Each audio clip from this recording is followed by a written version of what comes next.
Good morning, sir. Morning.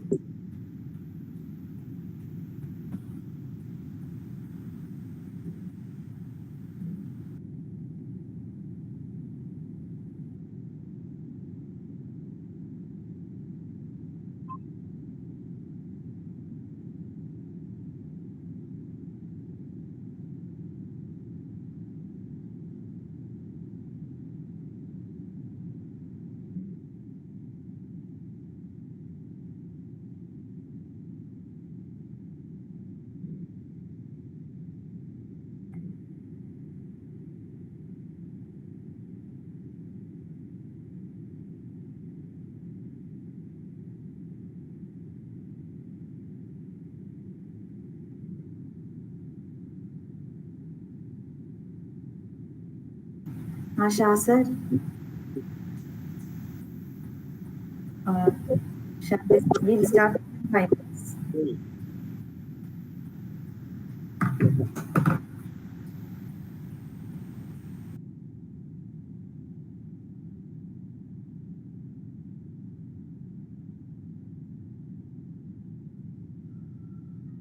Ma'am, can I start?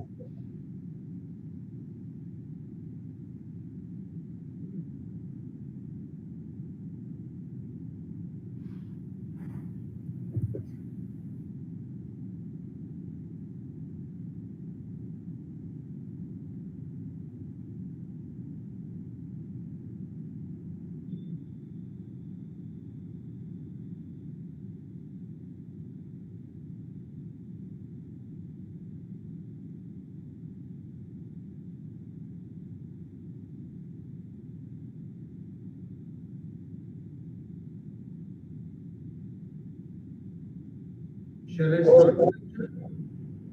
Just a moment. Vidya will start the recording.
Vidya, ma'am?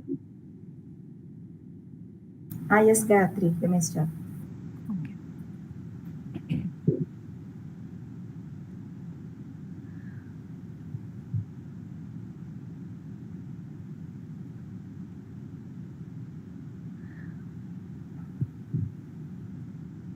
With the blessings of Almighty, I wish a very good morning to one. I welcome you all to the second day of APJ Abdul Kalam Technological University sponsored Faculty Development Program on Techniques for Disaster Management and Climate Change Adaptation Strategies, organized by Department of Civil Engineering, MES Kuttippuram. Let us start today's session with a silent prayer.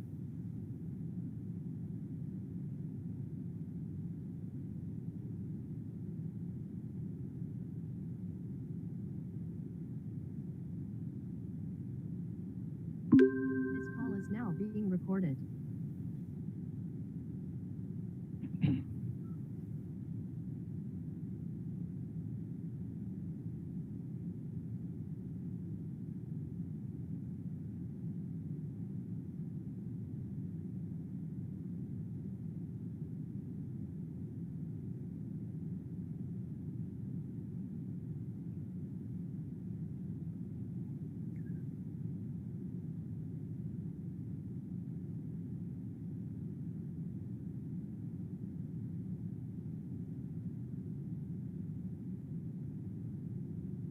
Thank you all. Today, we have three sessions: assessment of rock mass strength using classification systems, earthquakes, and transportation engineering in disaster mitigation. Now, for the smooth conduct of FDP, I would like everyone to abide by the following guidelines. Attendees are requested to mute their mic and turn off their camera. Please do not present your screen in between. Questions are to be posted in the chat box. The organizing team will present the questions to the speaker at the end of the session. The speaker will answer all questions if the time permits. If you need any assistance during the program, please use chat box. Kindly fill up the feedback forms after each session. The link of the feedback forms will be shared in the chat box. Live streaming for the program will be available on YouTube. Now, I request Dr. Said Jalauddin Shah, Head of Civil Engineering Department, MES College in Kuttippuram, to welcome today's first speaker, Dr. Aditya Singh, Assistant Professor, IIT Roorkee. Sir, please. Good morning to all. It's my pleasure to welcome Dr. Aditya Singh, Assistant Thank you Professor very much. in the Department of Civil Engineering, IIT Roorkee. I'll just give a brief introduction of Dr. Aditya Singh. In fact, he completed his B.Tech from NIT Raipur, and then he went on to do his PhD from IIT Delhi. And you must be surprised to hear that he did his PhD directly after completing his B.Tech. In fact, when I was doing my PhD, at that time we had this scheme launched by IITs where exceptionally bright B.Tech students could apply directly for PhD. And once they fulfilled the requirements, they could complete their PhD. And at that time, we research scholars just had a discussion when we saw the scheme. Oh, those B.Tech students should be exceptionally bright if they have to come directly and if they have to get selected for PhD. So today is the first time that I'm really so happy to introduce Dr. Aditya Singh to all, because what we thought would be an exceptional bright student so many years back, you people are really seeing him right in front of you. So it's a matter of great happiness to introduce Dr. Aditya Singh to you. In fact, I already have an association with him with respect to the Indian Geotechnical Society activities. So his keen interest in this field shows that he is also active in so many things. In fact, after completing his PhD from IIT Delhi, he worked as a postdoctoral researcher at the Utrecht University in the Netherlands, and he was also a project scientist at IIT Delhi, and he has received the award for the Research Scholars Travel Award from the IIT Delhi. And his areas of interest, they involve constitutive modeling of soils and rocks, then the numerical and analytic modeling of the tunnels, then the theoretical and experimental rock and soil mechanics, and slope stability in rocks and soils. We have him here today. He'll be speaking over the rock mass strength, because you know that in anything related to disaster, we always think of landslides, which in hilly regions, etc., it's a big problem. The entire thing gets cut off, if you have a landslide. So we will see from his talk on this rock mass strength, things related to that. So I invite Dr. Aditya Singh to deliver his talk. Welcome. Thank you very much, Professor. It's really a pleasure from my side to give a talk over here. My lecture is basically on assessment of rock mass strength using classification system. Now, if you think about this topic, like assessment of rock mass, why that is needed, it is rightly pointed by the professor that whenever you are dealing with any problem in mountains, you have to understand how those mountains are standing there. What is the governing force over there? And that assessment is needed. And there are various ways which has been developed to obtain that assessment. And that is the reality still there is some knowledge gap. That's why whenever we are trying to do something, there is some disaster. There can be a natural disaster, or there can be a man-made disaster. So when you are doing any geotechnical construction and something happens, then it's a disaster which you have caused by yourself. So the only way to understand and to mitigate that disaster is by understanding the material on which you are basically doing the work. So let me start my presentation with that. So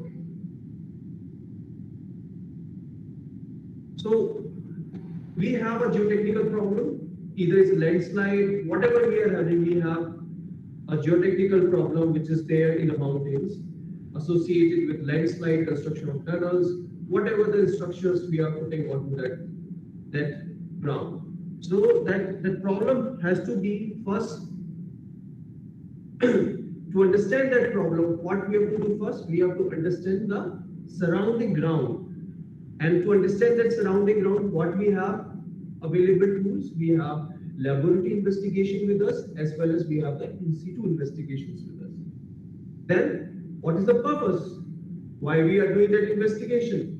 Why we need to explore that ground? The purpose of that is that we want to put some geotechnical structure. For example, you want to make a road from one point to another point in the mountains, and that road will move around the hills, and then you have to make those slopes stable so that landslide doesn't occur over there. So there is a geotechnical structure over there. There is a purpose for it, and there should be a purpose to do investigation. Then what you will do? You will do the designing of it. Designing will be based on the investigation, what you have done, what you have understood about the material. And to do the designing, you have different tools with you. You have analytical tools, the formulas which you are studying in your textbooks. You have empirical formulas which you are studying in the textbooks, and you can also do some sort of numerical modeling using finite element or DEL. And eventually you go for a design. And then finally do the implementation of what you are thinking. Okay. But do you think the design process stops over there? No. Implementation again gives a feedback to the design, because whenever we implement something, for example, I have designed something considering some parameters of my assessment of a ground, and I did a design, and eventually the design failed. So there is a disaster. And then to mitigate disaster, that feedback should come from the design, that implementation, that what we have implemented was not was not complete enough. So what you have to go with, you have to improvise your design processes. You have to improvise your understanding of your material, and that improvisation will come from the implementation side. So this is basically a procedure as an engineers we follow. Okay. Either we want to mitigate a man-made disaster or a natural disaster, we have to follow these measures. Okay, so this is the fundamental areas where anybody can do the research also. Being a faculty from IIT, I can give you the site of where you can do the research. Either you can do the research in the area of investigations, in situ or laboratory investigation. You can do the research in the area of design, means you can develop your analytical tools for designing, you can develop the empirical equation for designing, you can generate more sophisticated FE and DM modeling for the designing. Again, there can be another way of doing a research. Whatever the people are implementing on the site, the field data, you can re-evaluate that field data, and you can again give a feedback to the design. So all these components which I am putting in the block on this slide is basically a research topic of domain of geotechnical engineering. And to mitigate any disaster, either natural or man-made, you have to understand these things. You have to understand the material first. You have to understand what the purpose of that thing on that ground. And eventually, whatever you want to do for to mitigate that, then you have to go for some design, and then you have to implement. And still, that implementation is not giving you the purpose. Is not fulfilling your purpose. Again, you have to revisit your design. So this is basically, by that, I want to start my lecture.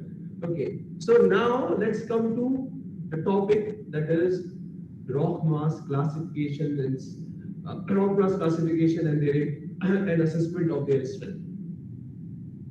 What is rock mass?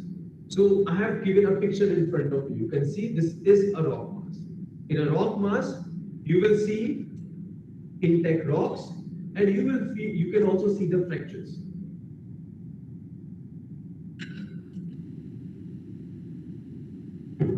This is your intact material.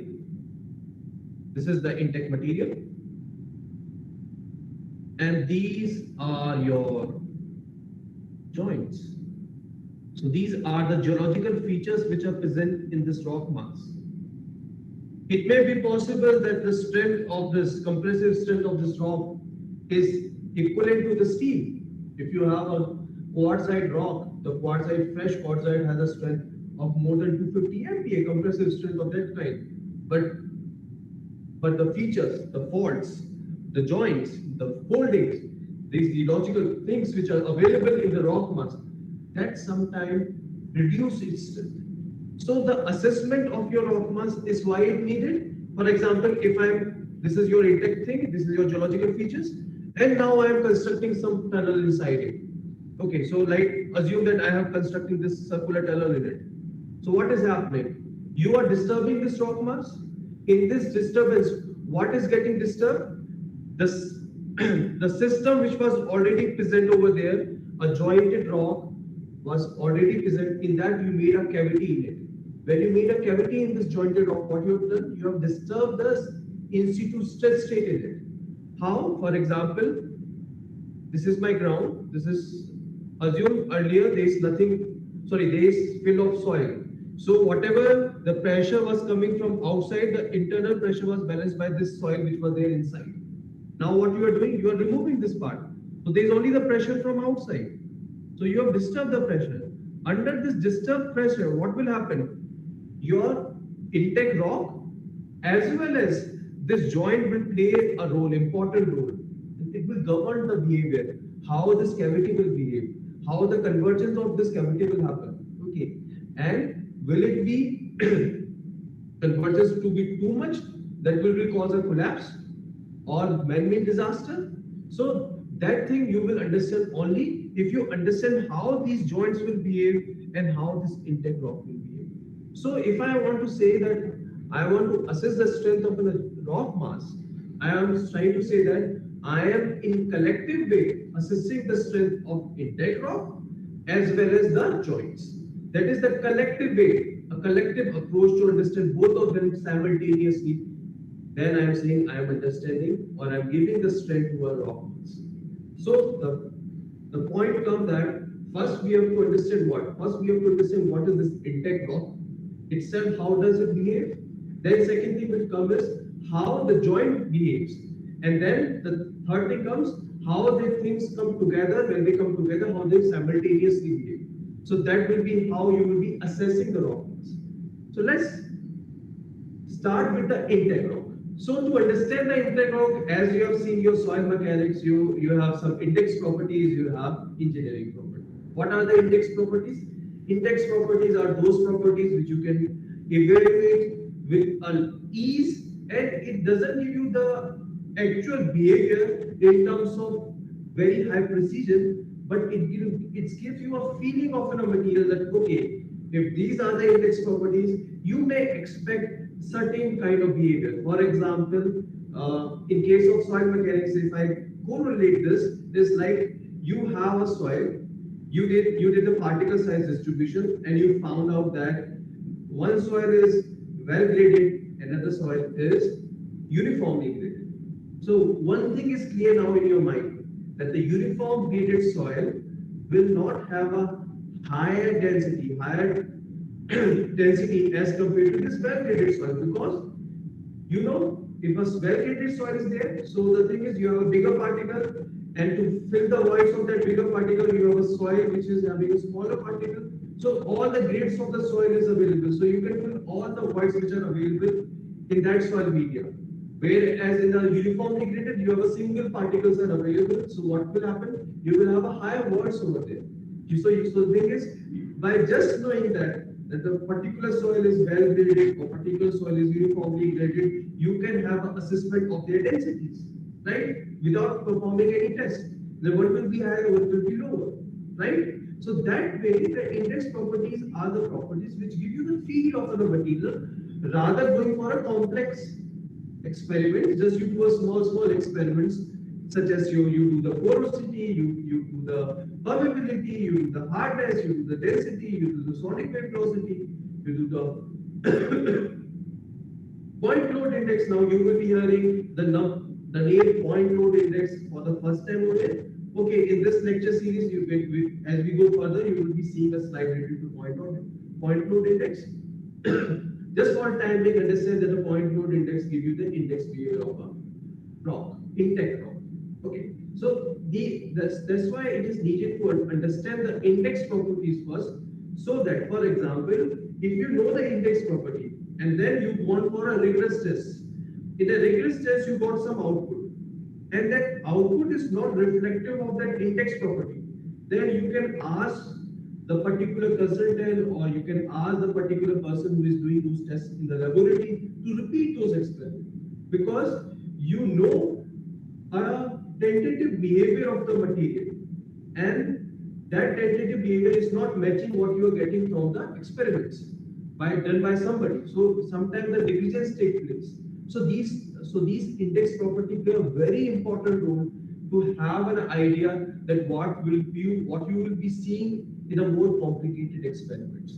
So for that we go for an index test, and then we go for the engineering property. Engineering properties are those properties which you really require to do for design. Like you require a shear strength parameters for soil, for intake rock, for jointed rock. The shear strength parameters are the important thing that you require. For that, what you have to do? You have to assess the engineering property of the material. Again, one more engineering property is deformability of the material. You know, as per any guidelines, you have two criteria to meet. Serviceability criteria is also one more important criteria. If a particular structure has a larger deformation, it may not satisfy the serviceability criteria, although you may find that it is structurally safe. So, but you will not construct that structure, because the thing is, it should also satisfy the deformation criteria. So the properties which are telling you the deformation behavior of the intake rock would be your elastic modulus, your Poisson's ratio. So those things will come in the engineering properties, because these values will govern your design, and it will govern your behavior of the material when you're subjecting to it under the complicated loads. So for that, we can generally go for the engineering properties. So now the things come, how we generally assess the strength of a rock. So the first fundamental test to assess the strength of an intake rock is the UCS test. And I think you all are able to see this videos. So what you have a compression frame, you take a cylindrical specimen with a L/D ratio 2, and you put that specimen under the compression frame and you crush it. And the strength which you get out of it, you say it is a uniaxial compressive strength of a rock. It is a uniaxial compressive strength of an intake rock. So try to have a differentiation between an intake rock and a rock mass. To understand the rock mass, you require an intake behavior as well as the joint behavior. And the summation of them will give you the rock mass behavior. So first of all, what we are trying to assess? We are trying to assess the intake rock behavior. And this is the first test which we do to understand the intake rock. So for intake rock, we do generally go for the UCS test, which is called as uniaxial compression test, where you are applying a load in uniaxial direction. Or you can also say that unconfined compressive strength test, where there is no confinement around the rock, or there is no confining pressure you are applying, and under that circumstances you are trying to evaluate how much compressive strength a rock can bear. And what you will obtain from this test? The first thing which you can obtain is the strength value under the zero confining pressure. What is the strength of your rock, intake rock? Second thing that you can get the elastic property of the rock. that for what value of the strain, what is the value of stress achieved. So you can take a ratio of it, you can get a elastic modulus, as well as if you are measuring the radial strain as well as the axial strain, you can obtain the Poisson's ratio. So these are the three things which you can calculate from this test. Okay. Now the thing is, you have understood the behavior of the rock when you are intake rock, when you are not putting any confinement. Now the second stage comes, then when you put a rock under the confining pressure, means where you are having a pressure from all the direction exerted onto the rock specimen, then how your intake rock will behave. In that case, what you have, you apply the axial stress from the top and you provide a confining pressure from here. And eventually on one plane where the stress to obliquity ratio is maximum, you have a critical plane. As per the Malappuram theory, you will have a failure along that plane. So the thing is, when we are doing a triaxial test, we are trying to assess the behavior of the intake rock. Under which circumstances? Under the confining pressure from all the sides. Now you can also connect this with the soil. In the soil also we did the same thing. We put a confining pressure with the help of water over there. In case of rock, we use oil. Now the question arises in the head that why oil for the rocks and why water for the soils? The reason is that the rocks are subjected to higher pressures. For example, if you talk about Himalayas are having a height of how much? It is almost around more than 8.8 kilometers high. Okay, that is the height of an Himalaya. Think of a rock which is there at the bottom of a Himalaya. How much overburden is onto it? So what will be the stress at the bottom of the rock which is there at the Himalaya? You may say the stress will be in hundreds of an MP. Okay. So when you are dealing with the soil, you have a pressure in kPas, whereas when we are dealing with the rock, we have a pressure in kPMPas, which is megapascal. And when you are dealing with the soil, you have a pressure in kilopascal. So assume you have a water has a very low viscosity, and in that low viscosity, you are applying a few kilopascal of load. Okay. So if in case some puncture happen in a cell, whatever, if the puncture will happen, the water can ooze out, okay, with a relatively fast speed, but there will be no damage for the person who is sitting or standing there. But when you are dealing with the testing of a rock, and instead of oil, if you put water, then what will happen? Water has a very low viscosity.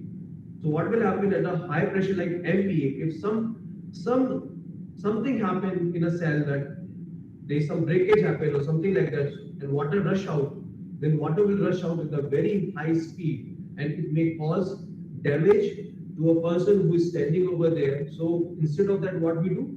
We use oil, which has a higher viscosity, so that even though some leakage happens, something happens, that the release of oil will be not of that with that high velocity.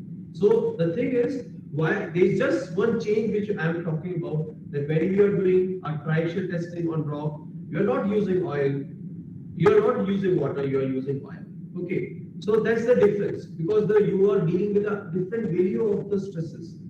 So when you do so let's come back to this slide, and when you are talking about the triaxial testing.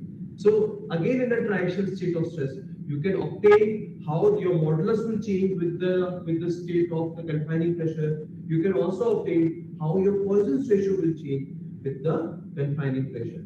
So you can obtain those parameters also. If you want to do a more rigorous analysis in which you want to incorporate how your intake rock modulus and Poisson's ratio is changing with the confining pressure, you can do it.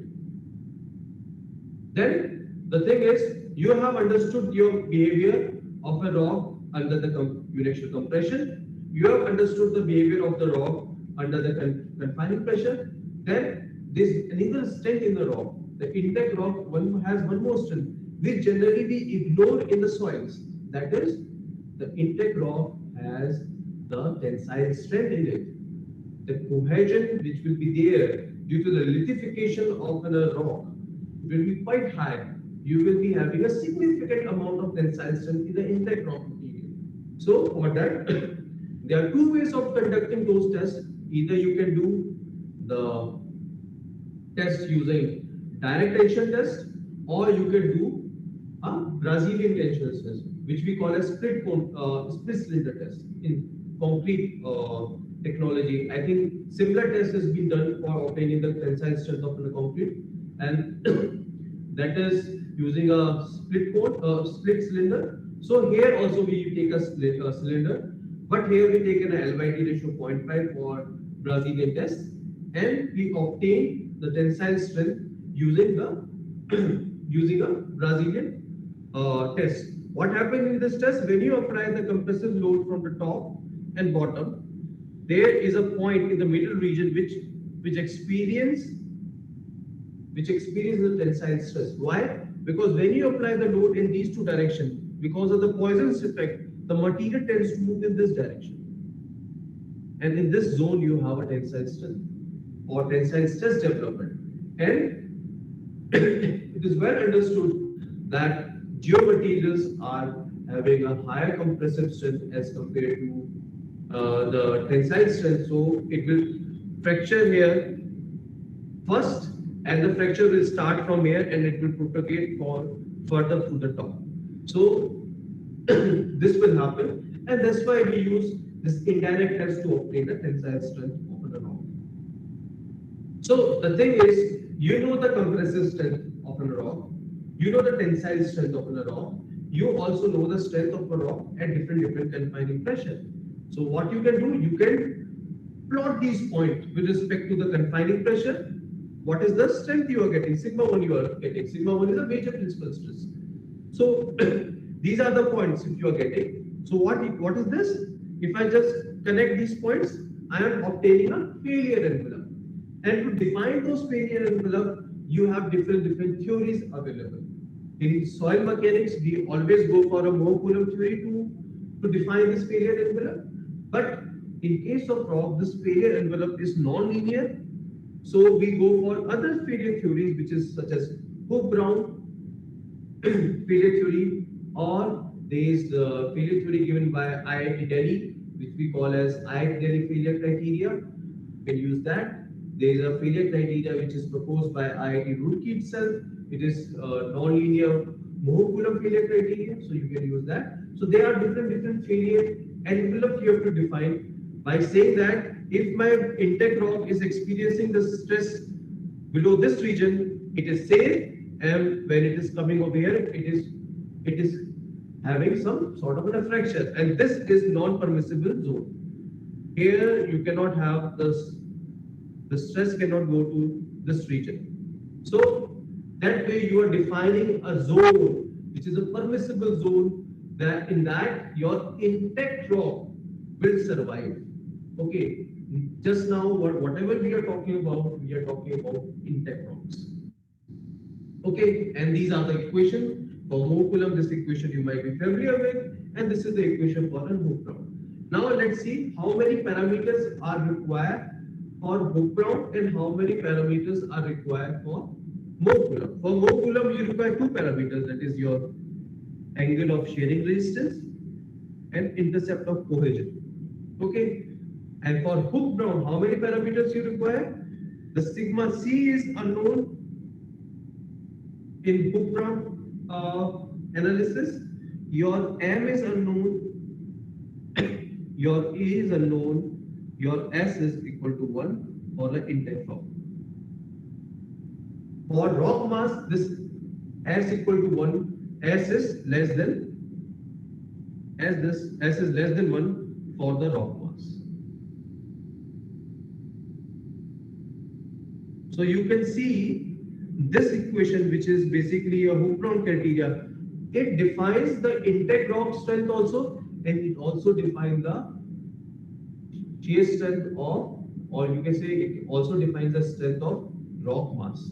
And the parameter which governs the intact rock and rock mass is this S parameter. If it is 1, then we are talking about the strength of intact rock, and if it is less than 1, we are talking about the strength of rock mass.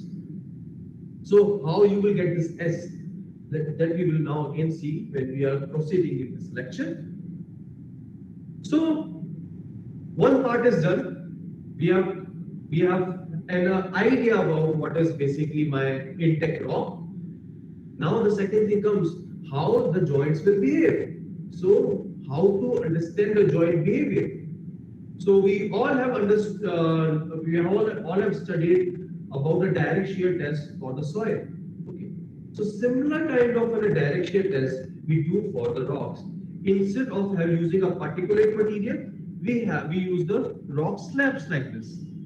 So what we do, again under different normal stresses, we try to find out the shear strength, and we plot these curves. Okay. So what will happen when you are putting a displacement from this side, when you are doing a direct shear test, there will be a buildup of the shear stress. You will be reaching to the peak shear stress. Then there will be drop in the shear stress, and then you will be reaching to the residual strength of the material.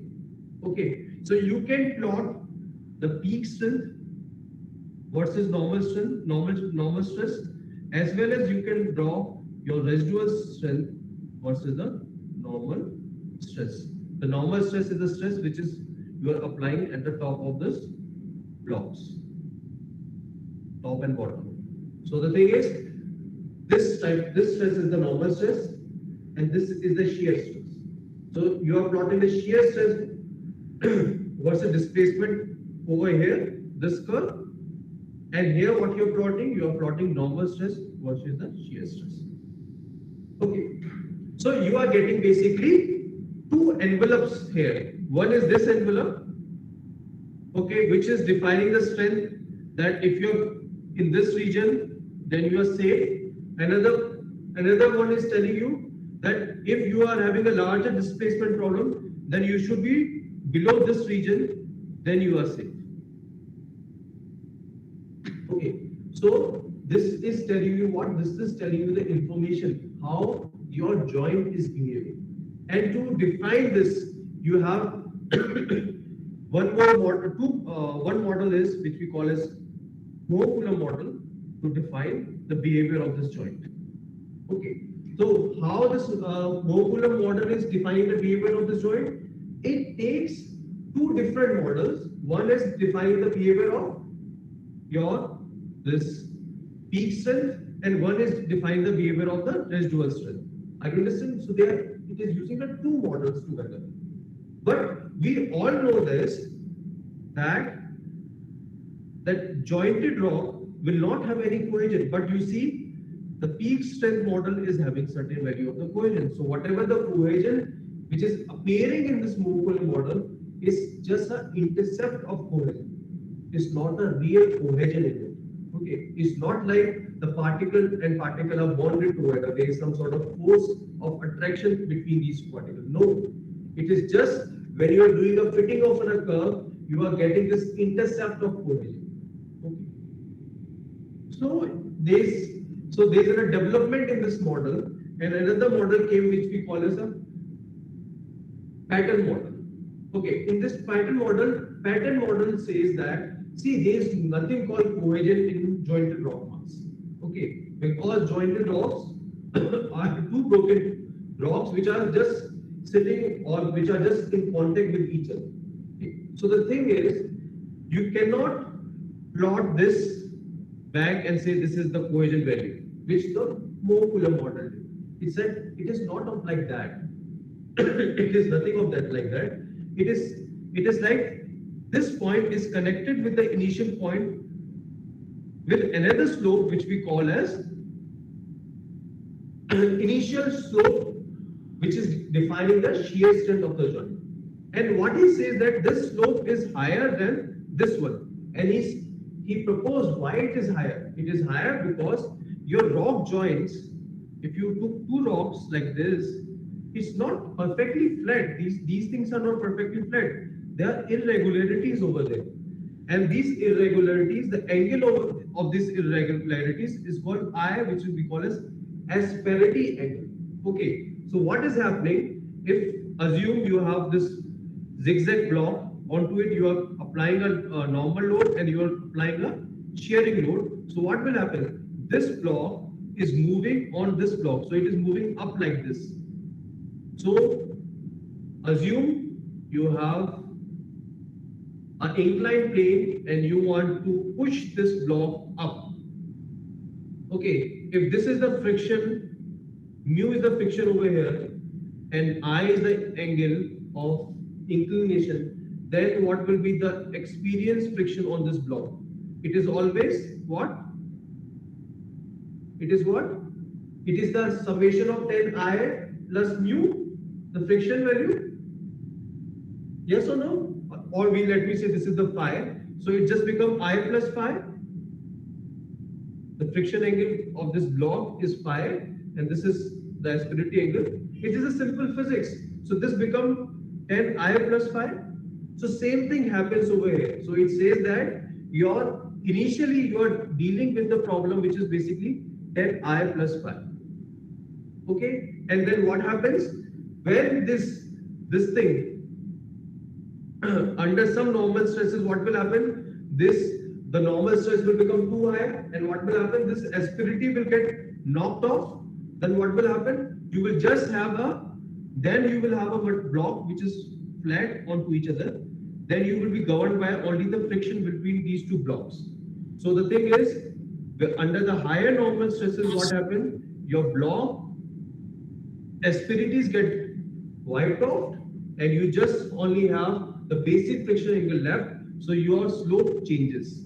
So that way the painter explained the behavior of the jointed rock. Okay, but again, whatever the explanation the painter was giving, again it is having some problem like how to obtain the asperity angle and all those things. So later on, a very well defined model which is really in practice even today, and it's a very old model. The model from the Barton came into picture. The Barton model was that it defined the shear strength in terms of two things. One thing it is saying a basic friction angle, which is basically the friction angle when you are reaching to the residual shear strength, when you are reaching to this residual part of any jointed rock. And then there is another part which is basically which you can correlate with the Penton's model, that is asperity angle I. It is defining this asperity angle with respect to some coefficient which we call as joint roughness coefficient and joint strength joint wall compressive strength. So these two coefficients were used to obtain basically that I value. Okay, and how this model is very important, that you will be able to understand that these values can be obtained from the field data. And once you can obtain these things from the field data, then the model becomes very much relevant, because now you can take this model, you can go to the field and you can assess the value of what is JRC, and you can also assess the value of JCS, which is the joint wall strength. To obtain the joint wall strength, what it does? You took a Smith hammer. I think in concrete lab, you all might have seen a Smith hammer. You take a rebound value of a concrete and you get a compressive strength of raw concrete. Similar way, you take a rebound hammer, you go to the side, you see the joint, you just take a rebound value of the joint and you get the joint wall strength. The wall of the joint, you take a rebound value on that and you get the strength of that wall. So it's a very simple way of getting a in situ what is the joint wall strength. Another way is your JRC. JRC is the joint roughness coefficient. You can later on the slides you will be seeing that how you obtain the roughness coefficient. But again, you can see the roughness when you will be seeing these things. It is very much practical way of obtaining a data for joints. So this is for the formula which he has given for the natural joint, the top one. And the bottom one is the formula which it is given for the weathered joint. In that formula, if you see, there is only one change, that it is using phi r, which is the friction value of a weathered rock. And how to obtain that friction value of a weathered rock? The formula was given like this, where it is given R is your rebound value for weathered fractured material, and capital R is the rebound value of unweathered material. So by that you can obtain your phi R for weathered rock mass. And again, you can see this is also quite easy to obtain. When you go onto the site, you can easily see which is the weathered rock and which is the fresh rock. You can take a rebound on the fresh rock joint, and you can then take a rebound on the weathered rock joint, and you can also easily find out what is your phi R. And phi B is a basic friction angle, which is the residual value of the friction angle. So you can do in situ direct shear test, and then you can see what is the residual value you are getting. This is the shear deformation, this is the shear stress. So you can obtain this value from there. So it's very easy way around to obtain the value of the shear strength of the joint.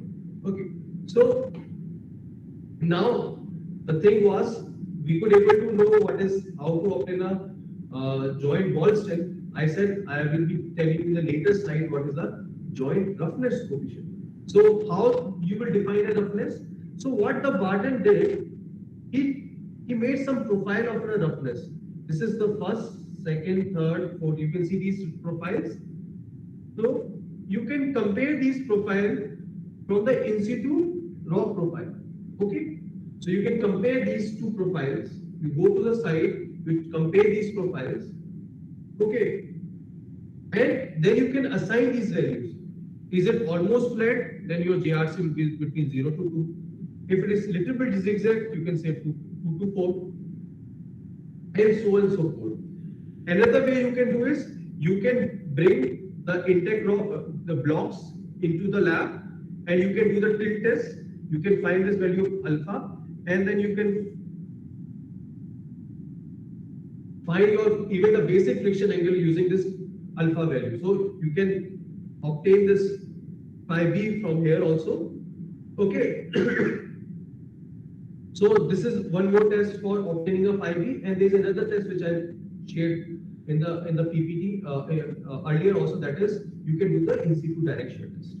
Okay. So the thing is, I have seen these profiles of a ground, and in these profiles, what I have assigned the value of JRCs, and that JRC will be for a particular length. See here, he has defined this value from 0 to 10 centimeter. So you are just seeing a 10 centimeter long rock. You are comparing the value of JRCs, and you are obtaining a value of you are assigning some value of JRC to the joint. Then what happens that you are just dealing with a 10 centimeter, but if you're really dealing with your problem, in the problem you will find the joints of few of meters in length. So what you can do, you can use this relationship, which is basically a scaling law by which you can scale your whatever the value of you are obtaining JRC for the 10 centimeter. You can just extrapolate that value for a larger value of the rock. So the thing is, this way you are able to understand that how the larger rock blocks or the joints of the rocks will be behaving. Okay, so if I summarize that we have come across three models for understanding the joint. One is the molecular model, then second was is the Pentel model, and third is your Barton's model. And with these models, what we can understand is we can understand that how my joint will behave. And this is the chart. If you go to the IS code, which is having this Barton's model, you can see that this is how you can obtain your joint wall strength, and see the orientation of your Smith hammer is also being taken into consideration if you are putting into some angle or if you are putting just directly perpendicular. So by that way you can also assess what will be your joint, your uniaxial compressive strength of a wall, which is basically your joint wall strength. So the thing is, you have now the idea of your intact rock, you have an idea of your jointed. So now you can combine them together, you can understand how your jointed rock will behave. So you can use any numerical techniques DAM techniques in which you can model your joints, you can model your intake rock together, and you can put your geological your tunnel problem, or you can put your slope problem, whatever the problem you want to keep, you can put those problems and you can analyze them. Okay, but the thing is, this process of assessing the strength is really very time consuming and require a lot of assessment from your side, lot of testing from your side. Like you have to go to you have to understand the integral behavior, then you have to understand the joint rock behavior. For understanding a joint rock behavior, you have to calculate the phi b, that is a basic friction angle. To obtaining the phi b, the basic friction angle, either you can go for an in situ direct shear test or you can do the tilt test. But the thing is, this in situ direct shear test or tilt test, whatever you do, basically you do on relatively better rock. You don't do on a worse kind of rock. And eventually, when we are dealing with a design or when we are dealing with anything, we always say the strength of a chain lies in the strength of the weakest link. So sometimes it may be happening when we move from this procedure of analysis that we are assessing the strength of the strongest link rather than the weakest link. Then there is another procedure comes, which is you do a rock mass classification. Like you go to the site, you assign some number to that rock mass, and by just assigning that number and having some intake rock behavior with you, you try to assess the generalized behavior of that rock mass. And that approach we call as using a classification approach. We are classifying the rock mass. Okay, so what you are doing, you are seeing the intake rock behavior, you are seeing the geological features when you are going to the site, and then you are putting into some classification system, and then you are trying to assess the rock mass behavior. So that's the another approach which we generally do it because it's more simpler to obtain the strength of a rock mass. So let's start with the rock mass classification. So rock mass classification started with Carl Tazagi. Is not only called as the father of soil mechanics, has also worked in the rock. So he has given the classification system. He has given, but these classification, what he has given is very qualitative in nature. Means you cannot assign a quantity with it. It is just in verbal terms. You see, the class 1 he has given, it is hard and intact. Okay, hard, stratified, and cystose. So stratified means some sort of layering is there, something like this. You might find some rocks which are having a lot of layering. We call cyst is one of that kind of rock, or such type of lamination. You can also find some type of sedimentary rocks that we call as stratification. Like for example, if you are talking about the rock which we call as shale. Shale is very highly satisfied and so you will be having layer by layer deposition, and you can see those layering behavior in shale. So those things, if a rock mass is made of those kind of materials, so such way he has defined the classes. This classification system is not used in practice now, but this is one of the first fundamental classification system which was used for classifying the rock mass. And then by this, at that time, because when this work was carried on, the World War II was going, just ended 1945. So underground bunkers and all those things were under construction at that period of time. So generally this classification system was developed in thinking of construction of underground structures, and to understand how much will be the load that should be supported by my supporting system to withstand that or to construct that underground structure. So the concept of rock load came from here, and to calculate this rock load, there are certain formulas for different kind of rock type which you can qualitatively assess, was given by Carl Tazagi. Okay, this classification system is quite old, and it overestimates the tunnel behavior when you are having a construction of tunnel below 6 meters. So nowadays this system is not being considered at all. Now let's come to the another system. which is very much in use practice nowadays, and everybody uses that system.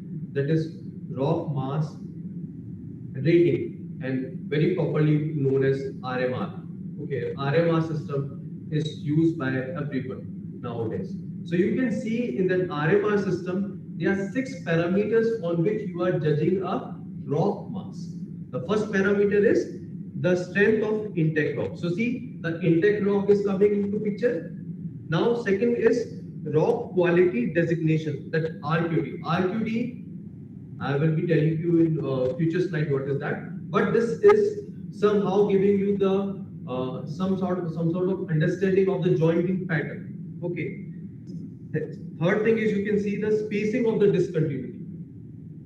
So that is also you are now understanding, coming into picture, that how your joints are being spaced. So see, in the rock mass classification system, your intact behavior of the rock and the joints, how the joints are spaced. One more quality is RQD. All these things are coming into picture. Means you are taking the behavior of rock as well as the joint. Now see the third condition. Third condition is condition of the joint. See that you are talking about the aperture, how much the thickness of the joint, what is the roughness of the joint. Okay, which you can see in Barton. Also we are discussing about the joint shear strength behavior. Now the third thing which is coming is surface weathering, how much weathered the joint is. So these things means now you are also considering when you are giving a rating to a rock mass, or when you are giving a classification of a rock mass, you are even taking these small thing into account, so that you can pick the joint behavior in your classification system. You can bring the joint behavior. You can see the sixth thing is the flow. How much water is coming? See, if you go to some Himalayan mountains or other mountains also, you see the rocks are filled with water. They are charged with water. You just do a construction, or you just make a borehole over there, and water will rush in. So that movement of water through the joint is also play a very important role. So that is also taken into account of this classification system, RMR. And the last thing is orientation of the discontinuity.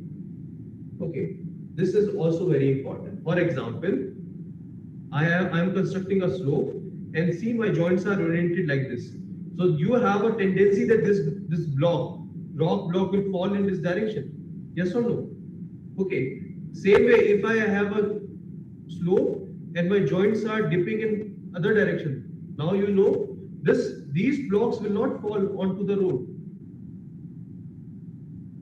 Because see, so this orientation of the joint vis-a-vis of what construction you are doing is also very important. So that the orientation of the discontinuity, that 6th point, is also taken care in the rock mass rating. So rock mass rating, now you can see how it is taking care of both the things, the intact rock as well as the joint. And you can also see one important thing in your rock mass rating. Your intact rock is just being defined by the point number 1, and all the other points are basically for your joints. So in rock mass, your intact rock is important, but your joint is really playing a very important role. So that taking a joint into account is very, very, very much important. And one more thing is, if you just take the first 5 points of your RMR classification, then we call that as a basic RMR. So that is something of basically of a value of to us, like when we make a question paper or something, we give a basic RMR, and then we give a 2 problem. One is for tunnels and one is for slopes, and then we give 2 different values of orientation, or 1 value of the orientation of the joint, and in one case it will be favoring, in another case it will not be favoring, and we try to judge the student that is he making an assessment that these joints are favorable joint for the structure, or this joint are not favorable joint for the structure. So these are the basic thing about the RMR classification. So now the thing is, you can see the RMR classification look like this. It is almost like a chart. There is an IS code for it. You can always refer that IS standard. And see, the first part is your strength of an intact rock material, and then there is a thing which I said I will be dealing a little bit further. That is your point load index. So if the point load index is lying in particular these categories, so if it is lying in this, you will give the rating of 15. If it is lying between this, you will give the rating of 12. If if in case you are having a uniaxial compressive strength, then you will be preferring the uniaxial compressive strength over the point load index.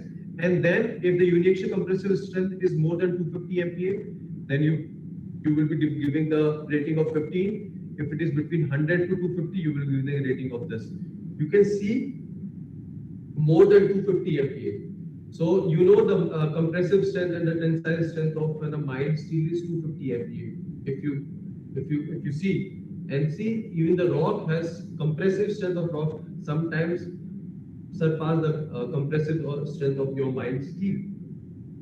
Same way, you can see the RQD is also given, and all those things are given and associated with this are the rating values. So what you do, you write, for example, if your UCS of an interrock is between this, then you will write 7, and your RQD is between 25 to 50, you will give the rating 8. You just add them, and you just add these values one by one and one by one, and finally you just club and add them, and you give the RMR rating. If you club 1, 2, 3, 4, 5 parameters, you say it as a basic RMR. And if you bring the joint orientation into account, then it becomes your complete RMR. Now the thing was, I was telling you I will be talking about the point load index. So let's come to the point load index. See what happens when you are dealing with rocks. Sometimes it may happen you went to the site and you don't have any facility to do a compressive strength test. Or doing a compressive strength test, you see you are using a L by D ratio 2 specimen, and that was a cylindrical specimen. Sometimes it happens you are not having a cylindrical specimen with you. In that case, what you can do? So in that case, the code says that you can take any rock chunk from the site. It should satisfy this condition that the top width and the bottom width, the average of this should be between the diameter, the depth 0.3 W2. You should be in this range, diameter range. And then what you do, you arbitrarily calculate this area and convert into equivalent radius. And under this circumstances, what you do, you applied a point load from top to bottom like this. You apply a point load like this. Assume this is my rock and this is my fingers are the point of action of the load. And under this point load, you fracture the rock, and then you obtain the point load index. Okay. So now the thing is, the point load index you can do on any size of the rock, but to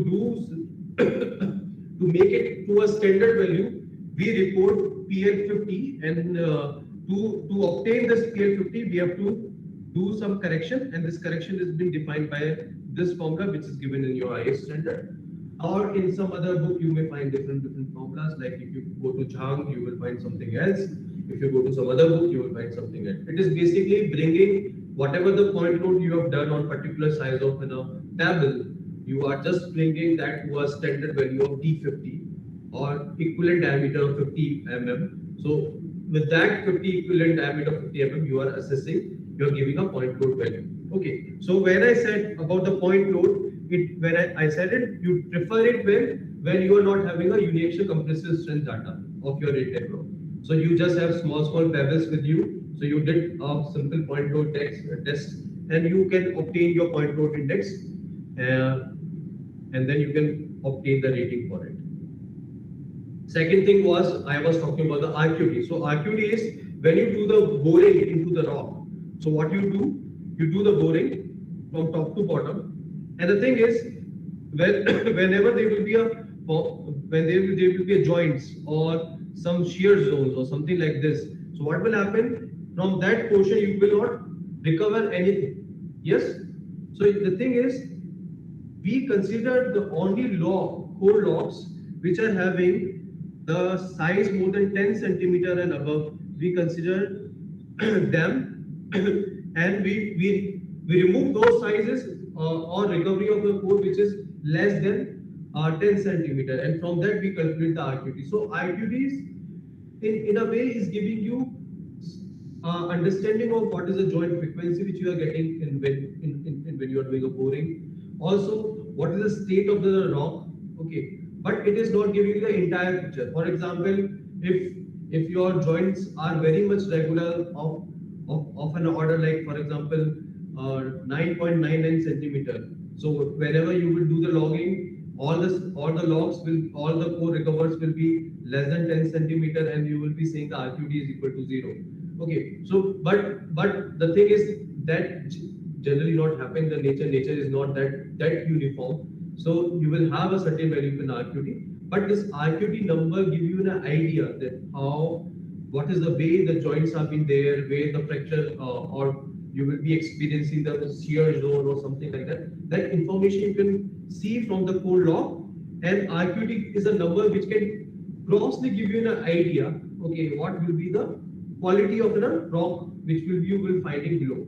See, if the RQT is high, that means there are lesser number of joints. So it means you have a larger intake rock in there. So it will be much better rock, right? So in some way you are getting some understanding of the rock mass.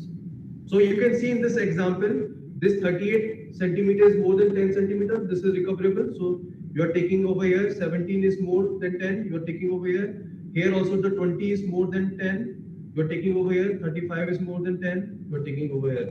And this portion where you are having a crush zone that is less than 10, so you are removing that, and you are obtaining RQT to be equal to 55%. So this is the way you obtain your RQT.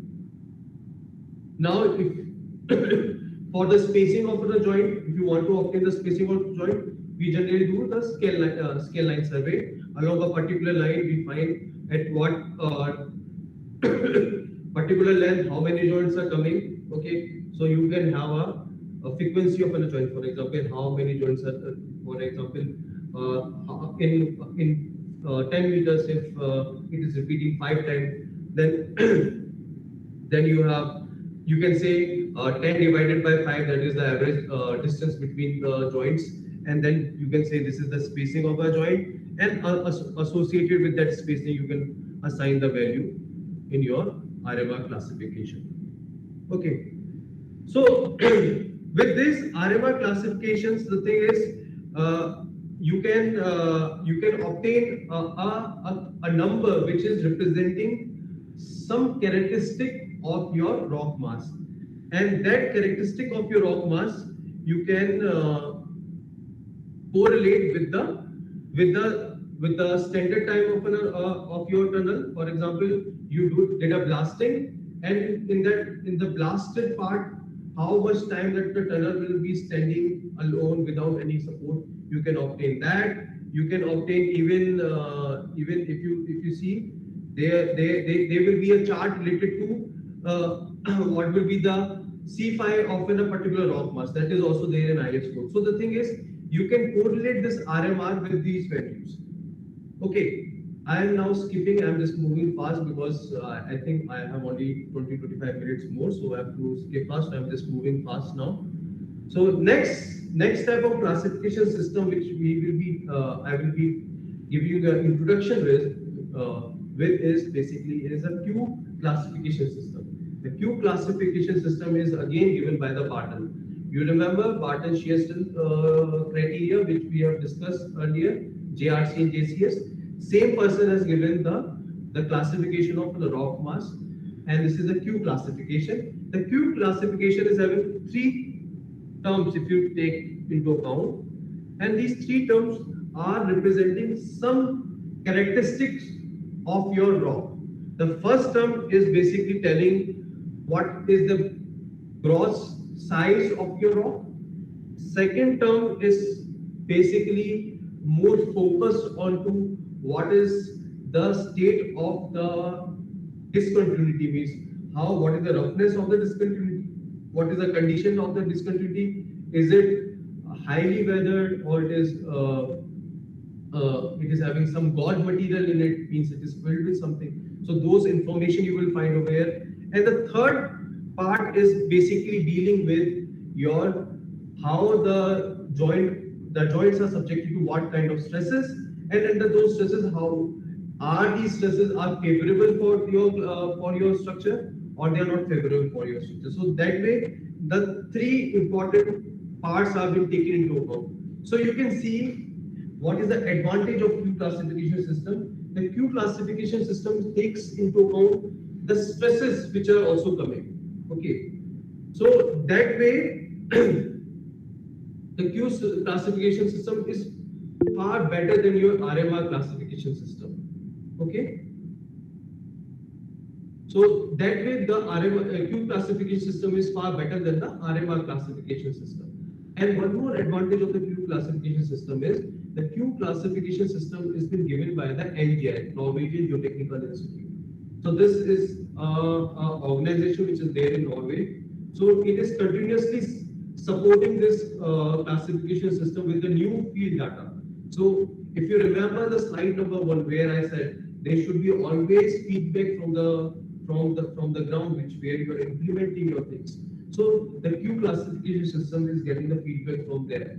So that's why this Q classification system is something which is far better than RMR classification system, because RMR was given by Benevsky, and from last 30 years or 30 or 40 years, I have not seen any change in the RMR classification system. It stands still now. Nobody is working on that. But a Q is from one institution, so that institution is continuously working on this classification system. So this is getting improved day by day. So in this, again, you see the first part is related to your RQD, the same concept which I have discussed earlier. So for different values of RQD, you can have different values. You can assign, you can put the RQD at the top on this. The second part is your joint set number. Joint set number is basically how many joints are there in that rock mass. According to that, your joint set number is, if one joint set is there, then the number is 2. If the 2 joint set there, the number is 4. You can see over here, it is 2, it is 4, 3 it is there, so you can see it is 9. So it is almost, you can see it is 2 raised to power number of joint set. 2 raised to power 1 is 2, 2 raised to power 2 is 4, 2 raised to power 3 is 8. So 8 and 9 is almost closer to, terms are very close to each other. So you can see this joint set number is somewhat 2 raised to power number of joints available. Like for example, if generally they are, when you see on ground, you generally find 3 sets of joint. You will find generally you will find some sort of cubes which you will find in the rock mass. One cube like this, another cube is sitting like this, third one like this, something like this. So this is one set, this is another set, and this is the third set which is going below.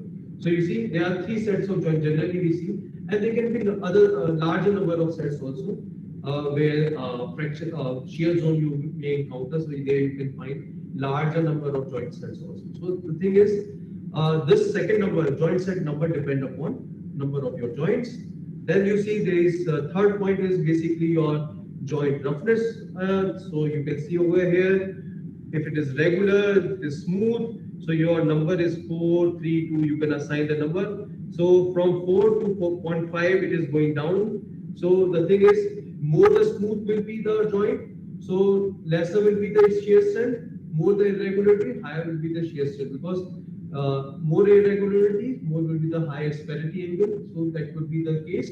So you can see the joint roughness is also taking part in your Q classification system.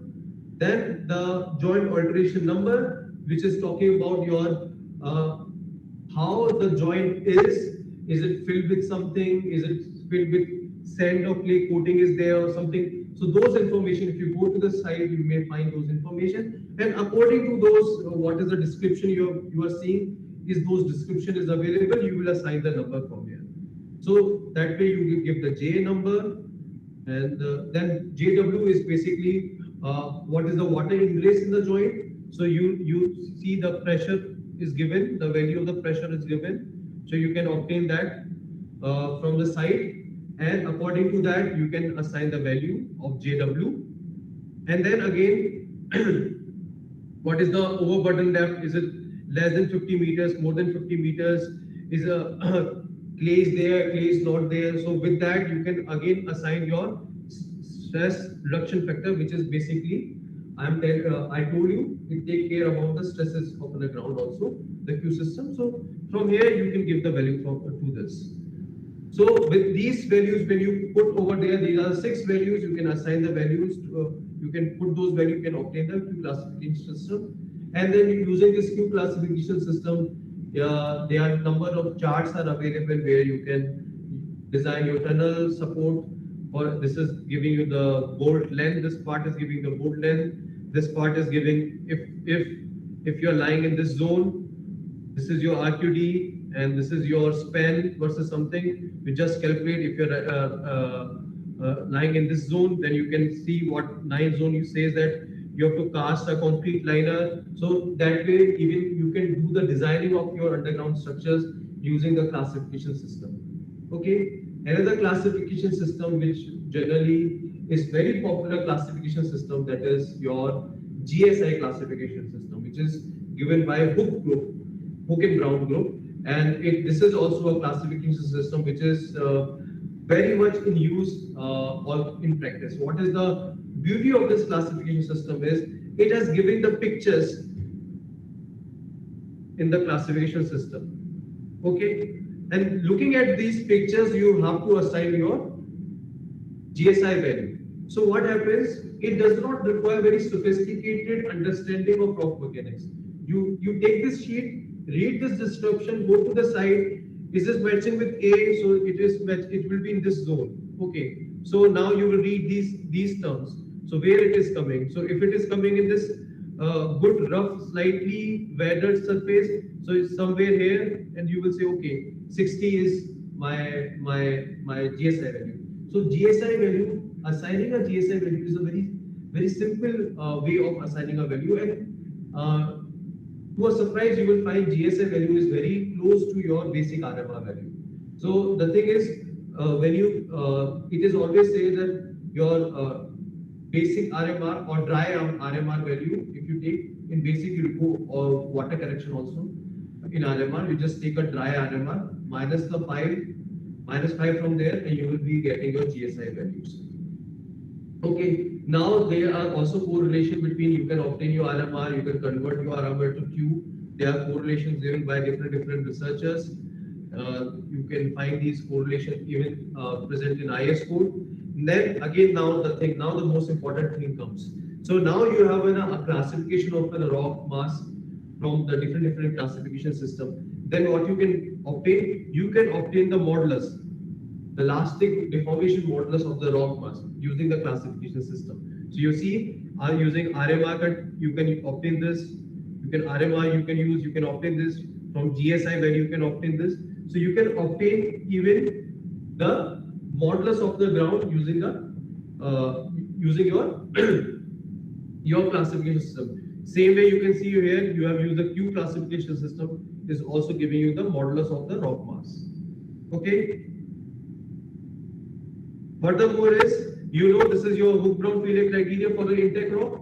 If you know your GSI value, is geological strength index, which is basically the rating for your rock mass, you can obtain the parameters, the shear strength parameters for the rock mass. You see, you use these formulas. For intake rock, your A was 0.5, but for a rock mass, you will be inserting some value of GSI, and there will be some value of A. Same way you can obtain the value of S. S was 1 for an intake rock, and S will be less than 1 for a rock mass. So you plug in these values, you will also obtain how the envelope, strength envelope of a rock mass will look like. So you can also use these classification system to obtain the strength of your rock mass. Now the most important thing is there is also a classification system to also know that particular slope will stand still or not, and we call that classification system is slope mass rating. Slope mass rating is further extension of your rock mass classification classification system, and it is also there in your IS standards. So you can refer to your IS standard. You may find your slope mass rating also. In a slope mass rating, what happens? Generally in rocks, you may find different varieties of failure. It is not like a circular failure which you see in soil. Or soil, we say log spiral failure surface we obtain. No, it is not like that in rock. In rock, you may find a planar failure, you may find a wedge failure, you may find a toppling failure. So these different kind of failures are available. So what a slope mass rating is? In the slope mass rating is you take in a basic RMR and you obtain this F1, F2, and F3 and F4 parameter. What is your F1 parameter? It is basically relating to the how the slope is parallel with respect to the discontinuity. Okay, so if you remember, I was talking about the joint is your favorable joint or joint is not favorable. So you see F1, F2, F3 are the parameters which will be checking that either these joints are favorable joint for toppling failure, or it is a favorable joint for your wedge failure, or it is a favorable joint for your planar failure. So these parameters, if you calculate F1, F2, and F3, those things which I am saying that favorability of a joint can be assessed in terms of a number. So these are the numbers which we assign. And number 4 is basically associated with how we are doing a construction onto the site. For example, if you are constructing a road from one point to another point in a hilly regions, then the procedure of doing a construction in a hilly region, either a drill and blast method, or you are using road header, means you are just using some mechanical system to excavate the rock. So there are different ways of doing that. So the thing is that F4 method is basically if a parameter which define, which give a quantification of how that construction philosophy will damage the rock. So how we obtain this? First we have to understand what is the strike and strike direction, and what is the dip of your slope. Same way you have to also understand what is the what is the dip and dip direction of your discontinuities, and with respect to that you can obtain your F1 from here, F2 from here, F3 is from here. These are the conditions. This is a very favorable condition, favorable condition. So you can see those conditions. You put the numbers over here, do this calculation, subtract your joint dip direction minus slope dip direction. You subtract these two numbers, take the absolute value of it, check in which condition they are coming, and according to that there will be number associated with it. Take that number and you quantify the number F1, you quantify number F2, you quantify the number F3, put it over here, and then for F4, it is a natural slope, then you will say it is 15. Is pre-splitting method you have used, then you will write 10. Smooth blasting you have done, then you will use 8. If you have used blasting or mechanical something you have used, so 0. And if in case your blasting is quite deteriorating in nature, then you will use -8. So that way you will put the numbers together. So you will get a slope mass rating from here.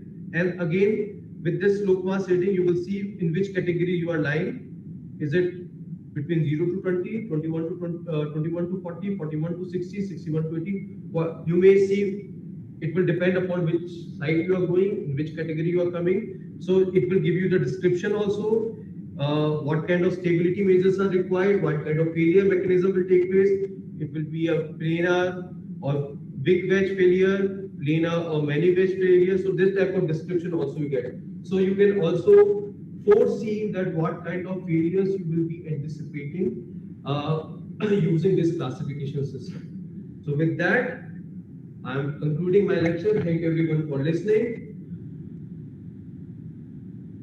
It's over from my side. If you have any question, I am ready to answer. Thank you, sir. Now it's the time for Q&A. Participants can post the questions in the chat box.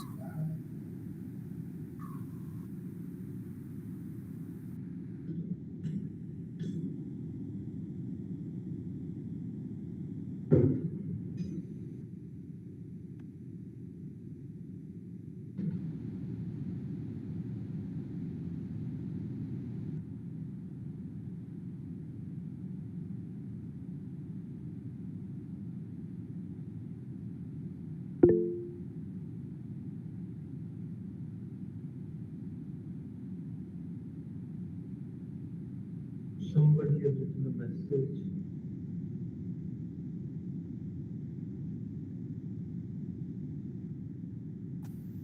There's a question from Gayatri Asha. What would be the challenges for construction in rock mass like tunnel construction in Kuttippuram, Kerala?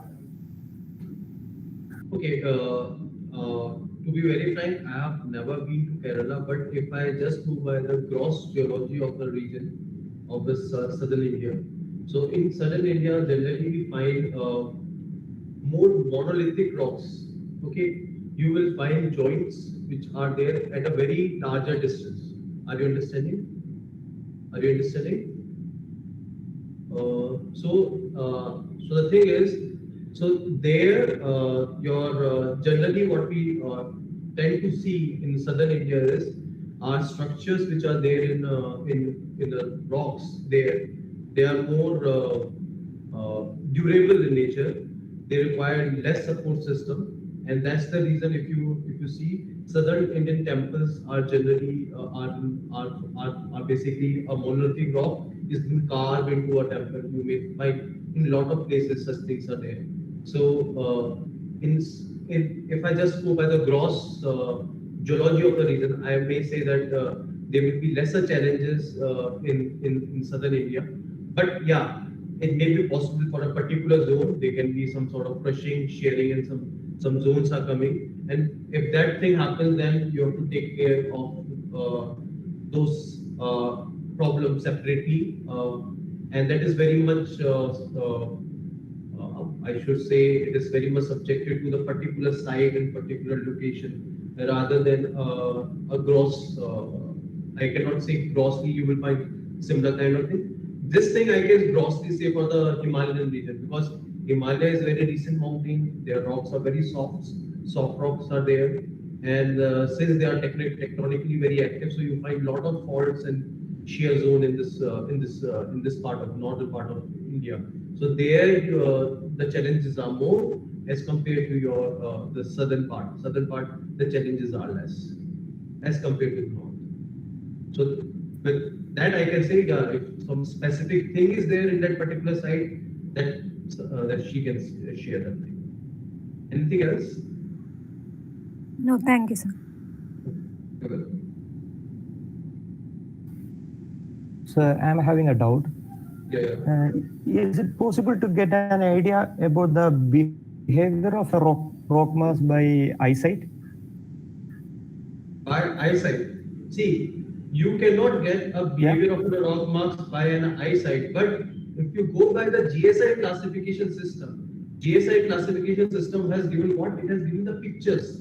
Okay. So the thing is, you can look at the picture, okay, and again the description at the top, and then you can give some GSI rating to it. Okay. So yeah, you can make some artificial intelligence based some device can be generated which can give the value of GSI if you just put the pictures in it. Okay, that can be done, and I think it is. I think in one of the NGI in NGI people are doing it. They are doing using some LiDAR technique to obtain GSI value or Q value for the rock. Not the Q value, but GSI you can obtain. Okay, sir. Thank you. GSI you can obtain. Because GSI doesn't even require the intent of testing. GSI just requires the pictures and then little bit description which you are seeing, which you can see over there, and by that you can obtain your GSI. Anything else? So one more. Yeah. Rock will be undergoes the natural disintegration. So what all are the property changes during that disintegration process? See, that is true. Actually, what happens, even in the slides I have told you that the joints are charged up with water. Okay, so there is a continuous flow of water also happens in the joint. So what happens sometimes your clay get deposited onto the joints, and when there is a continuous movement of the water is also happening. Your joints are getting eroded with the time.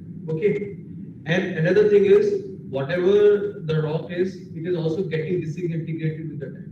So generally, what we see in the weathered rock is we see that the weathered rocks are having a lower porosity because what happened? Because of the movement of the water, the grains which are loose grains that moves out from the rock, okay, and you tend to see a low density of in a rock, and other things which you see there is a lower strength which you observe in a rock.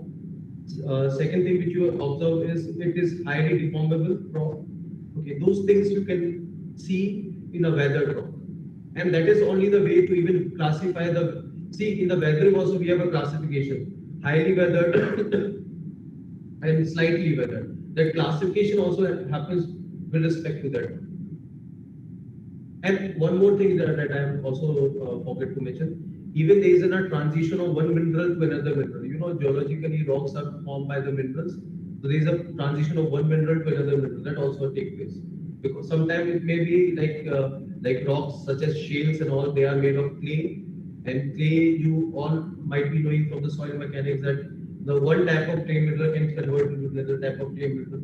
This just it is require particular type of environment and particular type of minerals present in that environment. So that type of mineralogy changes also take place with the weather, with the time. Thank you, sir. Hope that there is no more questions to be cleared.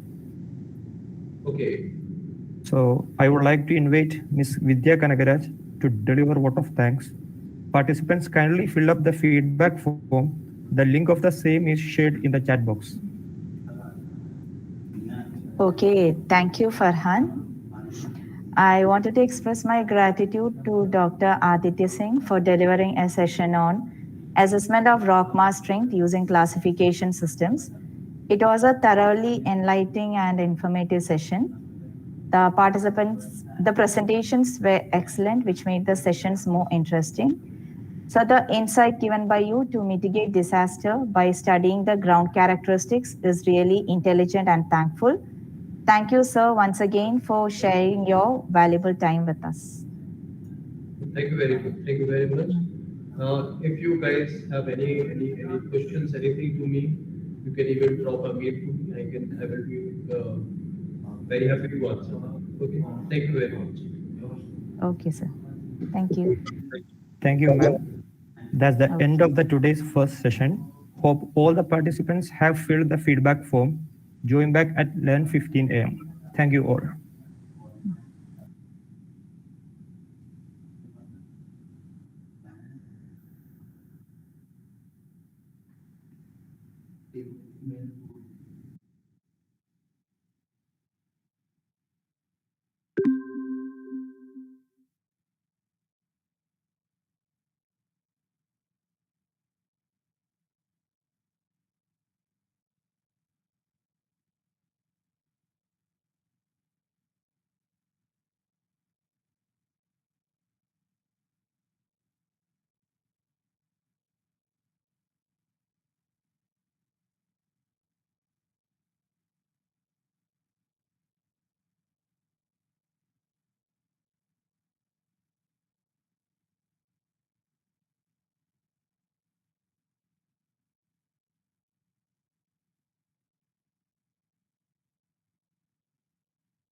Once again, morning and welcome back to the program.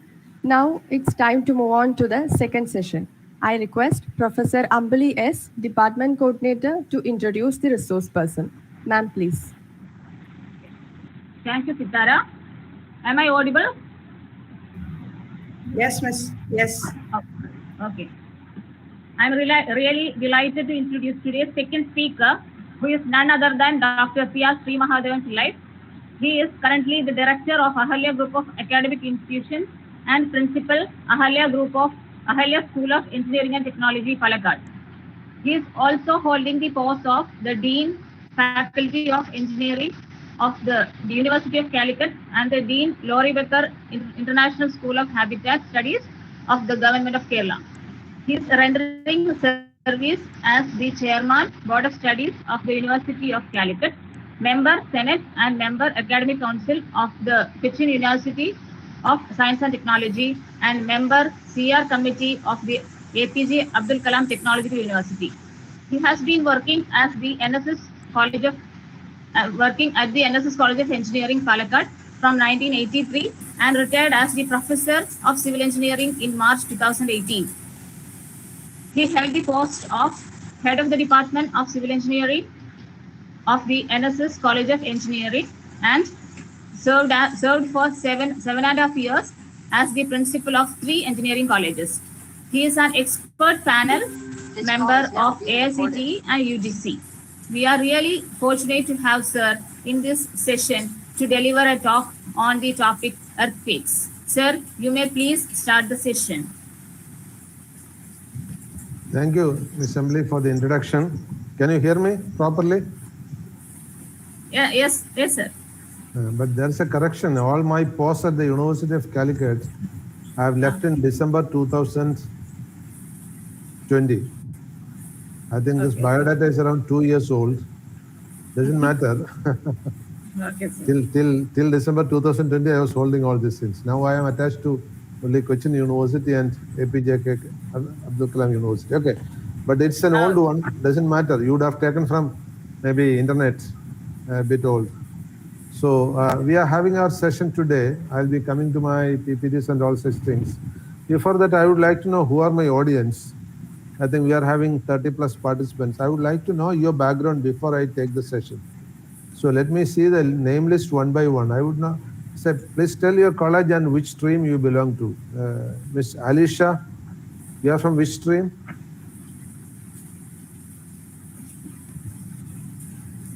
She's not here. Then comes Abhilasha. Abhilasha is from which stream?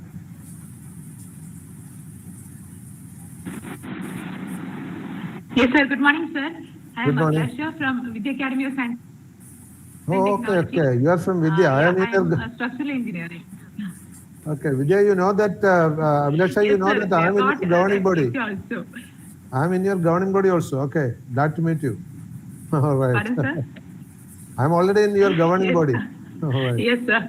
Surely Okay, we'll meet, okay. sir. You got Right, that Atal FDP also. Okay, Yes, okay, sir. that's good. Okay, Right. sir. Nice to meet you, sir. Okay. I'll call you, Can I- sir. Surely. Yeah, you are You got structural. that Atal FDP Right, also. right. Thank Okay, you, thank you, thank sir. you. Alicia is absent. Ambali, what is your stream? Yes, sir. Civil engineering. I'm the alumni of NSS Engineering College. Ah, yes, 2004. yes. Oh, yes, yes, I 2000. remember. I sir. remember. You are specialized in which area? Construction engineering and management. Construction engineering. I remember your face. I think before I went to deputation, yours was the last batch I have taught. Yeah, sir. Yeah, 2004. Then Arsha is not here. Then Arun Balan. Yes, sir. I am from MESCE School of Architecture, Kuttippuram. Okay. I am a faculty there, full-time faculty there. You are architecture background, no? Yes. Dr. Prasanna is still heading you, no? Oh, yes, she is our HOD. Okay, convey my regards to her. Surely, sir. Okay, then. Sure. Adulya?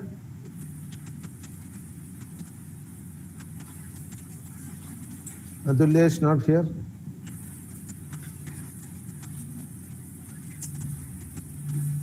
Aisha Nashad? Yes, sir. I am also part of School of Architecture MES. Okay. So you are basically architecture degree. Okay. Yes, sir. All right. Babu S. Yes, sir. I am also from MES, sir, from Civil Engineering Department. Oh, you are in MES. Yes. I remember your name. You have been put as examiner to many colleges. Yeah. I remember. Yes, sir. Okay. Then Vanilla K. Monachan. Vanilla is there. Okay.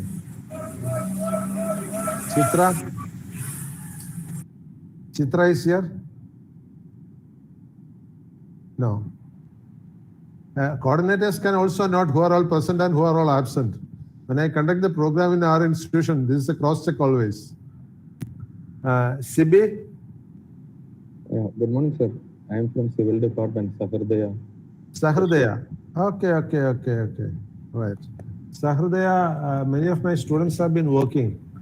Anjana was working, then Vasudha was working there. I think they have left.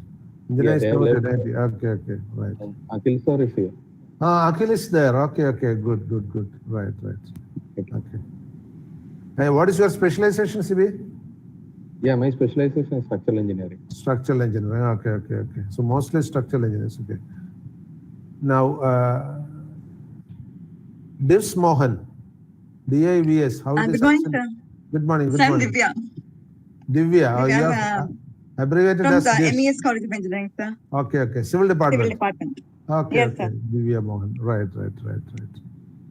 You abbreviated Divya as Divs. Okay. And then Finu John. Finu John is here? No. Gita Venugopal? Yes, sir.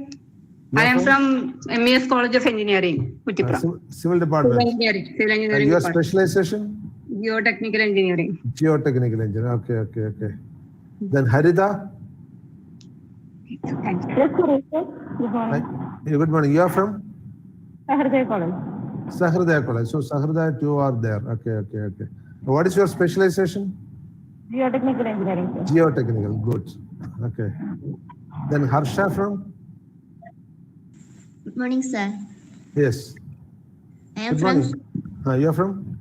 AMCT College of Engineering for Women. Okay. You are a subject specialization? Civil Department, and my specialization is Environmental Engineering. Environmental. Okay, good. Okay. Then Mithula? Good morning, sir. Good morning.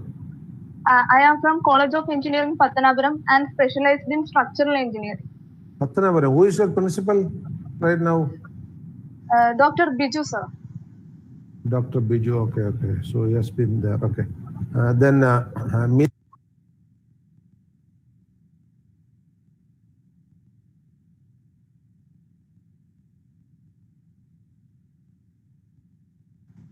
Sir, your audio is not. Oh, it got automatically muted. Who muted it? Somebody unknowingly muted it. Okay. Yes. Sorry. Shaijan is here? Okay. Mini Shaijan is here? No. So, Amrita Das?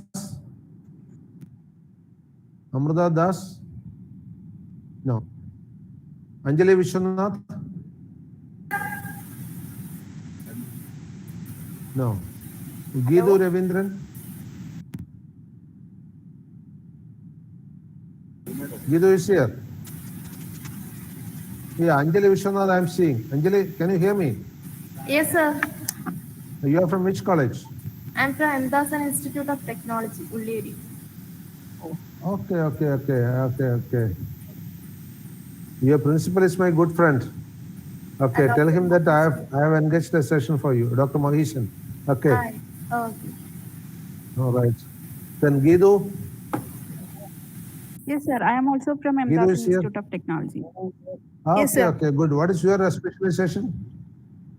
I'm from completed construction engineering and management. And Anjali's specialization?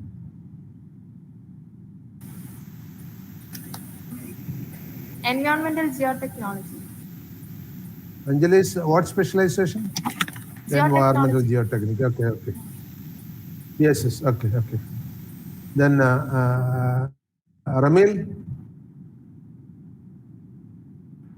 I'm also Ramil from is here. Adaptation Okay. Institute of Technology. Yes. Specialization geotechnical. And your area? Geotechnical engineering. Geotechnical engineering. Okay. Okay. I heard. Then Sri Lakshmi R. Sri Lakshmi B. From? Then Renju CM. Renju CM. Then Sanobi. Sanobia.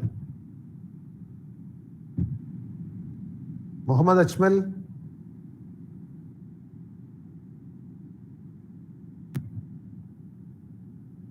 Nedu Sukumaran. Yes, sir. Good morning, sir. Nedu I am is- from you are from ICCS from? College of Engineering. ICCS College of Engineering and Management, specialization in geotechnical engineering. Okay. Geotechnical engineering. Okay. Then Palaniappan Srikandan. Yes, sir.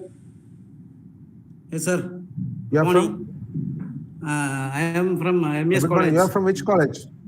Civil Engineering, MES College. Okay. What is your specialization? Specialization, Area? back in Kusate. Kusate, there is no specialization, I think. The structural. No, it is there. Maybe structural or geotechnical. Oh, structural. Okay.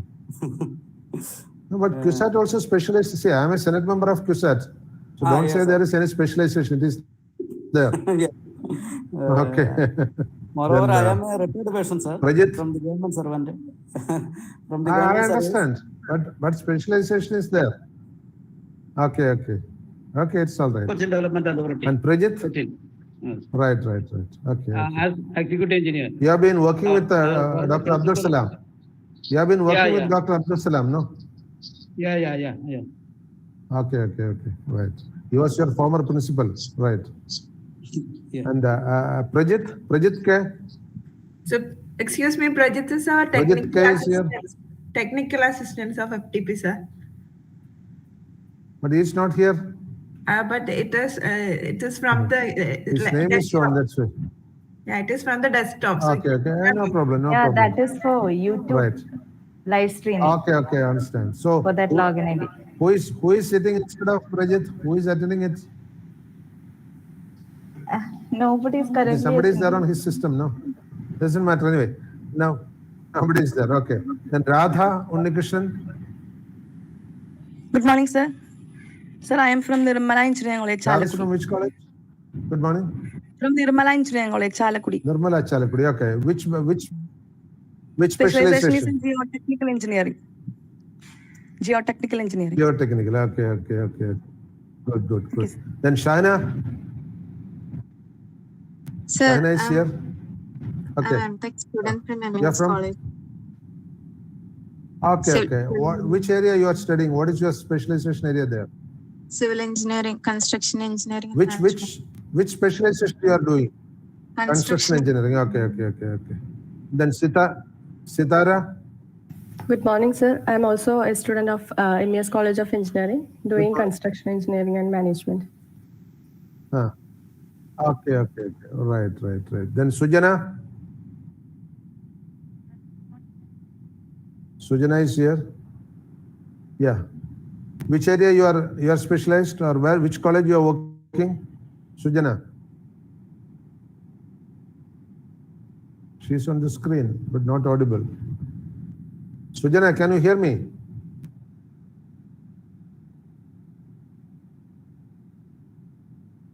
Okay, then Sunoj. Sunoj is from which institution?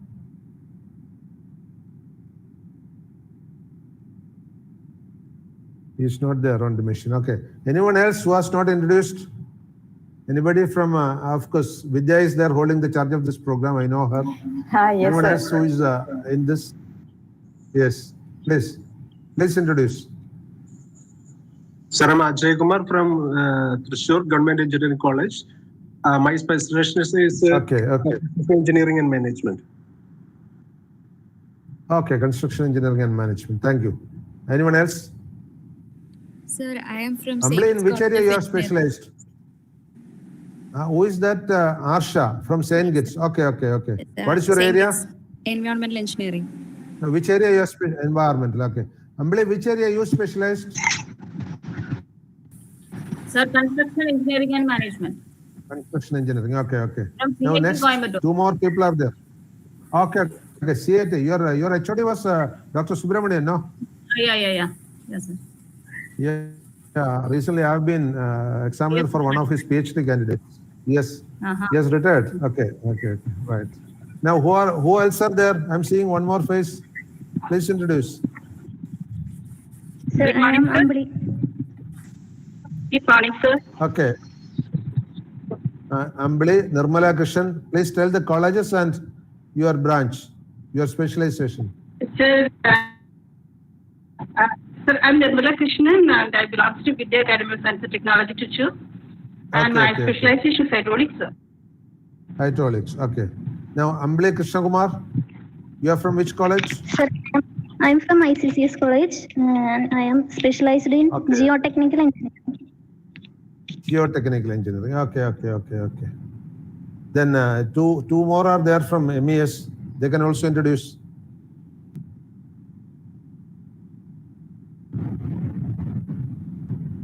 Lost connectivity. Anyone else who is not introduced? Sir, I'm Humaida Al-Hadi. Okay. Yes. Sir, I'm Okay. Shubeda, you are the coordinator, no? Yes. Your specialization is? Structural engineering and construction management. Structural engineering. Okay. Good. Anyone else to introduce? And 4, 5, yes, some more face I'm seeing. If anyone is missed, please introduce. Sir, Sujana ma'am has introduced. She is from Sahardaya College, specialized in geotechnical engineering. Okay. Geotechnical. Okay. So here we have got mostly structural, geotechnical, environmental, construction engineering and management, and hydraulics.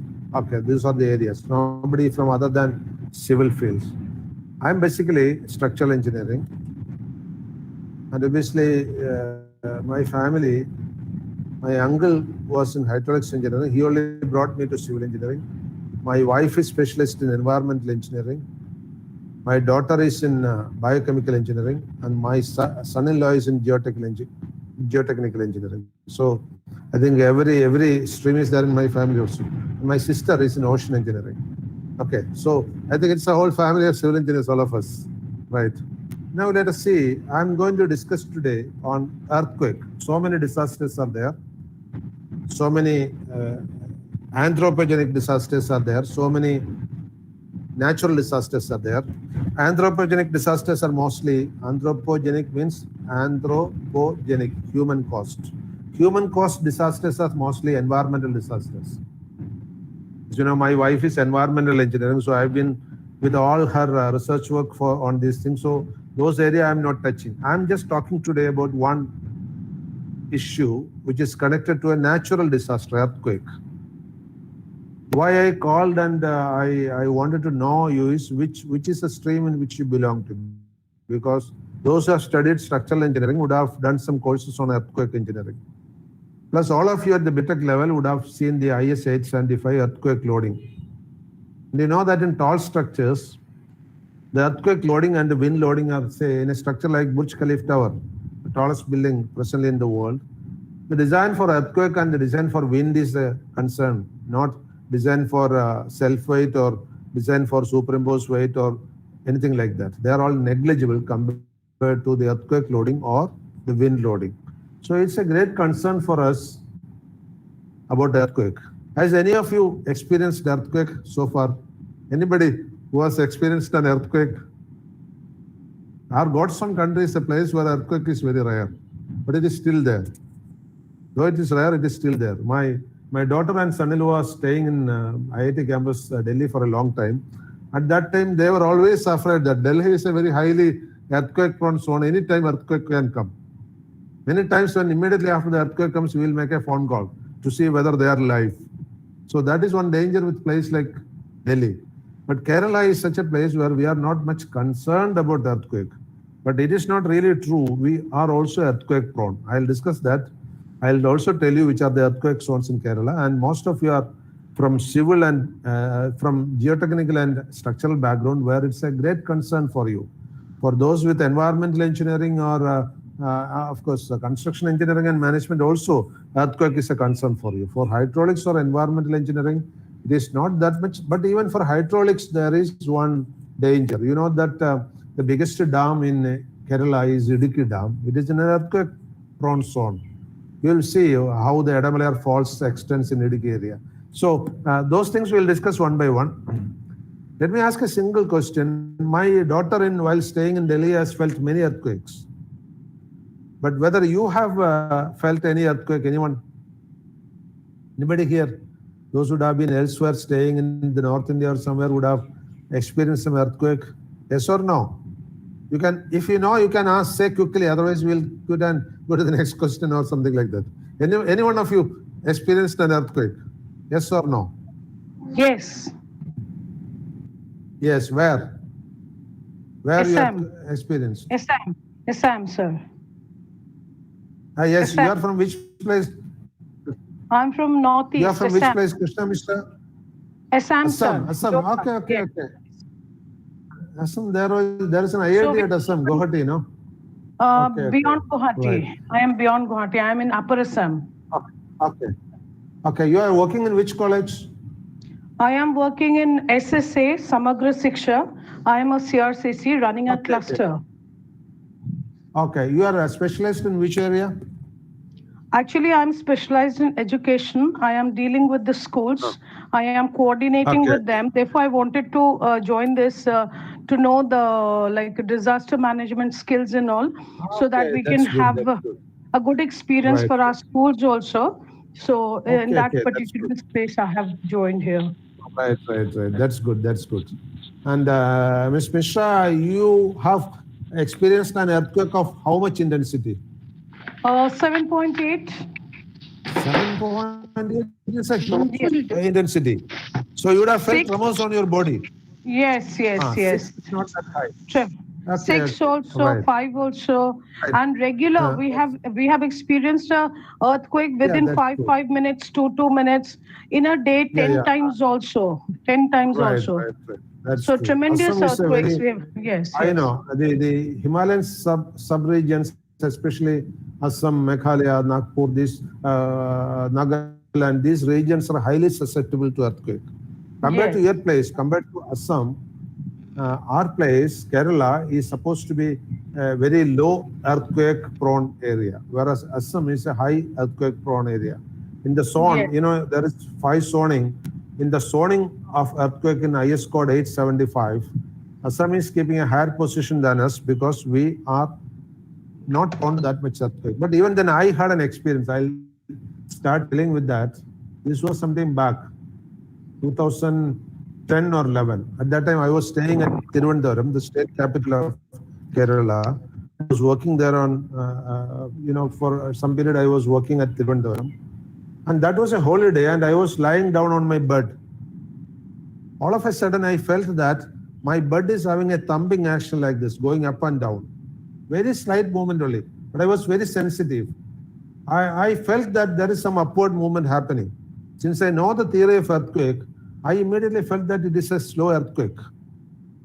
Very low intensity earthquake, around 3 or less. Then immediately I checked with it. Then only one news media channel was very active. I called them, Asianet News it is called. I called the news reporter of Asianet, he was my good friend, and I told him there's a slight earthquake at a place, Perurkada in Tiruvandhuram, where I'm staying. Have you got any report? He said, no report is there. Anyway, he will check, he said. After 5 minutes, the news came in the TV that there is an earthquake at Tiruvandhuram. It has been felt in places, including the place where I'm staying. So that is the only experience I had about earthquake. Very mild earthquake, as I have predicted, because I know what is the action of an earthquake with different intensity. I expected that will be less than 3 on the Richter scale, and it was 2.8 or 2.9, something like that. Only that much, it's not high. And if an earthquake of intensity around 8 happens, even the government secretariat at Tiruvandhuram will collapse because it's not an earthquake resistant structure. That is the reality with Kerala. So now we will discuss something about what is earthquake. So only one person, only Krishna Mishra has experienced an earthquake. Others beware, because if you are aware of earthquake, how it happens, you may escape from earthquake. You know that I think it was in Taiwan, a small kid was playing near the seashore. All of a sudden, he found that the water on the seashore is withdrawing. Water in the seashore is going down, not coming up. Then he loudly announced that tsunami is coming. He knew that when tsunami comes, before that the water will withdraw. And thousands of people who have been on the beach escaped that tsunami only because the small boy who was studied in his school days told that a tsunami is coming because water is receding. The receding water will come up as high wave, 10 meters, 20 meters high like that. They would all been swallowed by the wave, but that student, that small kid saved the lives of thousands of people. It was in the news media when that tsunami hit Kerala. The same tsunami has gone there. So I'm just saying you can also have a feel of what's the earthquake and how is the earthquake, so you can escape yourself and you can save your family. Okay, that is one thing. But most of this, except one person, everybody is civil engineer. So they'll be concerned more about the civil engineering aspects. Let us see something about that. And first, I'll introduce to you earthquake, because we have got a quality of mugging up things. We mug up what is Richter scale, or we mug up how the quenching action will be done, how the P waves and S waves travel. All these things we studied the theory. But even the equations for the hydrodynamics on reservoirs, this theory we study. I will be more focusing on simple practical aspects, so you basically understand what is an earthquake and how it is going to affect you. Well, don't worry about the equations and all. Those are all available in the IS codes and textbooks. But let us realize what is earthquake, so that at any time you can have like what I felt. When I felt a tremor, I could immediately feel that it's an earthquake, because I'm having the fundamental awareness like what is the vertical movement and what is the horizontal movement in an earthquake. Many people still believe that earthquake can shatter only buildings. No, earthquake can happen even without shattering buildings. So simple awareness, and every teacher must know it, so that you can save the people from disasters. That is why I'll be explaining today earthquake from a disaster management point of view. I'm not going to explain earthquake from a civil engineering or structural design point of view.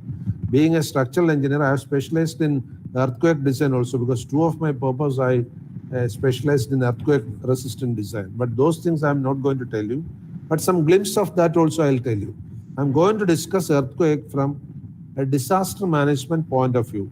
How it happens, what to do when it happens, what are the damages it may cause, what precautions you have to do. All these things I'll be discussing one by one. At any moment, you can stop me and ask me questions, because I like people to interact. One difficulty I'm seeing in people from North Kerala is that they don't interact much. Whereas people from South Kerala, they are more prone to interact. I'm not classifying as such, but remove that myth. Anybody can interact at any time. Am I right? I was asking your name and college first because I just wanted to see that you are interacting. Because I don't want dead stock in front of me. I want some livestock in front of me. Do you agree with me? Yes or no? Okay. So in between my sessions, I may ask some questions also. If you are present on the device, please ask. Please reply it. If you are not present, I will understand that you have kept the device somewhere and gone away. That is habit now. Earlier, that habit was with the students only. Nowadays, teachers are also doing it. When I was conducting an FDP for my own teachers, I found that one of them was not at the seat. Only the device was there. So don't do that. We have to be ethically correct. When you are listening to some program, don't let your device listen and you go away. You also be, even now while checking, I have seen that many of the teachers are not on the spot, not listening. Anyway, let me see one by one my slides also along with the presentation. Let me see whether the window can be presented.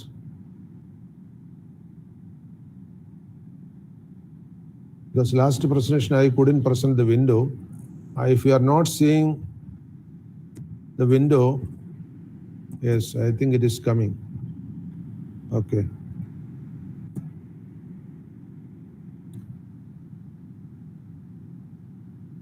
Can you see my slide? Now that screen is shared, sir. Not the slides. Slide is not yet visible. Okay, so I'll do one thing. That is why window sharing, it's not working. I don't know what is the reason. I'll share the entire screen. That will be better. So it may come. Let me try. Because last presentation also, I was seeing that my window was not being shared properly. I'll check with the system and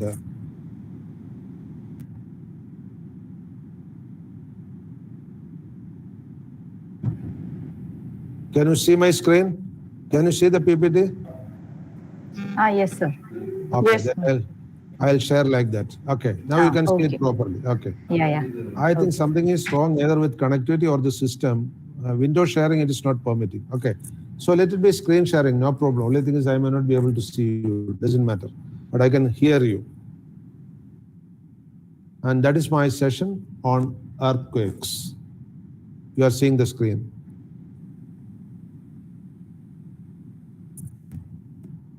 I don't want to complicate things. I start with a very rudimentary definition of earthquake.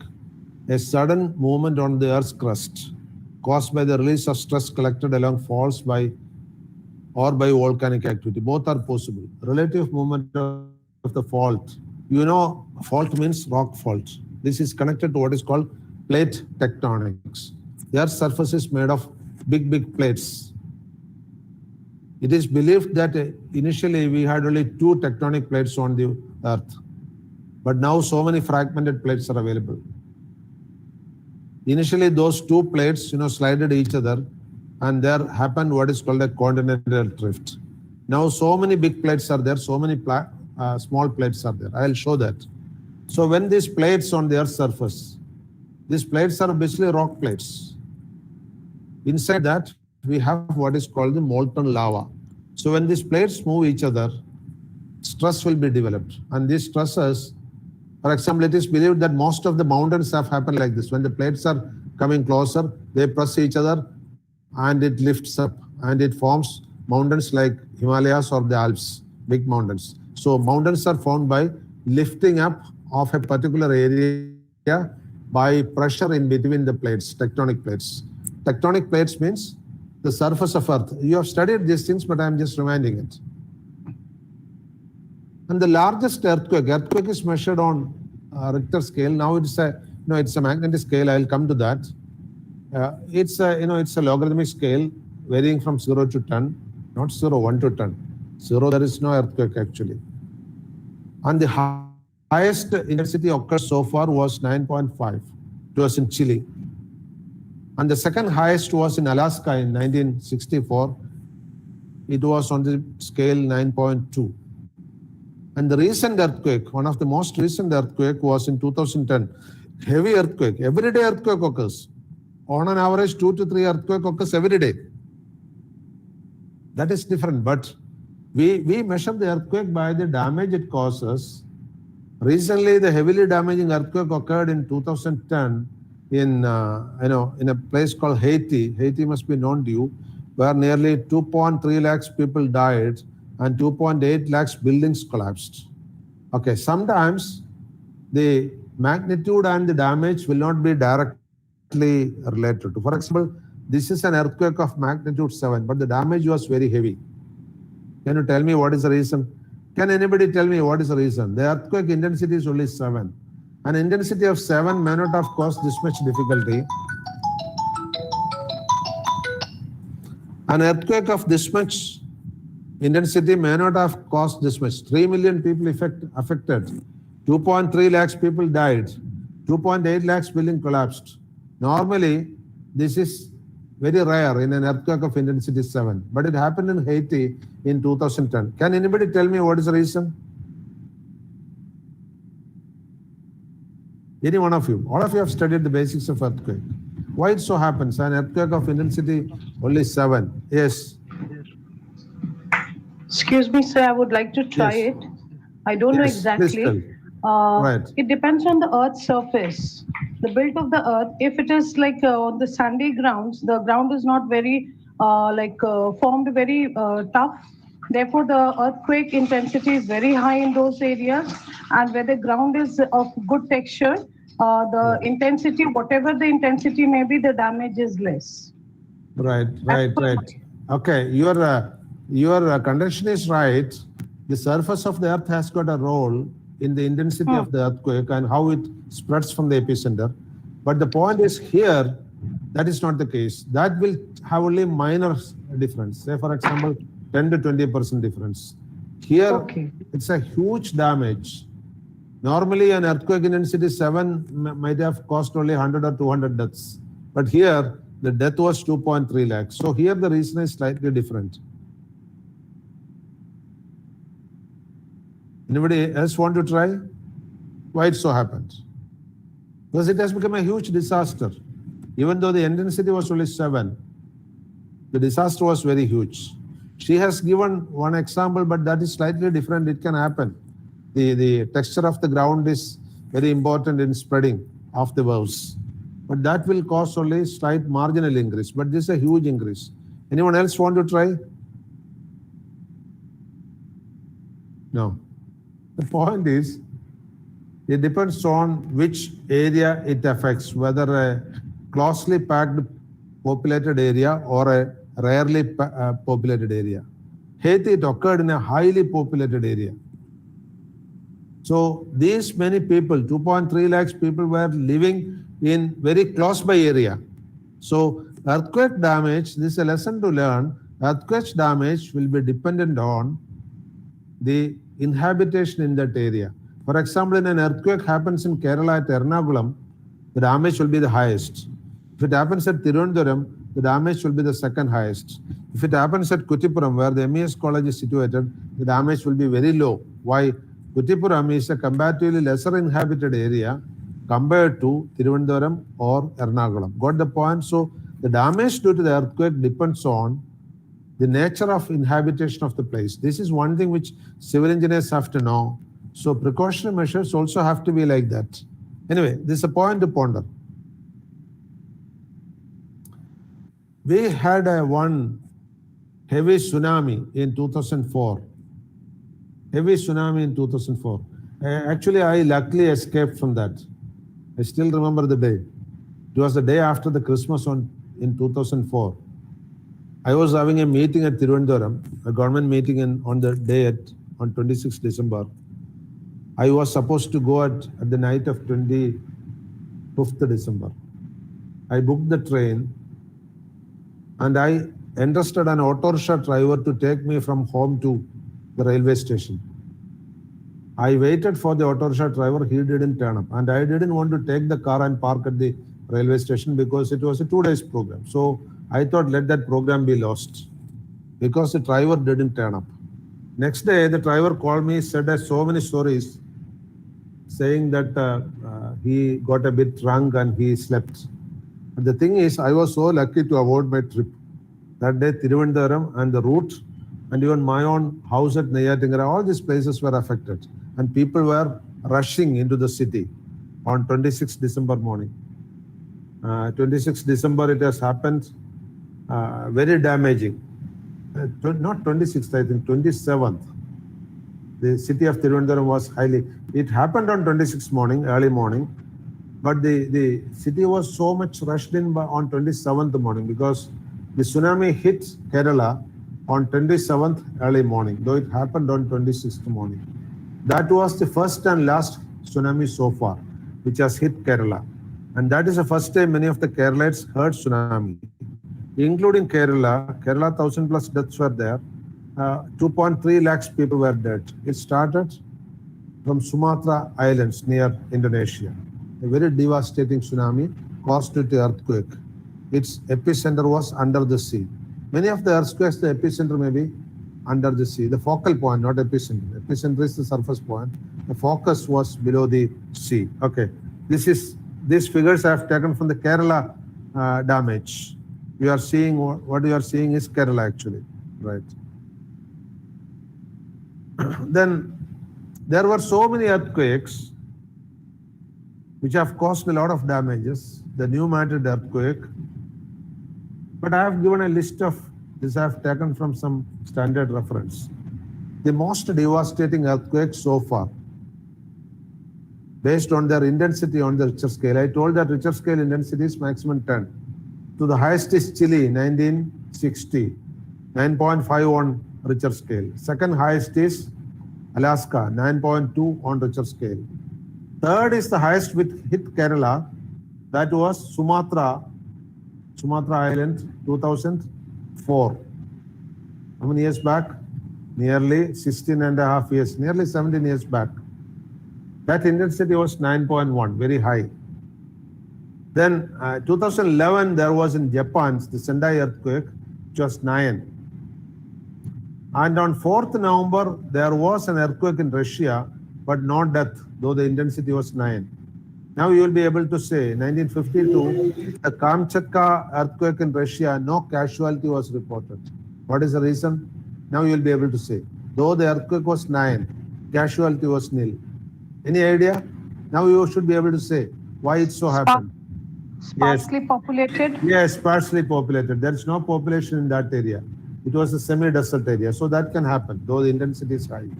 Then in 2010 in Chile, again another earthquake was there. Casualty was very high. Around 8 lakhs people died.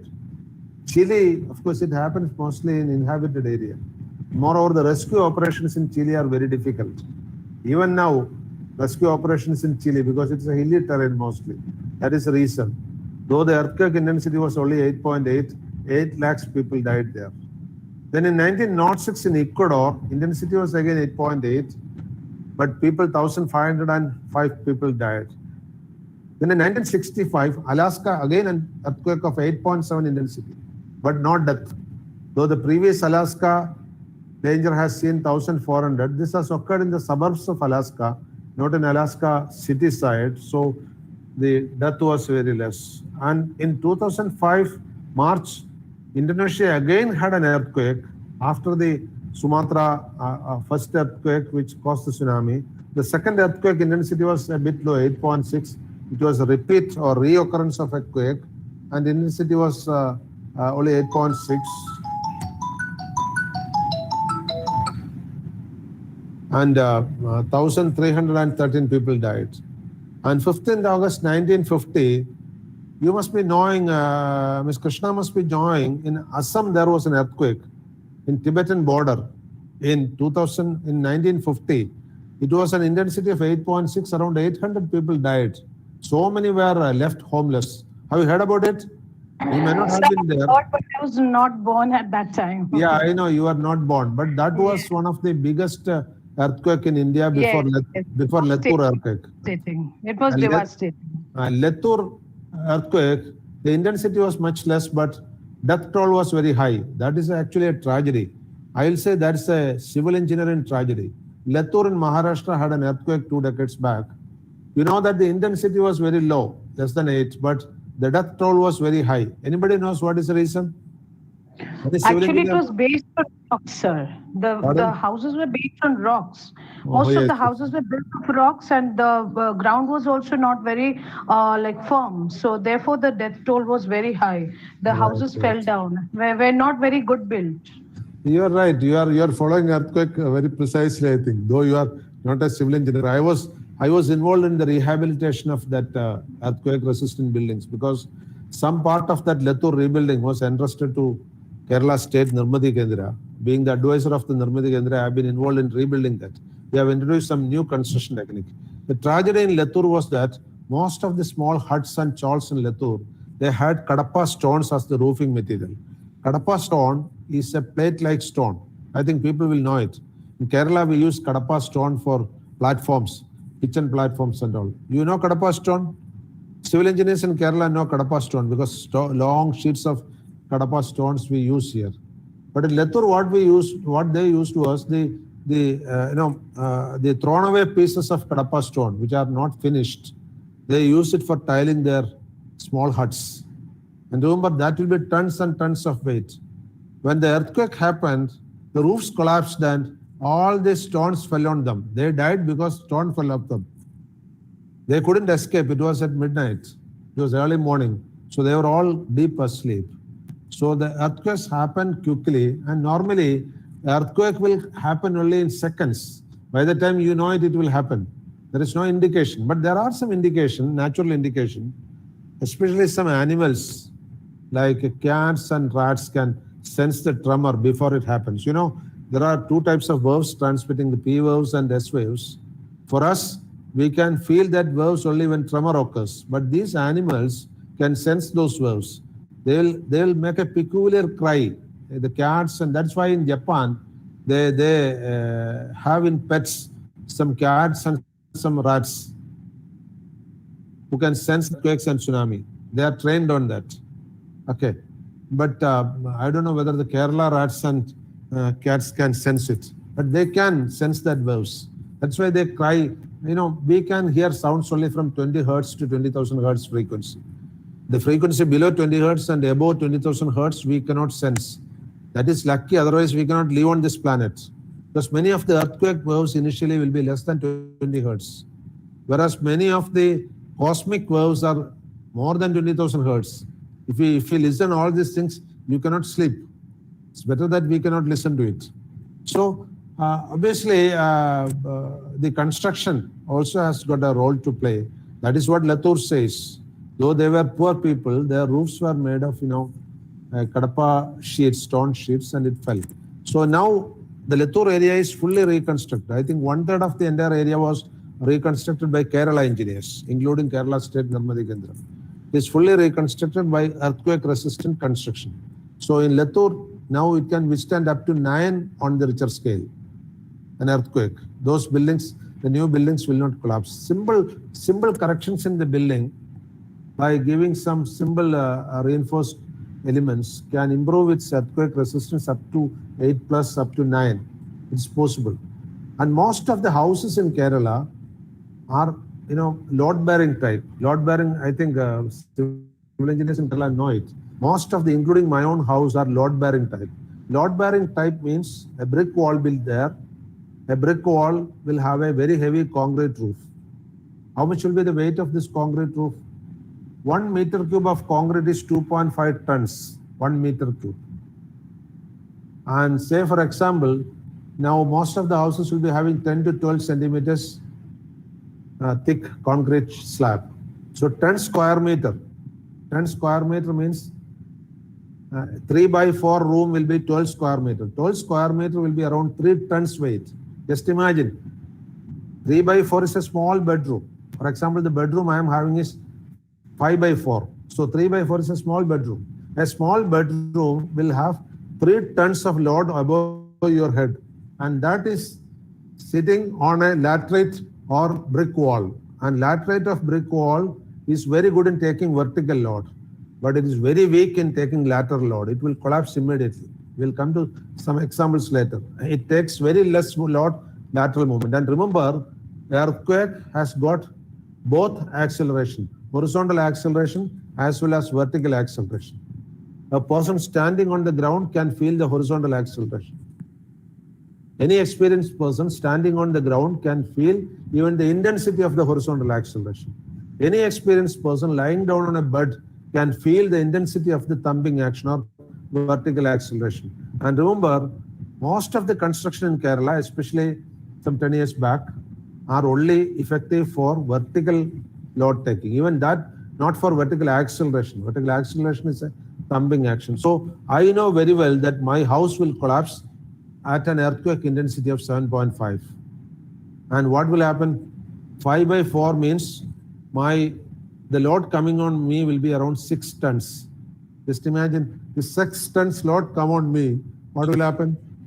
That is why in earthquake prone area, we advise to have folded plate roof like this. So even if the roof is collapsing, now in Latour area we have made like that. Even if the roof is collapsing, the roof will remain here, the people can remain safe inside. Now RC roof of this shape, folded plate shape, will not collapse that easily. It's very strong. In Assam IIT, there is a professor, I think you would have retired, Buragain. He was my teacher at Bombay on structural mechanics. He has specifically told the folded plate is having some extra strength. But anyway, the analysis is a bit different. He was teaching us folded plate. Anyway, it's not only Buragain's statement. In any textbook you see, a folded plate of this shape is so strong. So in any earthquake construction, you will have folded plate construction preferred to horizontal roof. If horizontal roof you are having, you should have on structural framework, not on brick wall. Structural framework can withstand the earthquake up to almost 9 intensity. Over 9 intensity, it's only a fate. Very rarely, you see that all over the world only 3 times the intensity exceeded 9 so far. So what is the chance of intensity 9 exceeding in Kerala? Very rare. So structural framed, RCC framed buildings can easily take up to 9, provided it is properly designed for earthquake. Even ordinary brick wall can take up to 8, 8.5 if there are vertical mullion members connecting the plinth beam and the roof. Anyway, construction technique I am not going to discuss now, only because I am a structural engineer, I mentioned it. Those things, when somebody wants an earthquake resistant construction, they can consult. This is a session on disaster due to earthquake. So let us see. I'm just saying, these things you can keep in mind, a fundamental awareness on earthquake resistant structures. Okay. And one more danger with earthquake is, earthquakes normally occur in the early morning. What is the reason? Anybody knows? That is why the disaster is much more. Early morning means between 2 and 4 people will be sleeping. Not only earthquake, even heart attacks do occur in that period. Heart patients normally will be advised by the doctors to be very careful in the early morning. In the early morning means, can anybody tell me why these disasters, whether personal disasters, many of my old friends have died at the age of, in the early morning time. Can any one of you tell what is the reason for that? Let me see, what is your general awareness on this topic? Anyone? Why earthquakes offer mostly in the early morning? Why heart attacks do occur early morning? No one knows? Any one of you? You're all civil engineers.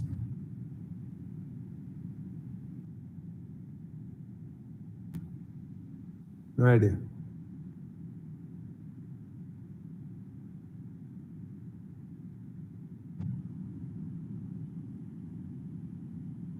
Civil engineers, honor yourself by offering some answer. Try, let it be wrong. Medical hands will easily say.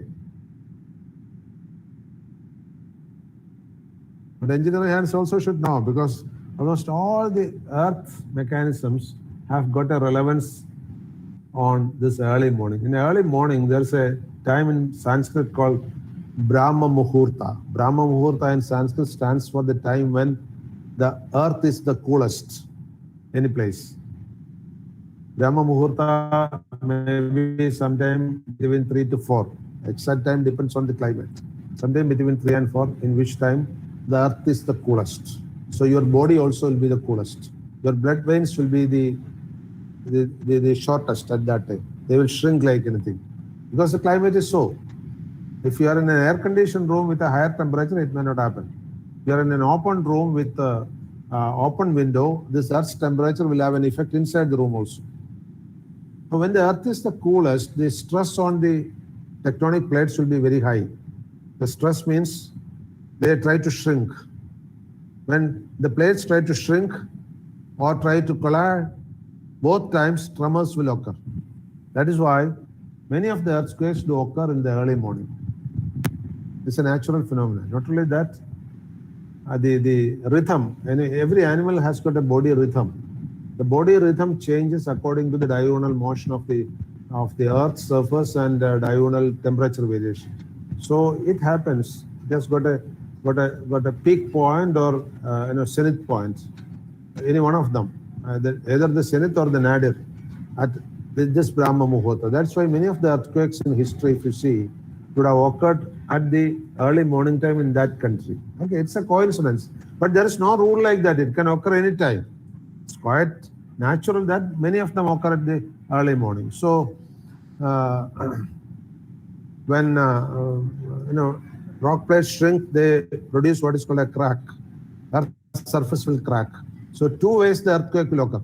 One is the plates moving away, one is the plate colliding each other. Colliding each other normally happens at higher temperature and it will move up. That is how the mountains will form. And separating it is what is called, that is how the fault plane, fault, F-I-U-L-T, fault plane is made by separation. And wherever there is a fissure in the rock, the fault plane will separate very effectively. And this is a rough picture of the Earth's crust. What is the shape of the Earth? Anybody? You're all civil engineers. Let me see what is the shape of the Earth. Anyone? If you are not saying, I'll ask you. Yes. Yes, somebody has written. Mridula has written. Oblate spheroid. You are right. Mridula, oblates. I was not seeing the chat box actually when that full screen presentation was there. Chat screen, I was not seeing. Yes, you have presented. It is an oblate spheroid. You are right. An oblate spheroid means like an orange. A sphere with two ends flat. Okay. It is an oblate spheroid.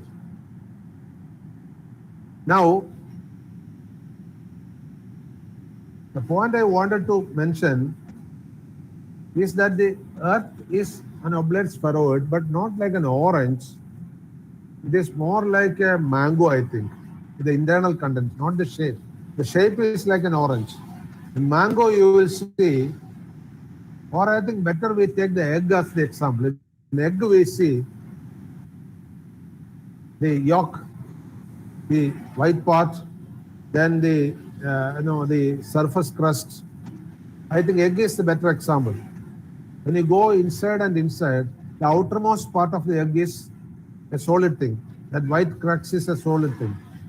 When you go inside to the cover, you see that inside there is an yellow liquid when it is a natural egg. Similarly, this cross section, when you go from outside to inside, anyone knows how much is the diameter of the Earth? Any idea how much is the diameter of the Earth? 6,300 kilometers. 6,370 kilometers is not the diameter, it is the radius. Radius. So what's the diameter?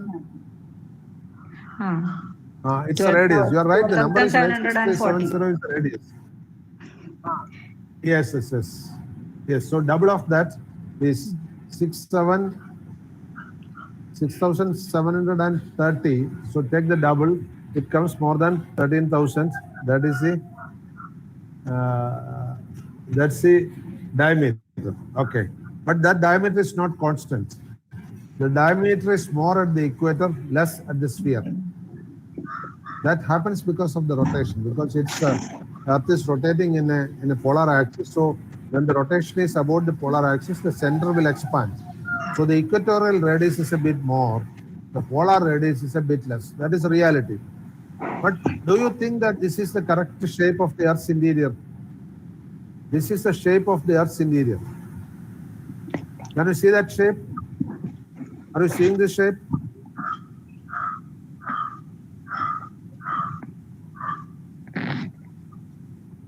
Are you seeing this? Yes, sir. Yes or no? Yes, sir. It's visible, sir. Are you seeing my screen? Yes, sir. Yes, sir. Do you think that this is a correct shape? This is an imagination actually. It is not reality. In reality, it is being told that there is no standard radius like this. There is a crust outside. There is a mantle inside. That is true. Inside that, the inner core and the outer core are just imagination. It's being told that it is all pockets inside. And inside this pocket, there is molten liquid. That's called lava, molten liquid. When it comes out, it is called lava. It is actually molten rock and molten metals in liquid form. But that is not a standard shape like this. Scientists do have come out with the concept that it is not a standard shape or a circular shape like this. They are pockets different.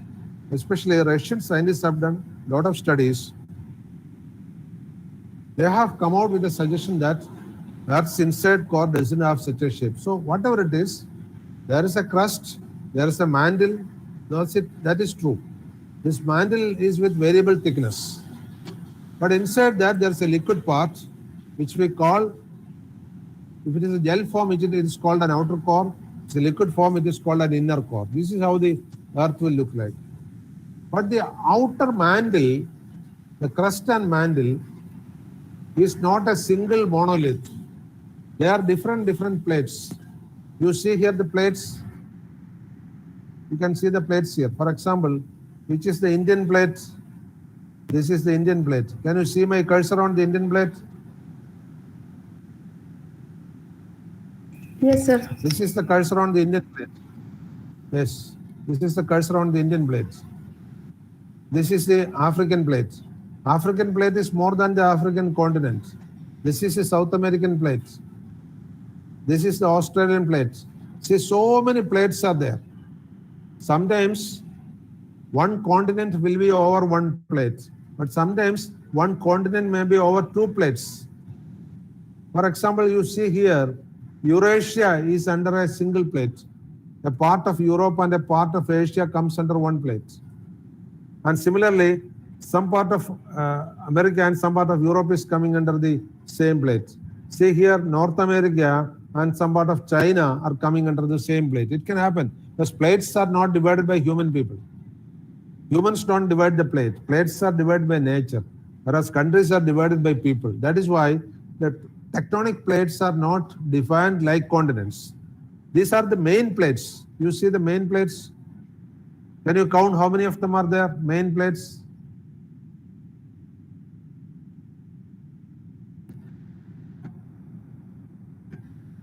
Any idea? You see the number of colors in this? That is the number of main plates. Out of them, some plates are very small. For example, north of Australia, there's a different plate. It's a small fragmented plate. 13. So, anybody counted? How much? 13, sir. How much you counted? It is 14. Very close to it. Good. Okay. You have counted 13. Actually, it is 14 plates. Main plates. But other than this, so many small plates are there. So many are there. And these plates move towards each other, move away from each other, slide each other. Sometimes that also happens. Just like you imagine, you are having two thick steel plates with you. You can move it, collide it each other, you can separate it each other, you can slide it each other. All these things happen on the Earth's surface. All this give rise to what is called tremor. But even without tremor, you just see it is moving always. These tectonic plates are always on movement.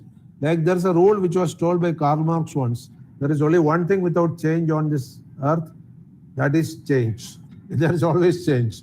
Tectonic plates are moving. Even when we are sleeping, the plates are moving at a very slow speed, 2 to 12 centimeters per what is that, per year? Okay, that is the rate. Like I always used to ask my questions. You see a concrete beam on the roof. Is it deflected? See, in the classroom where you are standing or in the staff room where you are sitting, there will be a concrete beam, RC beam above you. Is it deflected or not? Some structural engineer, please give me the answer.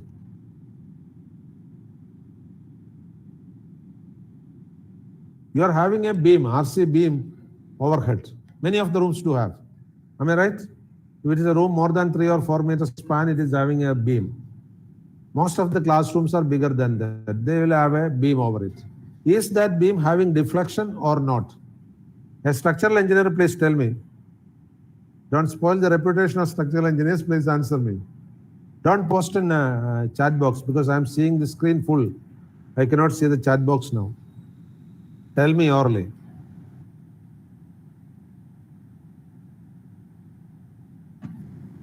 Are the beams deflected? Yes or no?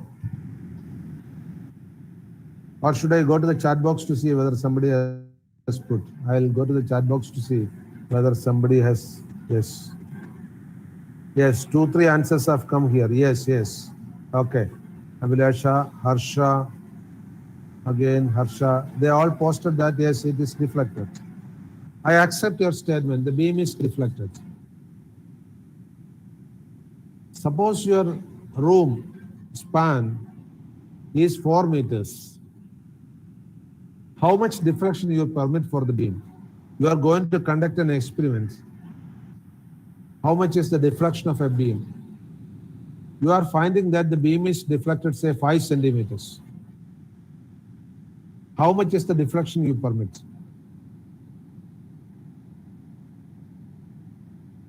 Any idea? I had come across such a case. An entire building in MG University, the side of the beams, the slabs had cracks. So they referred it and I had to make an inspection and I found that all the beams have been deflected beyond its permissible limit. What is the permissible limit for deflection normally of a beam? Anybody? One among you civil engineers, please tell me, what is the permitted deflection in an RC beam? Even 2 PG students are also there. They can also tell me. I'm just checking your knowledge level of fundamentals. You will all say great equations. Even Dell functions you will say.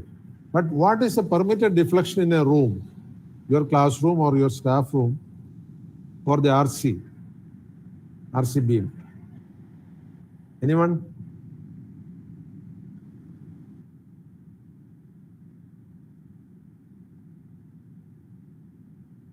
Yes.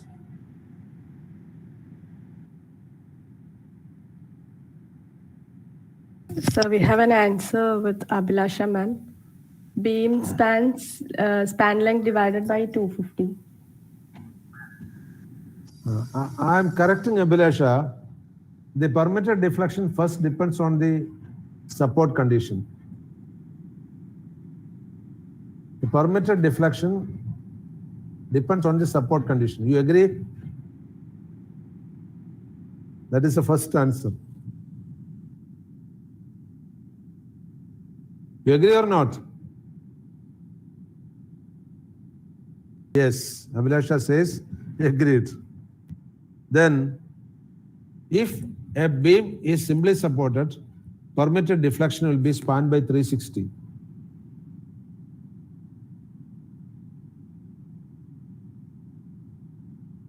If it is any other condition, cantilever or partially rigid or fixed at ends, it depends on the percentage of rigidity at the support. So easily you can go to IS 456 and decide for which condition how much should be taken, or even it can be analyzed and solved. I think you got it clear. Okay. So if somebody asks you what is the permitted deflection, don't give a number immediately. Tell that it depends on the end condition. So civil engineers have to be very careful. So I have come across so many cases where court cases, we have to appear for the court of consumer court. We have to give an answer. Some people will say the beam deflected. I got recently a claim from somewhere near what is that called, Nilambur. The case was given by the owner against the contractor and engineer, saying that the slab is highly deflected. Since I met with an accident and couldn't travel at that time, I entrusted a local engineer and go and measure the deflection.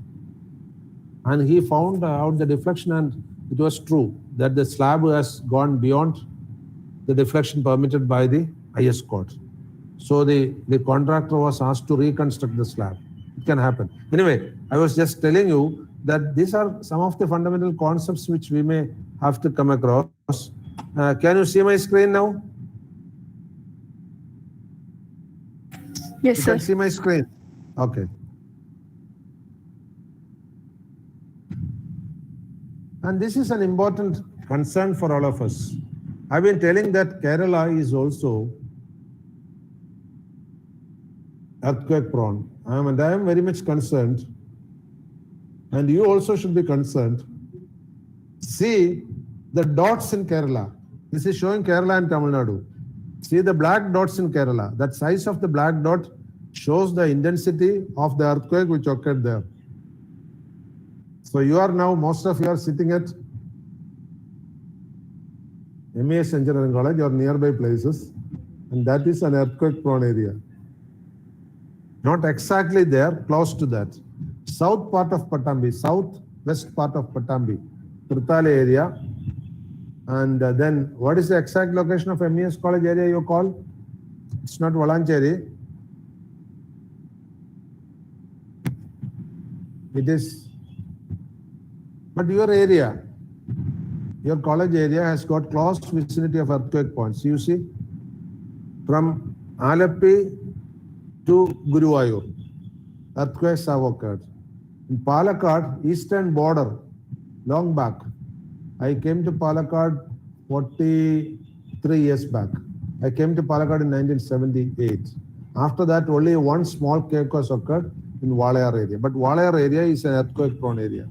So I tell my students, my college where I am sitting now is only around 6 kilometers from Walayar National Highway. So here also it's earthquake-prone area. And here two major reservoirs are there, Malappuram and Walayar.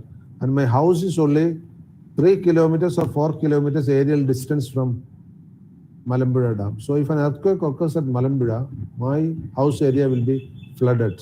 This Malappuram reservoir is a very high one. And then 2-3 points also you have to see. Connecting, you see some dotted lines there in Achankovil. Can you see my picture clearly? There you can see some Achankovil shear and Bhavani shear. Bhavani shear is on the northern side of Palakkad district. Bhavani shear. It's in Attapadi area. And Achankovil area is actually covering Alappuzha and Kollam districts, eastern side. That is close to Sabarimala. Achankovil shear passes close to their shear plains, rock shear plains. And then you also see Tiruvandhuram is an area which is very much earthquake prone. Other than the central Kerala area, the next earthquake prone area is Tiruvandhuram, coastal as well as hilly area. Agasthyagudam area, Tiruvandhuram coastal area, even that VSSC area is earthquake prone area. There are two major shears in Kerala, the Achankovil shear and the Bhavani shear. Achankovil shear is in Alappuzha and Kollam district combined. You can see it on the picture. And Bhavani shear is on the northern part of Kerala, extending to Tamil Nadu. It goes very close to the Moyar shear in Tamil Nadu. That is there. Then another thing is, you can see a major fault, PF marked there. That is Periyar fault. It is very close to Idukki. Idukki is the, not only Idukki, Periyar Dam. So Idukki and Periyar Dam, you know, it's only around 25 kilometers distance. So this Periyar fault is very close to Periyar Dam. You know that Malappuram is one of the oldest dam in Kerala, more than a century old, and it is susceptible to failure. And if an earthquake occurs in that Periyar fault, Malappuram will collapse. Then there is another fault plain that is called the Idamalayar. You can see here marked IL. Idamalayar area has got 3 dams in a line. Lower Periyar Dam, Idamalayar Dam. This Idamalayar area is also susceptible to earthquake, though earthquake has not occurred. In Idukki area, earthquake has occurred, minor earthquake has occurred many times. But remember, there is a Periyar fault in that area. Fault means where there's a break between the tectonic plates. So, based on this, what do you feel? Anyone can comment. What about the earthquake? I was once mentioning at a meeting at Secretariat that Tiruvandhuram is a highly earthquake prone area and the present Secretariat is not safe. Present Secretariat was built around, I think it was built around 130 or 140. Madhav Rao built it. Exact year I don't remember. Anyway, more than 100 years old. The present Secretariat was built. And it is a load-bearing structure made of lime mortar, not even cement mortar. Lime mortar is very weak compared to cement mortar. The main building, obviously the north block of Secretariat is RC framed building, where the Chief Minister and some other ministers are sitting. It's a 4-storied building, RC framed. That is safe from earthquake. It can withstand up to 9 almost. But the old block where most of the ministers and secretaries are sitting, it is an old block which even cannot withstand earthquake up to 7. And remember, Thiruvananthapuram is an earthquake zone, earthquake prone zone, because you have seen that Trivandrum area, many earthquakes have occurred. So what is your inference now? Seeing this?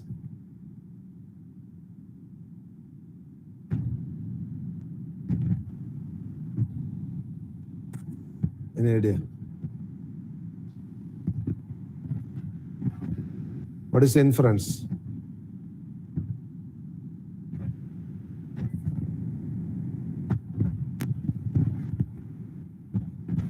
No inference. So I would just like to try it out. Yes. Actually, Yes. Hearing everything, I've heard a lot about you. And after hearing everything, I just come to a conclusion that the infrastructure, wherever is built, everything should be kept in mind before building, because it may cause, in future, it may cause certain damages. And if it is kept in mind, and if the building is constructed in that form, it will be safer in the form of like disaster management can be done before the disaster comes. So Yes, that is a point I want to stress. For this, we have to learn from the Japanese. Japan is the most earthquake affected zone in the world. Every day, I have read a novel by Sol Bellow, the famous writer, and she has mentioned that once she was staying in a hotel at somewhere near Tokyo, in the sea coast. She was saying that all of a sudden a huge alarm rang in the hotel. It's a tall building. All of a sudden the announcement came that a tsunami is coming. We expect the tsunami height to be around 30 meters. So all the inhabitants in the hotel are asked to climb to the top story. So they all climbed to the top story. The tsunami they could see from there. Tsunami came and went back. And after that, she was surprised to know that the Japanese people could survive such a tsunami with such an ease. So she asked the hotel people why no effect was there on this building. We were standing on top of the building. And they told her, this is a steel-framed building. It can withstand tsunami or even earthquake up to intensity 9.2. And it is piled deep. And it will not be uprooted. So that is a safety measure. Many of the buildings in Japan are either steel-framed building, or even if it is RCC framed building, it is earthquake resistant normally up to 9. If it is a small house, they make small house only with timber roof or metallic sheet roof, thin sheet roof. Why? Even if the building collapses and the roof falls on their head, they will not die. Because timber is very lightweight and their timber sheets are very thin sheets, processed sheet. So this is something which we have to learn. Much of the catastrophe in earthquake are caused by the overweight of the roof, and we have to learn from Japanese that they are living with earthquake. Maybe in the northeastern also you see many of the places. Whenever I used to visit the northeastern side, I've seen that the houses are small with light roofing, not with heavy roofing. They haven't done the folly which the Latur people have done. But again, there's a danger in Andhra Pradesh and Maharashtra. Even today, the low-cost houses are mostly having, even after Latur incident, they are still having the stone sheet roof. Why? They don't have affordability for other materials. This small stone pieces are available near their houses. They just pick it and make the roof. But in Kerala, luckily, the earlier days, 80% of even 100 years back, the roof of the richest person in Kerala, the Travancore king, was leaf thatched, coconut leaf thatched palace they had. But now the culture has changed. Everybody is making concrete overhead, but they don't know that this concrete can once become their killer if it is not properly framed and constructed. This is one difficulty. Anyway, I'm just cautioning. Now we will see some of the other effects of earthquake. So this is about Kerala. Obviously, Ms. Mishra, I have not brought any sketch about the Northeastern because I was not expecting a Northeastern candidate to be present here. Okay, it doesn't matter. You can see such a sketch for Assam. It is available on the net. This I have taken from net only. It's available on the net, and you can decide in your area how much is the earthquake possibility, and you can tell your students what is the possibility, how we have to be prepared, and also tell them that making a house is not for a show purpose, it is for our safety and security. So depending on the place, we have to rearrange it. And let me see the next one. This I have told, when two plates meet, they collide each other and they slide past each other. And another possibility is volcanic eruption. Luckily, India, active volcanoes are not there. Most of the active volcanoes are either in the American continent, especially South American continent, and the island nations like Indonesia, Malaysia, this area. In India, active volcanoes are not there. We are lucky, because whenever volcanic eruption is there, just before that, there will be tremors, not after the eruption. At the time of eruption, just like day before yesterday, my wife was, heating an egg curry which was made in the lunchtime, was to be reused for the supper time. So the egg was there, and it was put in a bowl, and it was being heated in the oven. In the electric oven, it was being heated. All of a sudden, we heard a bursting sound. Why? Sometimes it happens. The egg will burst. When the surface temperature is high and the inside temperature is low, the egg may burst, quite natural. That is why they advise don't put a raw egg into the oven. Cooked egg, if some moisture content is there, sometimes it may not burst, that's all, but it has burst. Since it was covered, it did spread, otherwise it will spread. This type of bursting takes place inside the earth, and that is what is called volcanic eruption.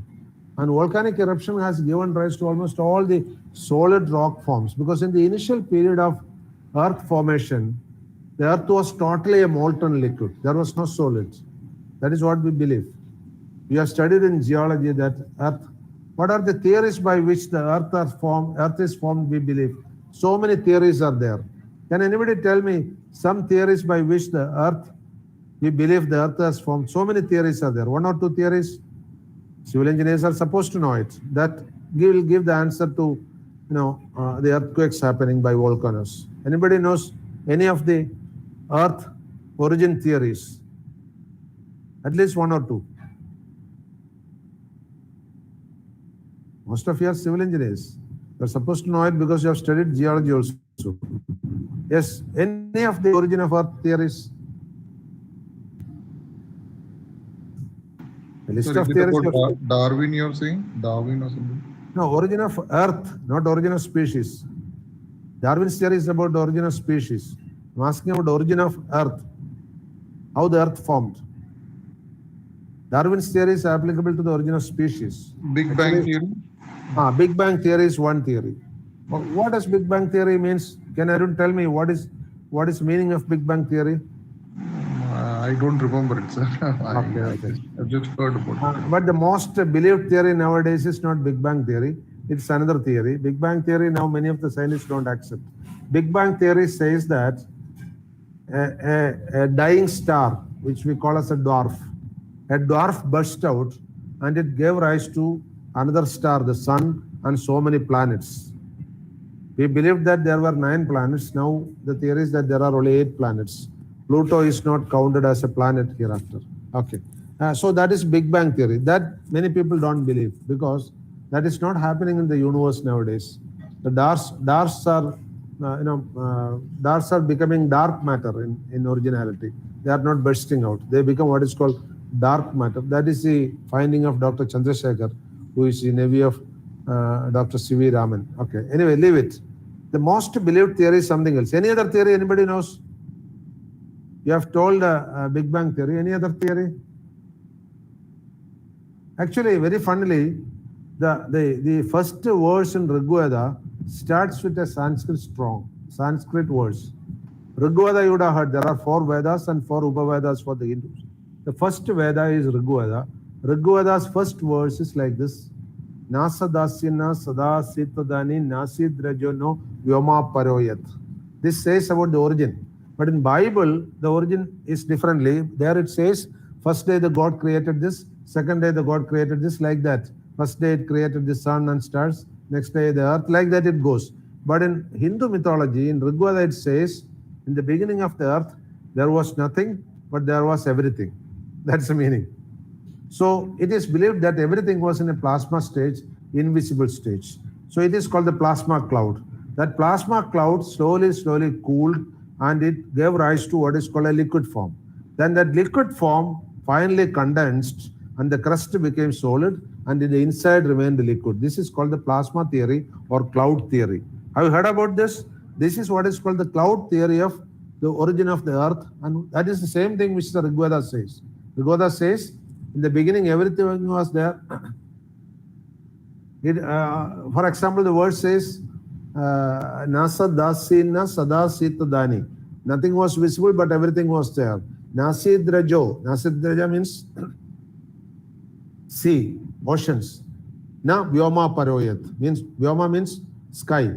None of these things were separate, but all these things were there. That is what the Veda says. Anyway, that is almost a cloud theory. I am not a religious person in that way, but I was attracted by this when I was doing my Sanskrit course. This sloga attracted me, but very interesting. I've also seen that the first ever civil engineering book. Anybody knows which is the first civil engineering books? 90% of you are civil engineers, so I am asking this question. Anybody knows which is the first civil engineering books? It has nothing to do with earthquake, but general awareness. Anyone? No?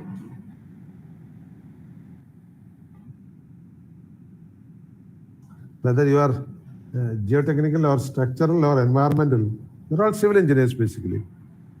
The first civil engineering book in the world is called Sthapatya Veda. Sthapatya Veda means building construction, theory of building construction.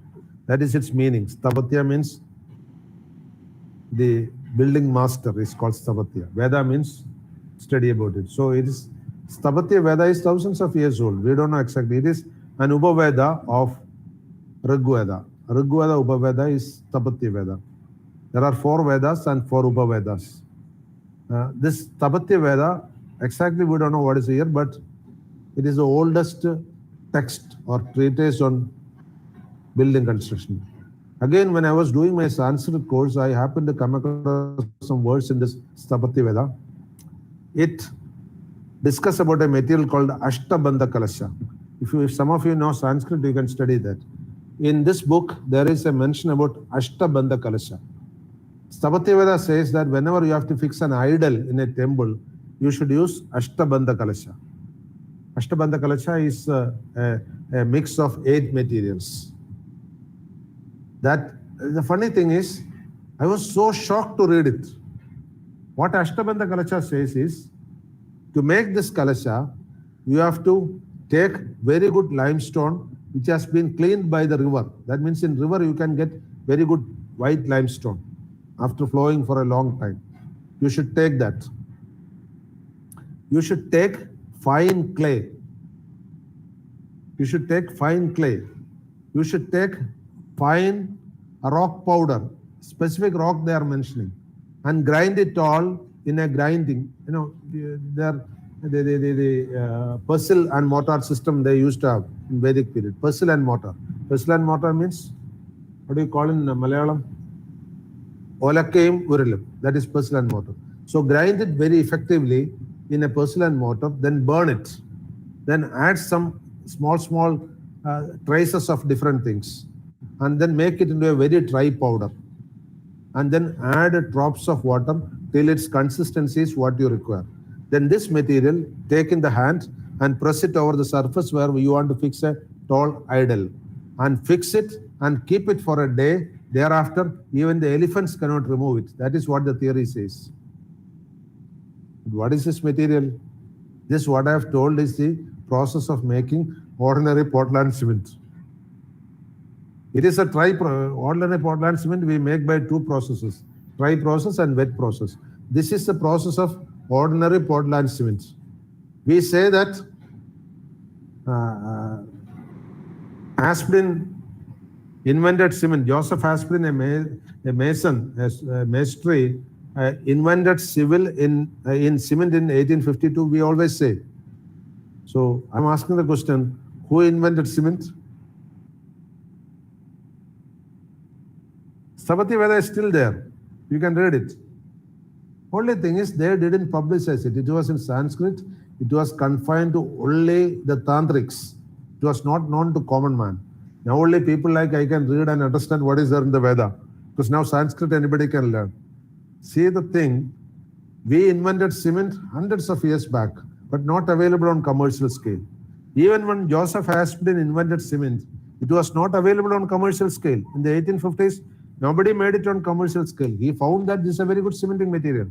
For example, cement is basically calcium aluminum silicate, made of calcium oxide, white stone, made of alumina, pure clay, and made of silicate, pure stone,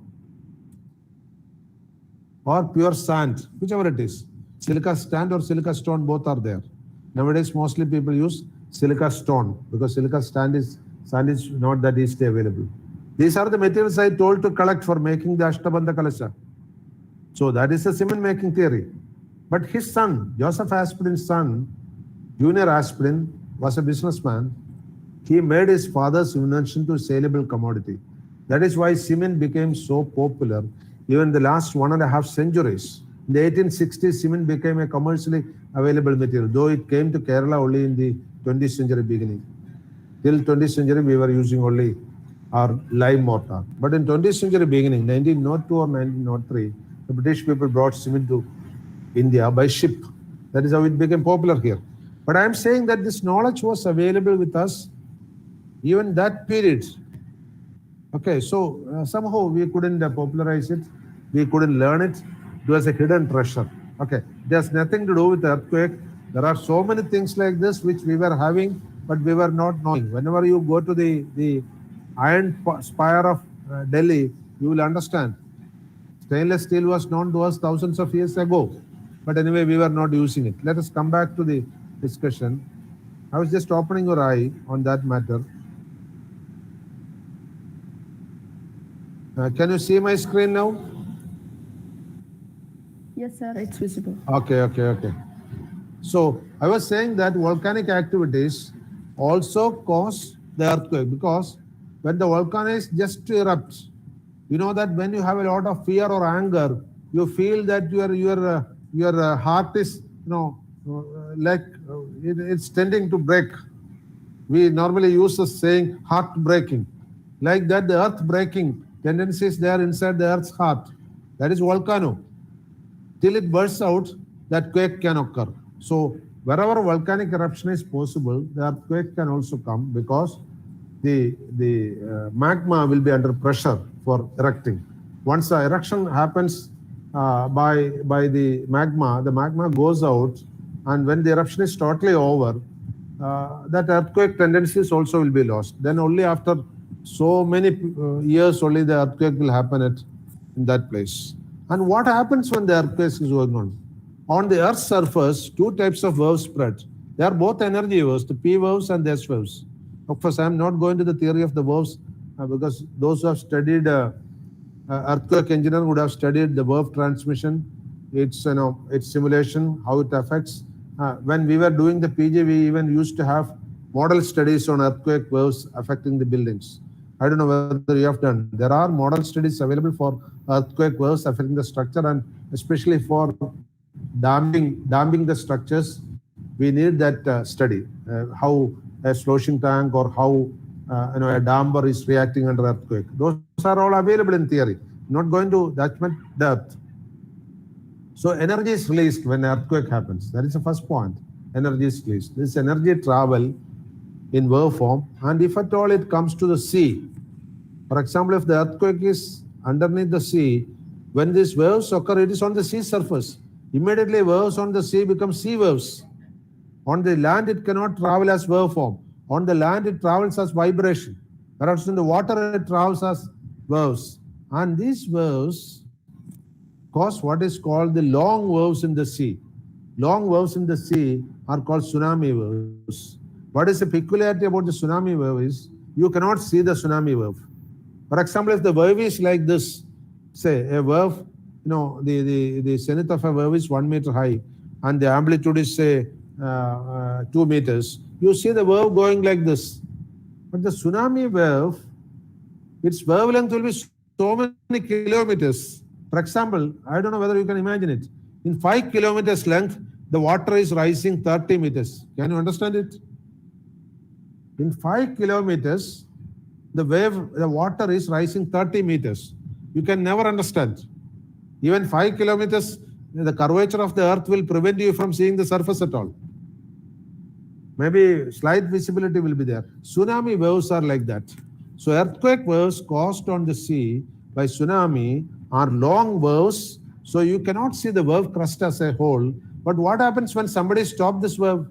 When the land is stopping this wave, this 5 kilometer wave is coming, the land is stopping, then it will compress and come here, and all of a sudden that 30 meter goes up. This is why tsunami waves are very tall. Sometimes it can go up to 50 meters, 60 meters like that. There have been cases even where tsunami waves have gone up to 90 meters. So earthquake waves, if it is on the sea, it is very dangerous. If it is on the land, what happens? It shivers everything. That is called tremor. Tremor means vibration. The energy is dissipated by the earth waves, whether it is P waves or earth waves. I told it can be horizontal waves or vertical waves. By vibrating, it loses its energy. That is it. Okay. That is why most of the earthquake control measures which we use in civil engineering are vibration prevention mechanism. There are some terms in earthquake. See, an earthquake is occurring underneath the earth always, will not be on surface. So that point where the earthquake occurs underneath the earth, we call it as the focus. And that point where it is on the surface equivalent. For example, I'm sitting here below 100 kilometers, the earthquake is occurring. That point at which it occurs is the focus of the earthquake. This point where I'm sitting, where I'm feeling the earthquake, is the epicenter, because epicenter is a translation of the focus to the surface. Normally, earthquakes occur inside the earth because most of the tectonic movements, most of the lava eruptions, it may be inside the earth, inside the plate, below the plate. Sometimes, very rarely, the surface movement can also happen because if the plates are such that the top edges are hitting each other, there is a possibility that the tremor may be on the surface only. So the focus and epicenter may coincide. That is a very rare possibility. But whatever is the reason, there are, of course, there are points called hypocenter and epicenter. I told epicenter is the point where it reaches the surface, but hypocenter is the point at which you start feeling it. Sometimes due to some reasons, maybe it is water, you are not feeling it. So you have to shift it to a place called hypocenter where you are feeling it. And always, most of these earthquakes are associated with fault. Fault means breaks in the plates. You see that diagram. Sorry to interrupt you, sir. Yes, please. Radha Unnikrishnan M has raised a hand. Okay, I'll see. Radha, you can ask the question, please.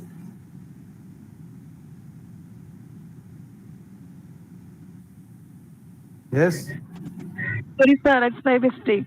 Okay, doesn't matter. Anytime you can raise a hand and ask a question. Because any interruption in the session is better because teachers cannot listen for a long time. Am I right? Teachers are more impatient than students. Students, we force them to sit for 1 hour. Teachers, after half an hour, you feel really bored and you feel like deviating. Am I right or wrong? Radha, what do you say? Am I right? Yes, sir, it's right. Okay, so once in a while, you can raise the hand or ask some questions so that monotony can be broken.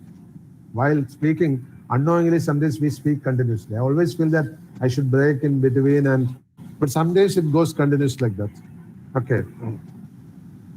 So fault plane means there's a fault would have occurred long back by some fissure, by some cutting, by some separation, by some failure, whatever it is. So fault planes are weak points. For example, in our body, the joints are the weak points. Joints, this is a joint. This is a joint. This is another joint. Joints are the weak point. because bones are very strong. So that is why when you become old, some 70 or 80 years old, your joints will not obey your orders, whereas the bones will still order because they are strong enough. Similarly, strong rock will not break, but fault planes can break. And as I told, the intensity of earthquake is measured in a Richter scale from 1 to 10. It's a logarithmic scale. So 1 stands for 10 raised to 1. 2 stands for 10 raised to 2. 3 stands for 10 raised to 3. So what is the difference between 1 and 3 on the Richter scale? 100 times different. So when you say earthquake 7, earthquake intensity 8, the difference is almost 7 times, almost 10 times intensity difference between 1 point difference. Like a sound measuring scale, decibel. Decibel is also, a logarithmic scale. Logarithmic scale, the variation is 10 raised to 1, 10 raised to 2, like that. Okay. So this is an instrument used for measuring the earthquake. It is called a seismograph.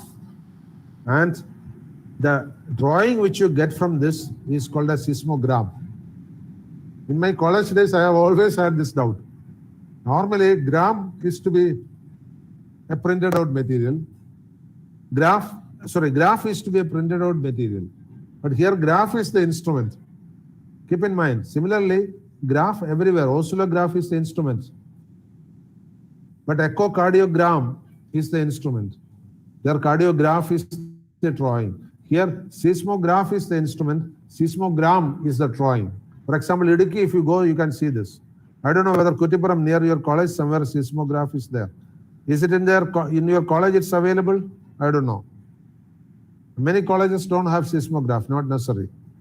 Okay, but Palakkad districts, 3-4 places seismograph is there. Even in civil station, there's a seismograph kept there. So you can measure what is the earthquake intensity. Now we are going to have a tie-up with a government agency, so they'll keep a seismograph in our college building. Okay, that agreement is going on. So we will have also a seismograph which will measure the earthquake intensity. Obviously, the earthquake intensity in IS code 875, IS code for loadings. Earthquake load, wind load, etc. are given in IS 875. Go through it. There you can see which are the 5 zones it is divided into. The earthquake zones are divided into intensity based on 5 zones. Zone 5 with the highest and zone 1 with the lowest. You can see in the IS code. Okay. And these are the Richter scale, intensity scale. Less than 3.5, you can just feel it. I told no, I felt an earthquake less than 3. It was true. It was 2.9 or 2.8.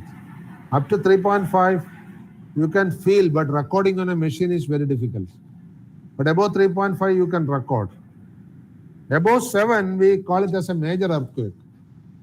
And above 8, it is a great earthquake. And above 9, it is a devastating earthquake.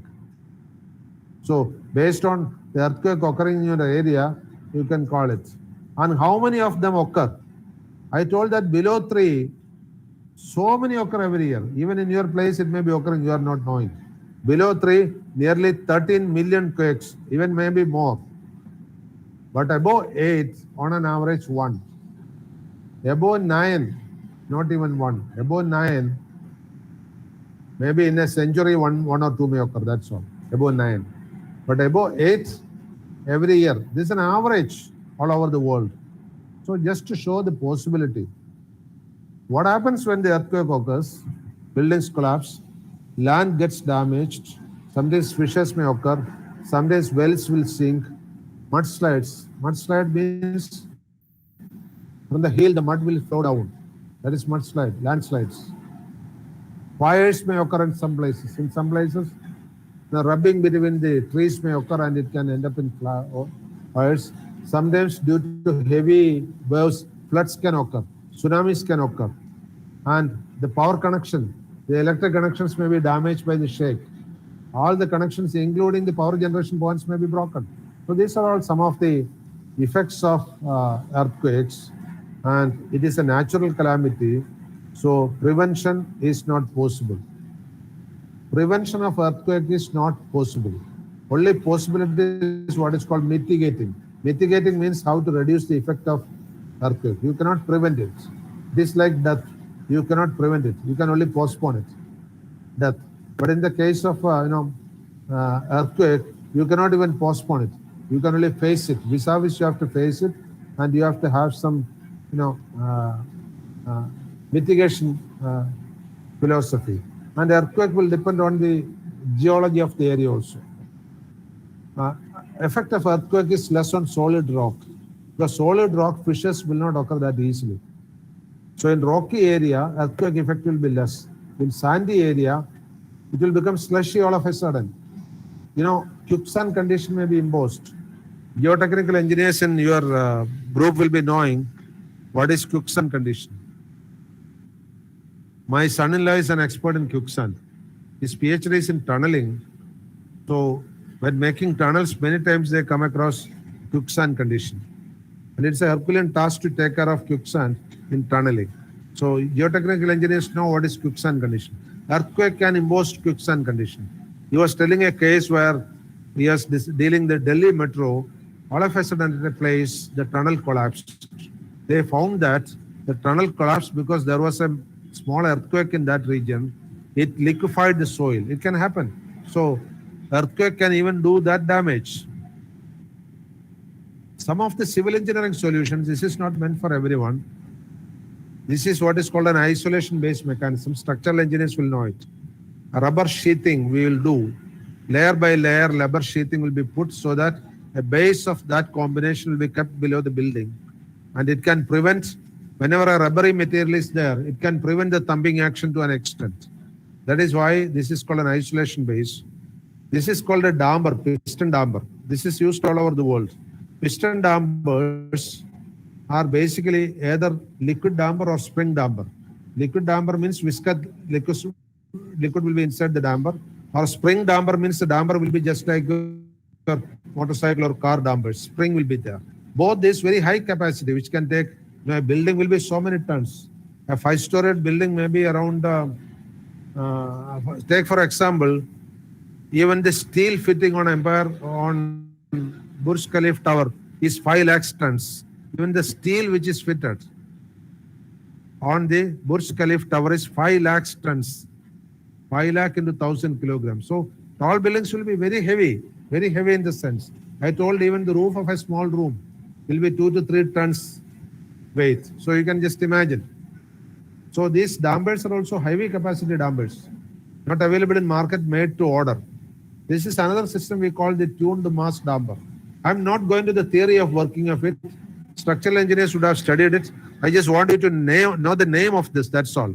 Whenever somebody says spring damper or tuned mass damper, or next one is what is called a slosh tank. A slosh tank is a water tank which we kept on the top of a building so that all of a sudden a quake occurs, the water will adjust its position and dam the building from further damage. So it's a water tank actually. It's a water tank with special fitting to adjust the shape. It is kept at the top of the building.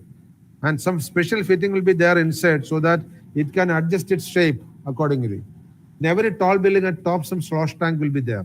Of course, the slosh tank phenomena, its dynamics, many postgraduate students are studying its dynamics and bringing up MTech thesis on working on slosh tanks. I still remember before my retirement from NSS College of Engineering, 4 of my MTech students did their MTech thesis on slosh tank, how the dynamics and simulation of it. I'm just telling you that. And obviously, acceleration works on a building like this. And it collapses a building like this. And this is how the failure will occur. In a top one is a load-bearing wall, and bottom one is a framed structure. And obviously, some precaution we will do, especially if it is a framed structure, we will see to it that the bars which are coming from at the beam column junction, they are extending far into the column. Otherwise, you would have cut it easily, but they have to go far into the column, deeper into the column, and the lateral ties have to be closely spaced at the column beam junction. Lateral ties, these are the lateral ties. And these are the, of course, we call the stirrup for the column. And these are the, I think I'll show that. These are the stirrups. And these are the lateral ties. So the stirrups and the lateral ties should be closely spaced at the beam column junction to prevent the cracks due to earthquake. These are some of the suggestions. And obviously, we have a concept of what is called floating columns and discontinuity of walls to take care of the earthquake fracture. Theory I am not explaining because this is on disaster management, not structural design. So that's why I'm just obviously in framed structure, there are some precautions to be taken about placing the reinforcement. I think I have a full lot of reinforcement details, which I have shown in some other colleges. What are the specific precautions to be taken for earthquake resistant building? This maybe for geotechnical engineers or environmental engineers, this may be a bit boring, so I'm not going into that. But you have studied the plastic mechanism of collapse. These two are two of the plastic mechanism. Beam column collapse mechanism or frame collapse mechanism. Out of this, the collapse mechanism is the left one, that is desired. So what is the point is, while designing the frame, we will see to it that the weaker points are on the beam, not on the column. So the modulus of rigidity will be increased for the column, and the modulus of rigidity will be decreased for the beam, so that the desired collapse happens. This is a technique we use in earthquake-prone area while designing framed structures. And obviously, we have to do a lot of precautions at the individual level, at the government level, at the engineering level, and at the long-term planning. For example, very simple. As an engineer, what do you advise the people to do when earthquake happens? Tell them, get out of the building and stay where no trees are there. That is the first thing you can do. Then, after the earthquake, go inside the building. Wait for some more time, because after every earthquake, there's a possibility of continuous earthquakes for some time. Because it's a movement actually. So that movement can happen even continuously. So prevent that. Similarly, the authorities have to be prepared, and the structural engineers should have precautionary measures in the construction. And the planning, long-term planning has to be there by all concerned. That is why we have the disaster management cell in every state. The government of India is having a disaster management authority. Kerala government is having a disaster management authority. For some time I used to work with them closely, but nowadays I'm not associated with them. Their office is very close to my office at Tiruvandhuram, near to Kerala State Nirmadi Kendra. Okay, so at this stage I'm stopping this discussion. It's heavily raining outside. I don't know whether you are seeing that sound. And now it is up to you to ask any question. Now I think only 2-3 minutes are there. I am supposed to be engaged only up to 1:15. Now it is almost 1:13, I think. 2 minutes are there. You can ask me any question. My earphone, let me keep correctly.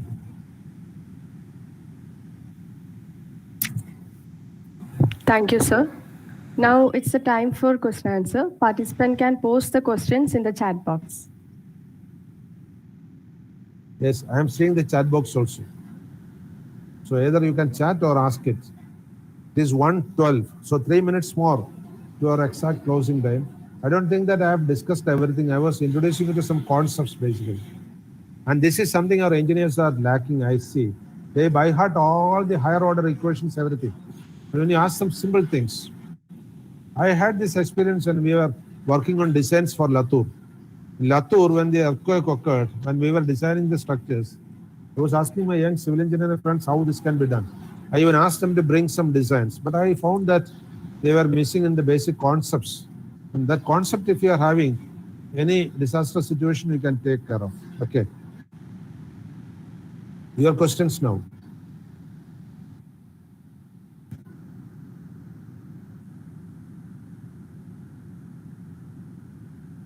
No questions? Anybody understood anything? Let me see that first. Chitra is here now. Chitra, are you hearing me? Chitra is not here.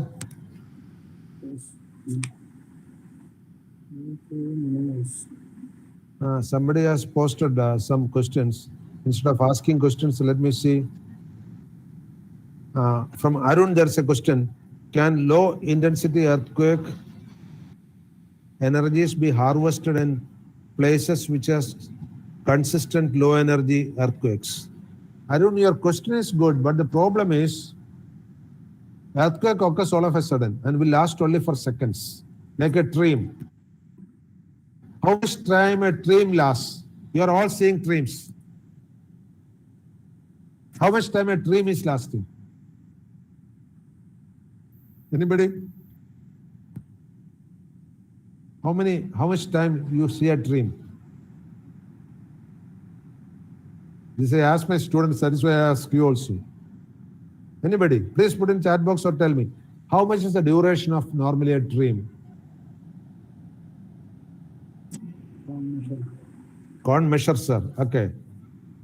You are saying can't measure. But Sigmund Freud has done a lot of studies by measuring the reaction of the people who are sleeping. He has come up with a theory that even nowadays it is possible to measure by an encephalogram. Because brain activity can be measured by an electroencephalogram. Dream time you can measure now. All the studies have brought out that normally a dream will be maximum 2 to 3 seconds only. But how much duration you feel it? Sometimes we feel a dream is so many hours. Okay, it's only 2 or 3 seconds. Similarly, earthquake occurs all of a sudden. By the time you feel it, it is gone. So can we tap that energy? Moreover, that energy cannot be tapped at a point. Earthquake occurs in hundreds of square kilometer area. And when the earthquake is occurring, you are concerned about how to secure yourself and your property and how to secure the people. So you cannot at that time think of making energy from it. Otherwise, you should have some high level oscillating instrument, but it will oscillate only for seconds or minutes. So economically, it's not viable. That is why earthquake we are not using for making energy. But of course, tsunami waves you can use. If coastal line, but again, that is also short-living. Tsunami will be over within, say, half an hour. Even the subsequent waves will be over in an area. So for a very short duration, once in a century, making an equipment will be not advisable. And then Krishna Mishra has put a question. Sir, how to minimize damages in school during sudden earthquake? Okay, in school, those schools which can afford can keep a seismograph. Because if you are having a seismograph, before the major earthquake comes, some minor quakes will be there. Those will indicate that there is a possibility of an earthquake. So if the school can afford, or you can ask some higher up in the society to provide a seismograph so that you will take care of it. It's not that costly, some lakhs only. So somebody can donate, one thing. Second thing is, if at all you feel a small tremor is there, ask all the students to run out. So multiple exits should be there. Also, if at all you are having a multi-storied building, have only framed building. And moreover, the top roof should be always lightweight roof. So wherever possible in earthquake zone, don't go for tall buildings. Better go for single storied with lightweight roof. So even if the roof falls, most of the deaths are caused by that. Damages can be caused by even sheets and light roof like that. So these are some of the, then teach the students about earthquake, how to escape, how to take care of. This is one thing. Then Harsha has given a question. Prediction of earthquakes before it occurs. Any techniques on how to reduce its effect when it predicted. This is what I've said. You cannot, by geographical information system, you cannot predict.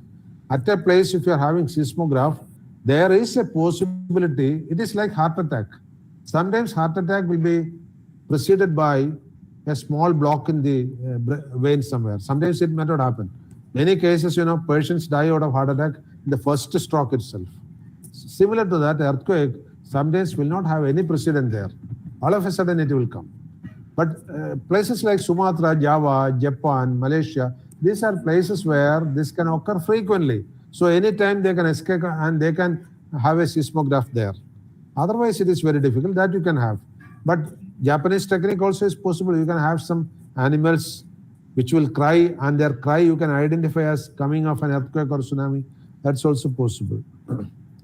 Then what is Mithula has written something.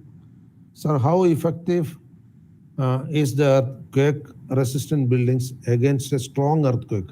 I told that you can make earthquake-resistant easily up to 9 Richter scale resistance.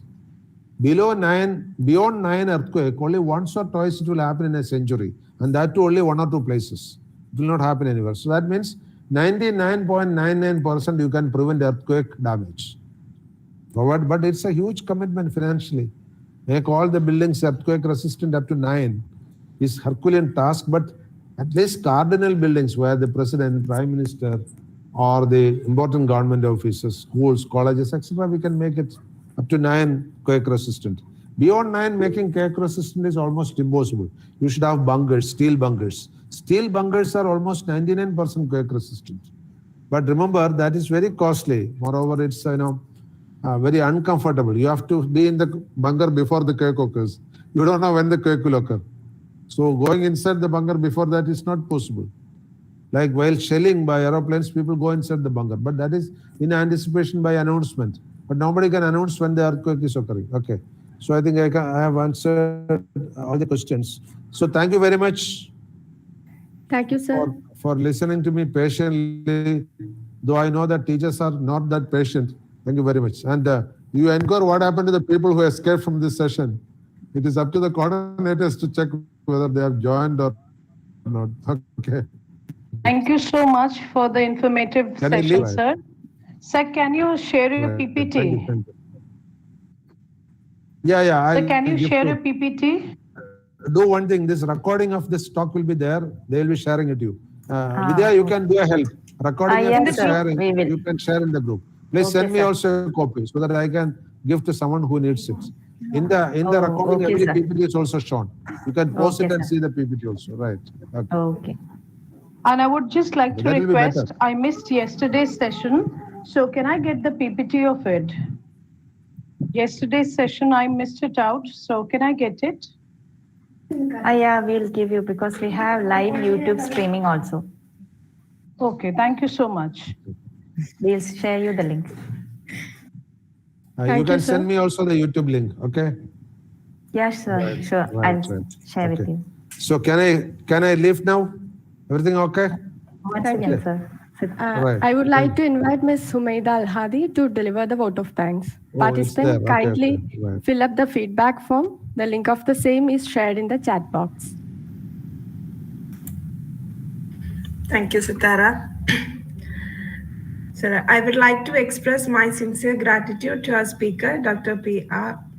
Sri Mahadev Pillai sir, Director, Ahalya Group Academic Institutions, Palakkad.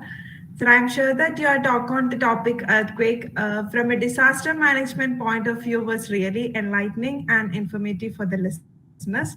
Moreover, your session was really interesting. You discussed so many important concepts of earthquake in a really light manner and through your experiences.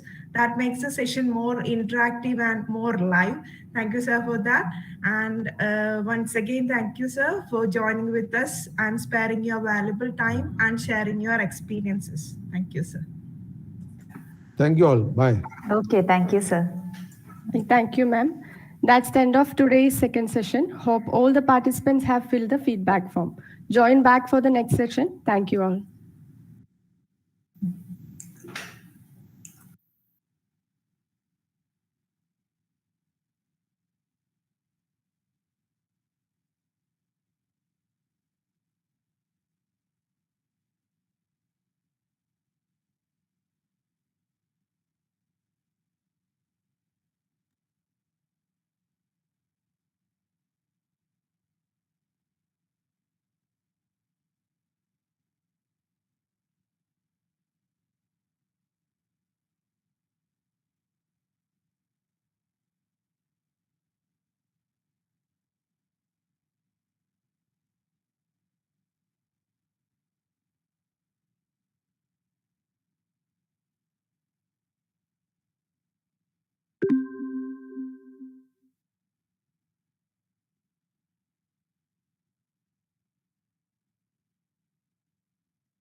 കുറച്ചു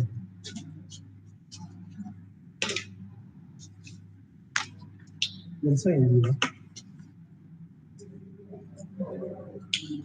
മോളോ documents എല്ലാം അവിടെ വെച്ചിട്ട് കൈ sanitise ചെയ്യും ഇല്ല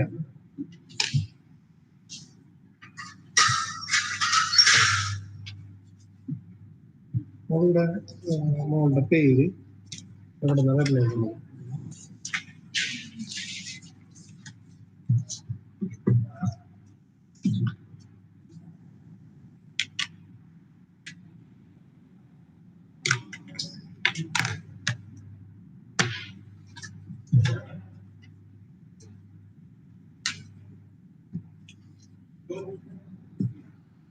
ഇത് ടിക്കാണല്ലോ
So Shanila, Yes, ma'am. you may start the session. Okay. Good afternoon, all. Welcome back to the program. Let's move on to today's final session. I request Professor Jamie M.S., Department Coordinator, to introduce the resource person. Ma'am, please. No, I will Divya ma'am for the session. Okay, introduce the session. Okay. Thank you. Okay. Am I audible? Yes, ma'am. Okay. On behalf of this challenging department, it's my immense pleasure to welcome our speaker of the session, Dr. Mithun Mohan, who is presently working as Assistant Professor in NIT, Surathkal. He has done his B.Tech in Civil Engineering from Kerala University and completed his M.Tech and PhD in Transportation Engineering from IIT Roorkee. I take immense pleasure in saying that he has also worked as Assistant Professor in the Civil Engineering Department, MESCE College of Engineering. So I heartily welcome our former colleague and friend, Dr. Mithun Mohan, to start the session.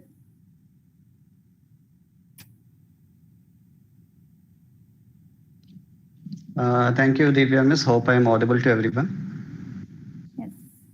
Yes, sir. Okay.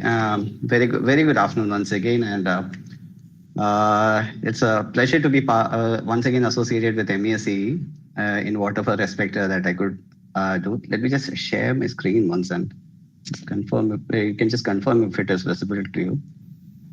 Yeah.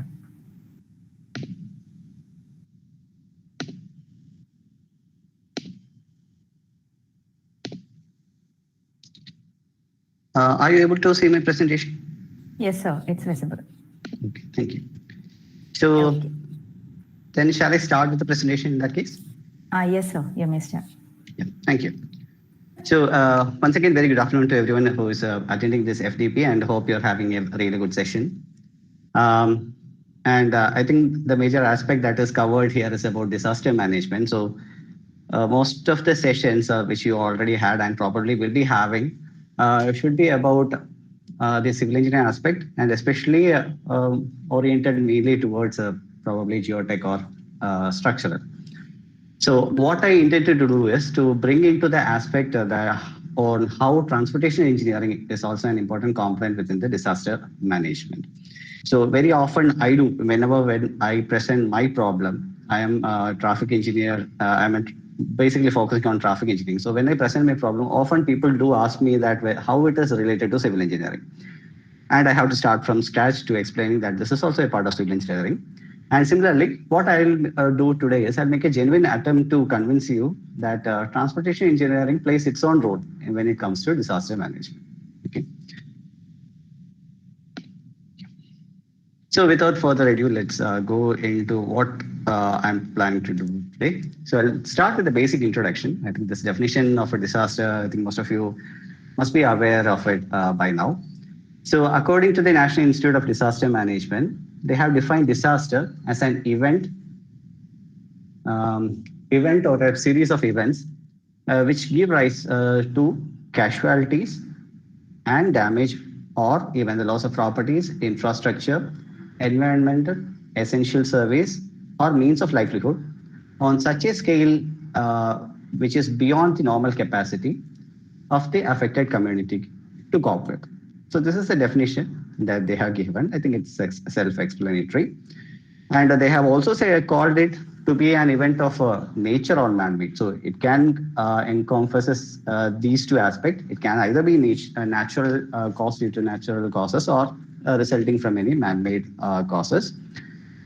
And these events which leads to the sudden disruption of normal life of the society, causing damage to property or life to an extent that normal social or economic values available are inadequate to restore normalcy after the disaster. So disaster, it may not be a small event, it is a large scale event.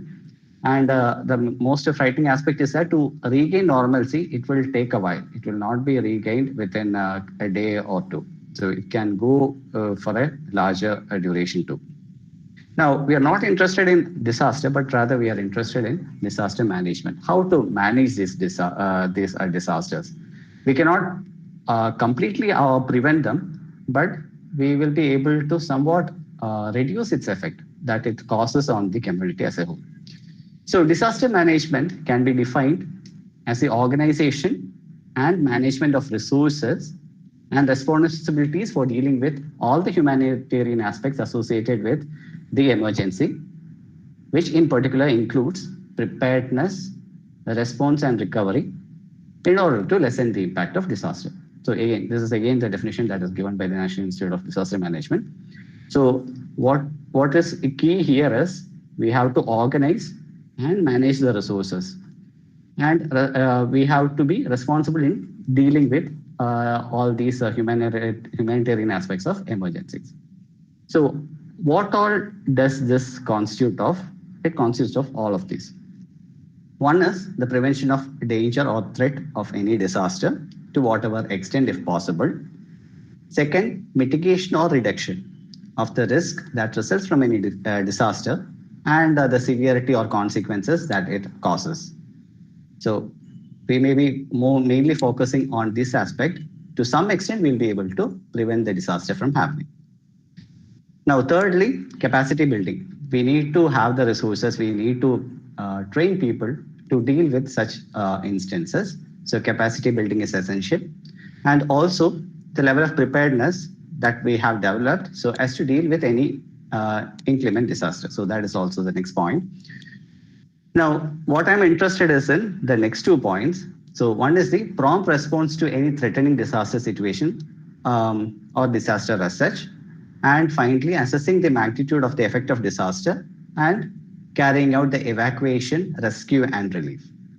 And finally, we have the rehabilitation and reconstruction. That is the part that could happen a long time after the disaster too.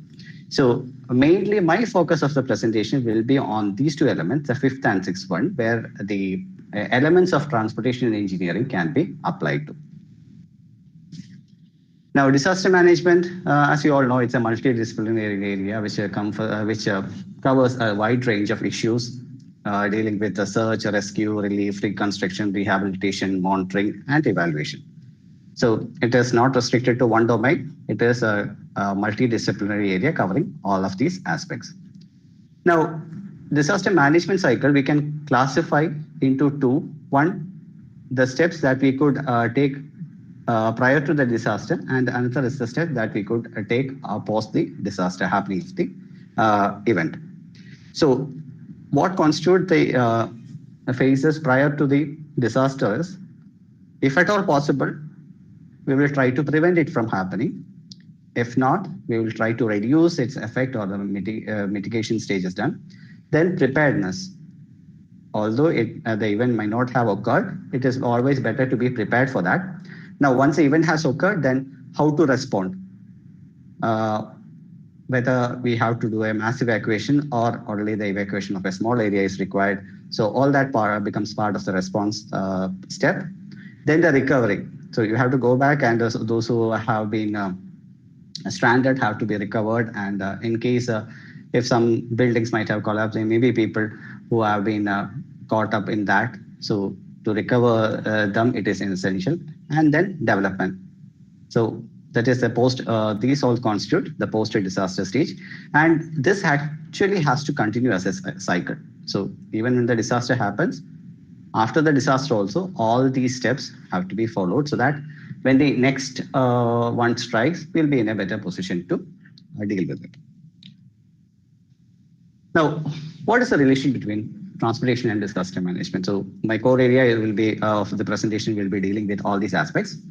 So as you all know, transportation networks are a lifeline of any country. So if you want to transfer people or goods from one part of the other to the other, then transportation networks are absolutely necessary, which can be in the form of road networks, or rail networks, or even waterways.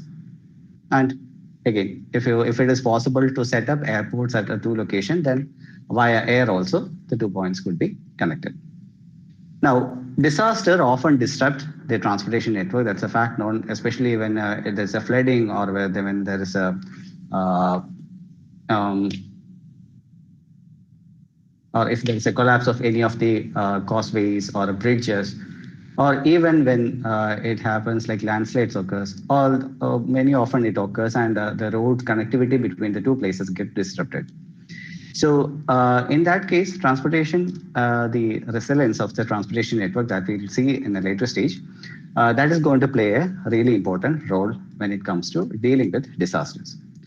Now, once a disaster has struck, then the time management becomes very crucial, that we have to act quickly, we have to probably reach the location, and many times it may happen that as the delay increases, then the chances of survival of several people who are stranded is also getting bleak. So it's better that as quickly as possible, to whomsoever needs help, the help in the form of whatever form should be available.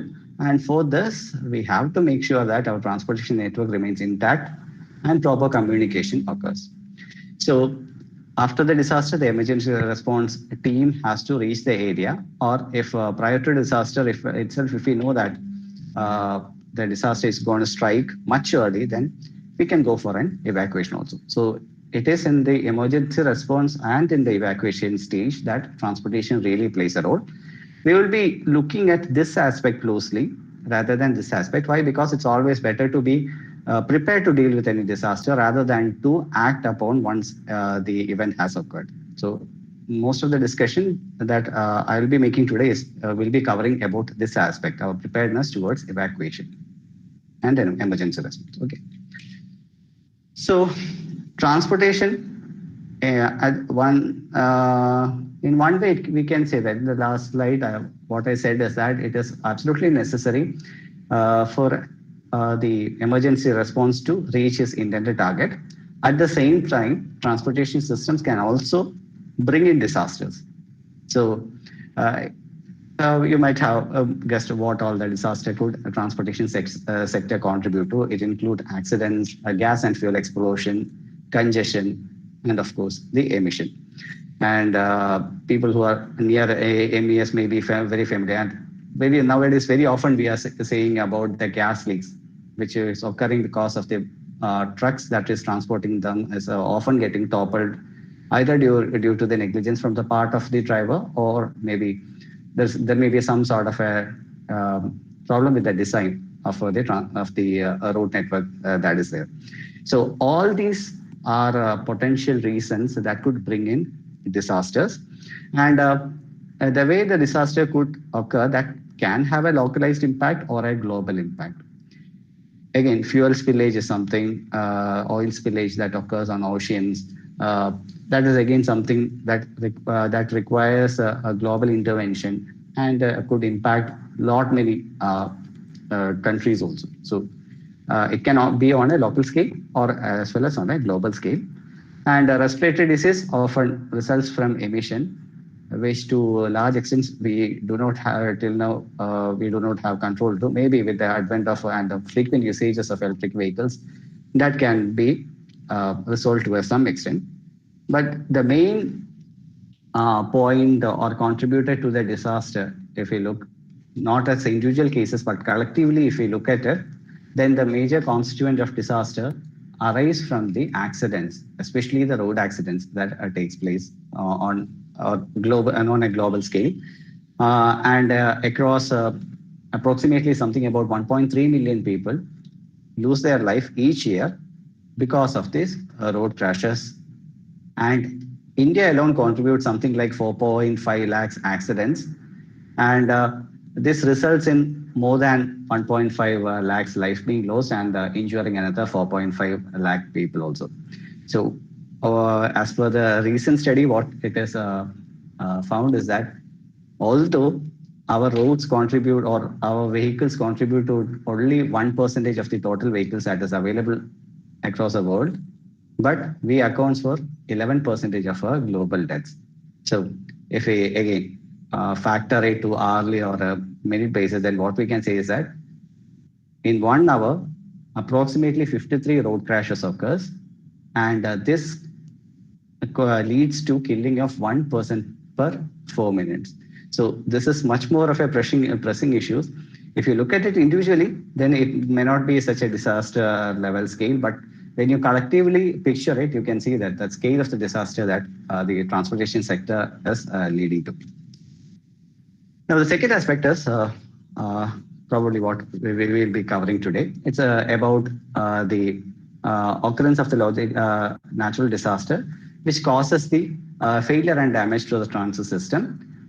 This is what I was telling. It can be in the form of flooding, it can be in the form of landslides, or even the collapse of viaducts, bridges, etc., which will disrupt the normal flow of traffic from one point to the other, and it will ultimately cause hindrance to the reaching of the emergency response to the people who are requiring them. So, how we can summarize is that transportation sector is a disaster risk domain, as I explained previously, and it also acts as a catalyst and as an enabler in the disaster risk response, mitigation, and adaptation. Now, when it comes to the emergency management can be divided into 4 phases. One is the mitigation phase, where the focus is to reduce or eliminate the risk to people or property from hazards and their effects. Second is the preparedness phase, which involve avoiding the possible negative consequences that are associated with the threat in the form of a disaster, which include taking efficient responses during the crisis or the emergency. Next is the response phase, that is using the resources and emergency procedures as being planned. What are all the steps that could be adopted in order to preserve life, property, the environment, the community, social, economic, and political structure. And lastly, the recovery phase, which include the long-term action taken to stabilize the community and to restore the normalcy after the disaster's immediate impact had passed. So these two are the first stages before the occurrence of the disaster. This constitutes this phase immediately after the occurrence of the disaster. And recovery is probably you have to bring in people back to the normalcy. So this is spread over a longer period. So these are the 4 phases that constitutes the emergency management. Now, when it comes to the transportation strategies, which is coming to the disaster management stage, then it could constitute in all these 3 different phases. The contribution can be in the pre-disaster phase, or during disaster phase, or post-disaster stage. We will be discussing the first and third. The second is what we expect that we have to build facilities such that it will not be so susceptible to all these forces of nature or man-made events that may disrupt the normal traffic flow. So that is mainly on the engineering aspect. So we'll not be covering that. We'll be looking at the pre-disaster phase, which includes the planning of the various activities. We will also see what are the transportation strategies adopted in the post-disaster phase. Now, transportation, as I mentioned, has a clear role to play in each of these phases of disasters. So we'll look one by one. So we'll start with the pre-disaster phase. So what is done here is we will have to plan the facility so that in case if the unexpected happens, then also we have a way to deal with it and to get people out of harm's way. So for doing that, the transportation networks and evacuation planning should be made an integral component of the disaster management. And we have to understand the role that is played by the transportation in the mass evacuation that could happen before disaster. So it can be in the form of mass evacuation, or it can be in the form of a very local evacuation. We will discuss much detail about this evacuation process also later. Then we will also have to understand how efficient the transportation network is. We have designed a facility. Maybe there is a poorly designed intersection, or there is a location that has a bridge of a narrower section. So in that case, the performance of the entire network could be affected by each of these smaller elements also. So efficiency of the entire network has to be checked before in this pre-disaster stage, and also the alternate routes that are available to move people from one location to other. A list of that should always be available, because if one of the routes fails due to some reason, there could be other routes that are available that will be helpful in transferring people from one location to the other.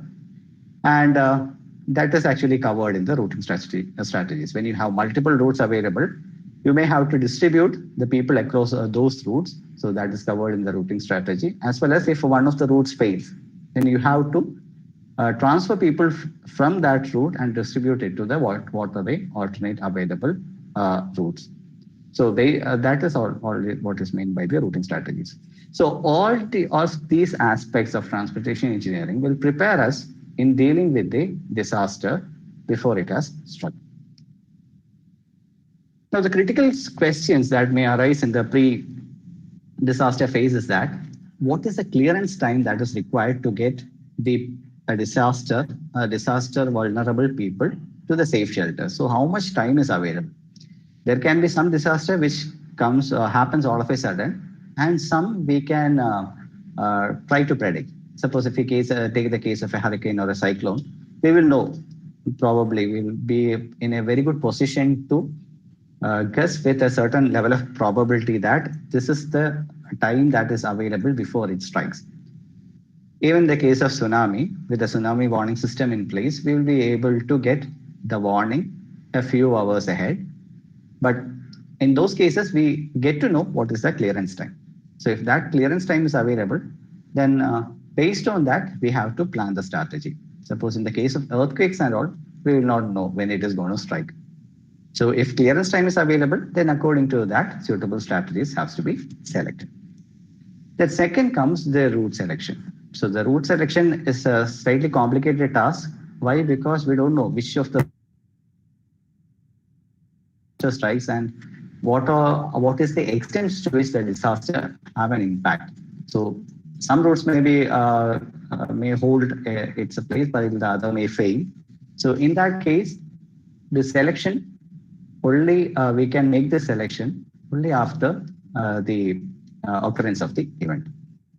And lastly, we need to measure how efficient the road network is. We need to understand what is the capacity, how much people we can transfer using that road network, or it can be a rail network also. Then what is the maximum amount of people who can be transferred, and how many repeated operation could help us to properly relocate all of these people out of the harm's way. So that is the third question. Now, before I go into explaining how all these steps are taking place, I just want to bring into attention the traditional transportation planning process. We have the 4-step transportation planning process. Those who are familiar with the transportation engineering would understand what each of these steps means. For others, I'll just make a brief explanation on what it is and how this 4-step transportation planning process can be transferred to dealing with disasters. Okay. So the first step is what is called as the trip generation. Let's say that A represents one town or the city. So trip generation is a phase in which we will identify how many people will be planning to start a trip or move out of the city A, maybe for employment or for a schooling purpose. So that is covered in the trip generation phase. So we need to understand how many people will be moving out from the city A towards various locations. So this is called as a trip generation phase. Once we know that these many people are planning to move out from city A. The second stage is we need to know where they are heading towards. They may be heading towards another town B or another town C. So suppose there are only two alternatives. So one proportion will be moving to B and the other from the trip generation stage will be moving to C. So this phase in which we determine how many people will be traveling to from one location to other, that is termed as the trip distribution phase. And third, suppose we are just interested in knowing that we are just interested in dealing with the people who are moving from A to B. Okay, and in that also, suppose there are multiple routes in the available, maybe multiple roads. So you can go via this road or via this road or via this road. Each of these roads may be having its own pros and cons. Suppose this is a route 1 is a faster route. However, there is a toll plaza. Route 2 is a slower route. However, there is no toll plaza. So one is you have to spend less time but more money.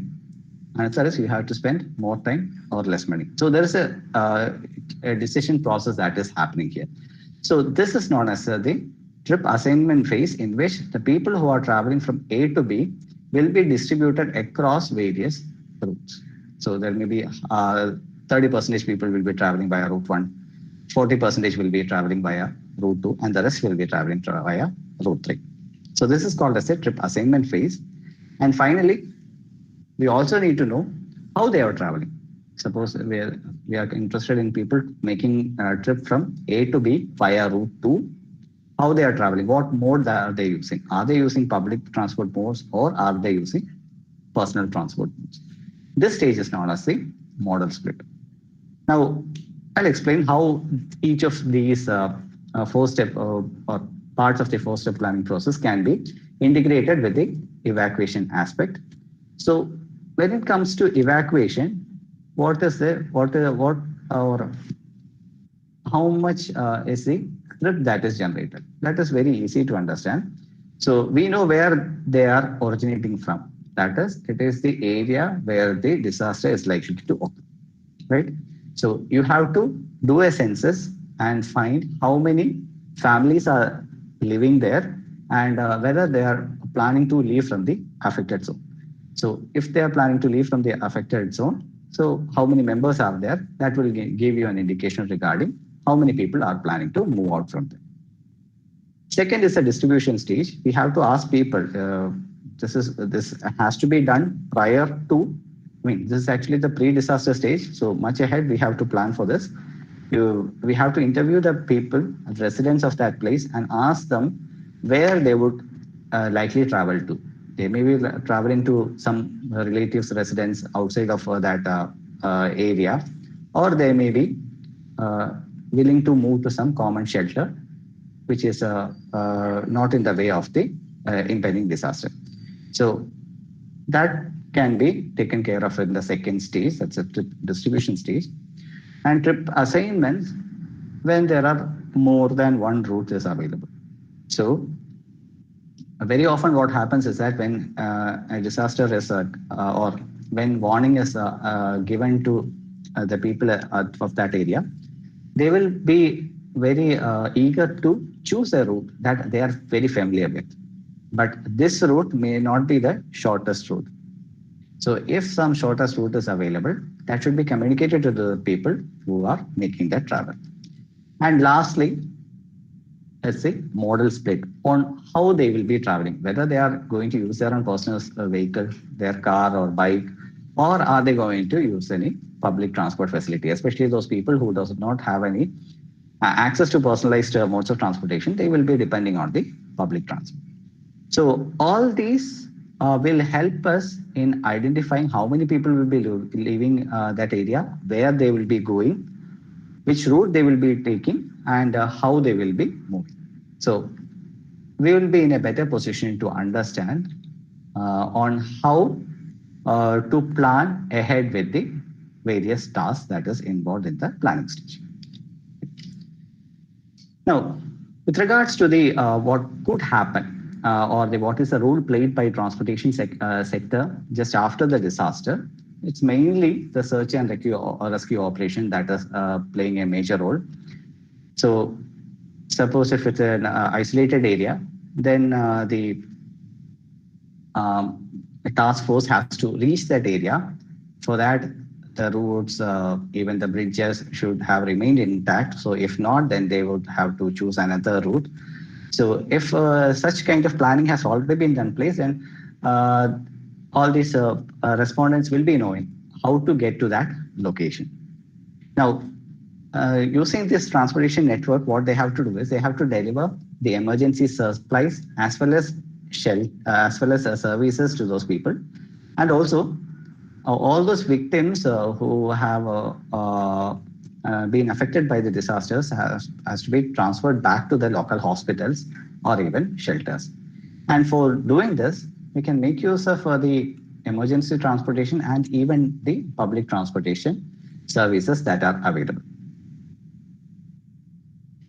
Now, what I will present is a few case studies, 2 case studies to be specific, and 2 case studies from US, and 2 are maybe very popularly known to you. A lot of studies has been carried out on these 2 events.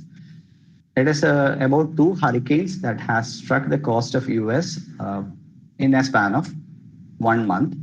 And what I will try to communicate is that although this is a case that is from US, the same thing can be applied to our condition also. We will be able to identify what went wrong there, and similar kind of things could go wrong in our case also. And what are all the steps that we could adopt in order to reduce the impact that is resulting from any such disaster. Now, you may ask, why US? So if you ask any transportation engineer, he would admit that US is having the best road networks across any of the countries, well managed, and even they have been prepared for most of the cases. But again, this kind of system failed because they were not emphasizing on certain aspects. So this is what I will be covering in the next part of my presentation. So I'll start with the hurricane. Means both the hurricanes actually occurred in the 2005 Atlantic hurricane season. That is in the year of 2005. It had occurred within a span of 1 month. I'll start with Hurricane Katrina, and then I'll go to Hurricane Rita. And what I'll explain is regarding how this has affected the evacuation process. Also, what went wrong with the emergency response system that was already in place. Okay. So Hurricane Katrina, it struck in August of 2005, and it is one of the costliest natural disasters that have struck in the US history, and it's one of the 5 deadliest in the history of US as a whole, killing around 1,245 people. Now, what it has done is it has resulted in infrastructure damage, flooding, and even resulted in civil disorders, fires, toxic chemical dispersions, disease risk, and even thousands of people were isolated without food or water or even medical care for several days. So this is what has happened as a result of this Hurricane Katrina. And we will be majorly looking at based on the transportation perspective. So on August 28, 2005, the mayor of New Orleans, he has instructed or ordered for a mandatory evacuation. That is, all the residents of this city needs to move out. So there are actually 1.4 million inhabitants that were caught up in the high threat areas. Now, you may already know that when it comes to the case of US, they are more inclined towards personalized modes. Almost all the families, well-off families will be having their own cars, and they are more inclined towards using their personalized modes of transportation. So those who had this facility, had this luxury, they were able to leave the city. Although when all of these people started moving out of the city using the same highway, huge traffic jams were formed, and what had resulted is the speed of the traffic at which the traffic moves have become less, And there were several cases when which a vehicle had run out of fuel, or because of the slow pace at which it was moving, had developed mechanical problems, which even added to the misery that was resulting from the congested network.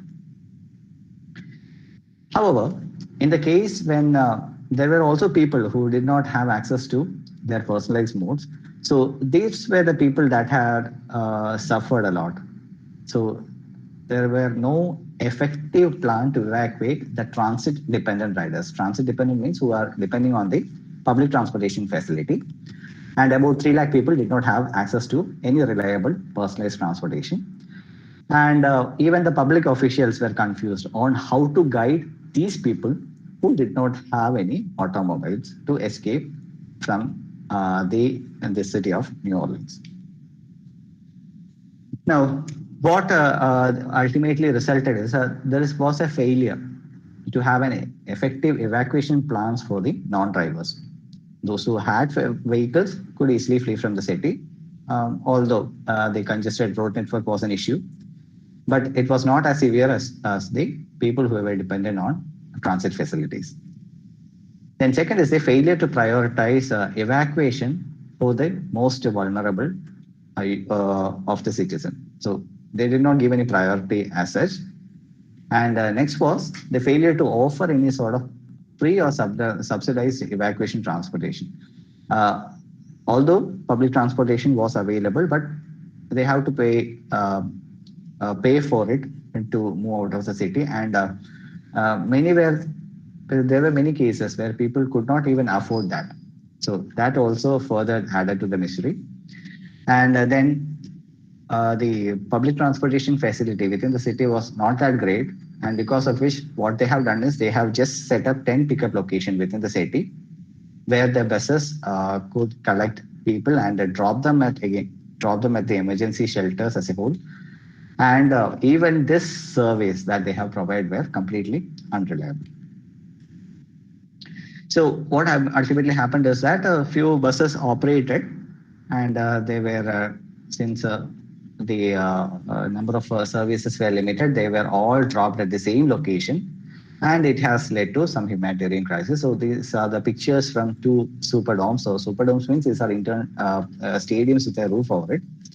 So, and these facilities, however, does not have insufficient water, food, medical care or security, and it had led to some sort of a medical and humanitarian crisis. Now, what could have been done? That we will see now. Now, the city of New Orleans had approximately 500 transit and school buses. So they had some like 500 buses in total, including the transit aspect, that's public transportation, as well as school buses. And what it was finally estimated was they required something like 2,000 buses to evacuate the entire residents. So 2,000 buses were only required. So they already have 500 buses. So if they did multiple trips, maybe 4 times if they went and came and forth, and then they could have easily evacuated all the residents from the city. However, that was not done. And they did not even prioritize buses. They looked at buses only as the last option. So had they prioritized the buses and had they made use of this 500 buses for multiple trips, then the entire city could have been evacuated within 48 hours. And ultimately what happened is they did not make use of the buses. And you can see from this figure. So these are the buses of the city, which had ultimately been caught up by the flood. And all these buses were ruined because of the flooding. So had they used this, at least people could have been easily evacuated. And also these buses could have escaped from being damaged. So either of those did not happen. Now, what went wrong again is because of the public transport is considered only as a last resort, or rather as a novelty to the tourists. So tourists who are visiting there to see around the city, they were only making use of the public transportation and not the regular commuters. So regular commuters were often depending upon their own personalized modes. Now, again, they cannot be completely at blame because the service quality that was offered by the public transport was very minimal and is poorly integrated into the overall transportation network. So had there been better planning, then hundreds of deaths could have been avoided and billions of dollars in property and productivity could have been preserved. So what it tells you is that better planning would always greatly reduce the fear, discomfort, frustration, and even the violence that is experienced by residents. So this was the case with Hurricane Katrina. And the next one is about the Hurricane Rita that struck 1 month after on a different state, but 1 month after, almost exactly 1 month after the previous Hurricane Katrina. So it struck in September, the other one had in August, I guess. Initially, this was also categorized as a Category 5 storm. That is really something worrying. It was almost as threatening as Katrina. However, within a few days' time, it was reduced to Category 3, which was less devastating in comparison to a Category 5 storm. So I would not say completely learning from, but somewhat learning from the lessons of Katrina, what the public official has done is that they this time provided free bus transportation to all the non-drivers. And due to the news that has struck about the previous hurricane, more residents, more than what is required, responded to the evacuation instructions.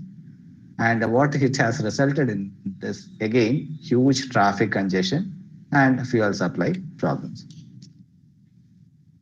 So there were significant automobile traffic problems.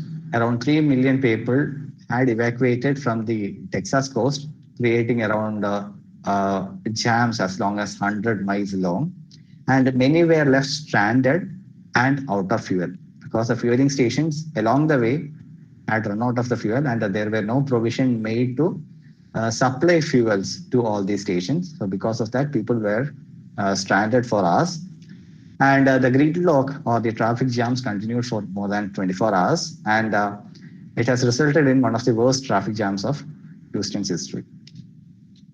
So you can see here, all the people wanting to move out of the coastal areas. So all of them were traveling together, and it has resulted in massive traffic problems. So as I mentioned that many fuel stations ran out of fuel. Since the vehicles were working for so long, many have broken down, including buses, and there were not many people who could repair all those broken down vehicles. And what ultimately resulted is that vehicles were moving at a speed of like 10 to 20 miles in a duration of 9 hours. So in 9 hours, they were only able to complete something around 10 to 20 miles. And ultimately, several people had lost their patience, and they had decided to travel back to their home rather than to get caught up in the open when the hurricane strikes. So these are another view of all these traffic jams. So here again, you can see that some buses have been used, but again, they were also caught up within the traffic jam. So after the hurricane had hit, this is what has happened. So with respect to Katrina, it has killed for more than 1,000 people. But with respect to this hurricane, which was just a Category 3 hurricane, it had only resulted in something like 100 deaths. But the evacuation process from the city had killed almost equivalent people as what the hurricane did. So around more than 100 people have been directly killed because of this hurricane. But the evacuation process again took life of another 100 people. So where did we go wrong? Where did the authorities go wrong? So that is what we are going to discuss now. So the drivers waited for almost like 20 plus hours within the in the heated environment, and several had succumbed to the heat strokes that has resulted from it. What went wrong is that the county officials have already given some sort of warning for evacuation, but they did not give warning to everyone to evacuate. So this is what had happened. because people were aware of the news from the previous hurricane, more people were getting afraid and wanted to travel out of city. Although many of them were not, will not be, even if they had stayed at their home, they will not have been any harm, but they were also worried whether they will be caught in between the storm or not. So they also decided to travel. So the county official, they did not anticipate such high volume of traffic. And they claim that they did not urge for any widespread evacuation. And one county's emergency management coordinator explains that according to the model that they have, they predicted that around 0.8 to 1.2 million people will be caught up in the evacuation process. But what happened is that since people were much more alarmed because of the previous hurricane, around 2.5 million people, instead of 0.8 to 1.2, around 2.5 million people have decided to flee from the city, and which ultimately resulted in the road network getting completely congested. So what it can be said is that if Katrina exposed what happens when so many people use cars, have no cars or have no cars to escape, then Rita showed another side when which, although some public transportation facility were made available to those people without car, but it did not help much. Why? Because the public transportation facilities were again considered as a last mode of resort. So if the public transportation facility were prioritized, then it could have been able, the evacuation process could have been able to be much simplified, because more people will be using that. Several vehicles which is caught in the road could have been eliminated. So, but they failed to act upon it. And then the use of school buses here also, they could have done so, but again, that didn't happen. And there was a failure in the coordination, especially with the fuel distribution. Initially, it was told that vehicles will be, or you will have trucks that will come into all this fueling station along the route and will be refueling, but that didn't happen. So there was a miscommunication, and ultimately several vehicles did not have fuel to travel also. So they have to be caught in between. Now, why I emphasized on using public transportation facility, that is very clear from this picture. You can see that these many people, if they were using buses, they could have used a single bus. Now, on the other hand, had they been traveling via their own personalized modes, so it would result in these many cars, which will completely cram the road network that is available.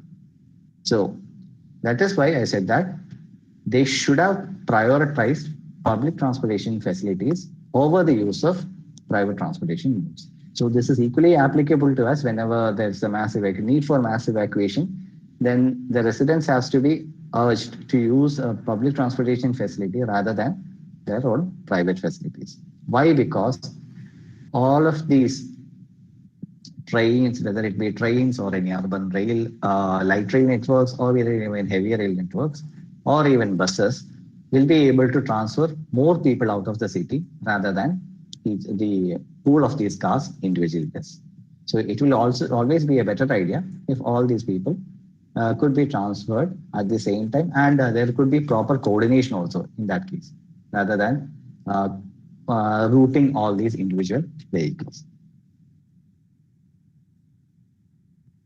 So Katrina's evacuation plans function relatively well for motorists, but as I've explained that it has failed for those people who were relying entirely on public transit.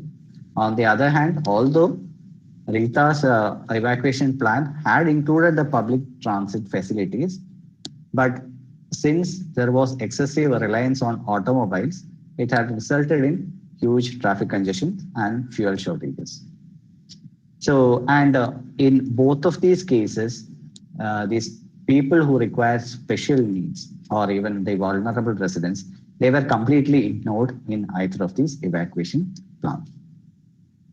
So to summarize what went wrong, in either of these cases. So there was a failure to have an effective evacuation plan for non-drivers. There was a failure to prioritize evacuation to the most vulnerable residents. There was a failure again to understand and address the reason that discouraged people from evacuating, especially for the first one. In the case of Katrina, there were many people who were reluctant to move out from their home. So that was also a failure there.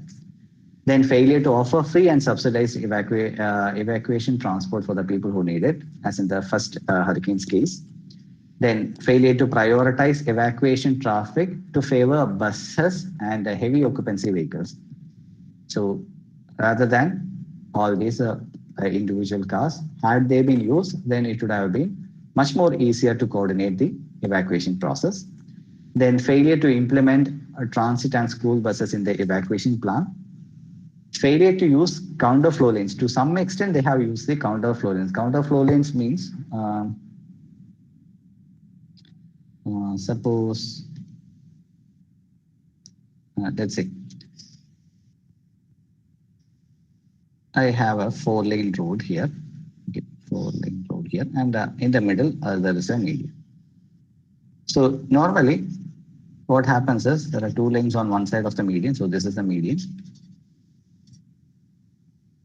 And 2 lanes on the other side. So normally, this is how the traffic flows. So on the far lane, they will be moving from left to right.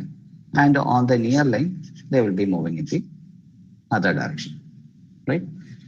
So this is how normally it operates. So under special circumstances, what they could have done is, like, instead of having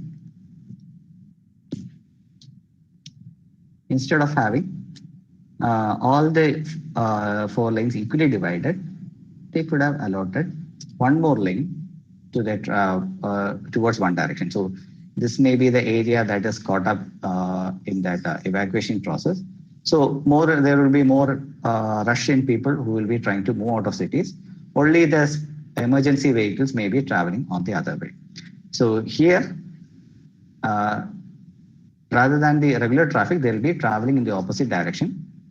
This is not like what we have when we find people traveling on the opposite direction of the road, violating the rules. This is not like that. This is under the special permission and properly coordinated by the authority. 1 more lane could be adopted for evacuating people who are moving out of the city. So this is termed as the counterflow measures, but to some extent they had employed, but they found that because of the unruly behavior of people, especially at the intersection, there is huge traffic jams, and hence they discourage people to follow that. So that could have been one method that should have been much more effective. So that also they didn't take into consideration. Then the lack of coordination when it comes to vehicle rentals, fuel distribution and services along the evacuation route. So that was not properly coordinated. Then the use of public transit, school buses, and even trains, although they were available, that is also not considered. And many people did not move out of their house, especially because they have to look after their pets. So they were too caring, so they didn't want to move out without their pets. And the system failed to accommodate this.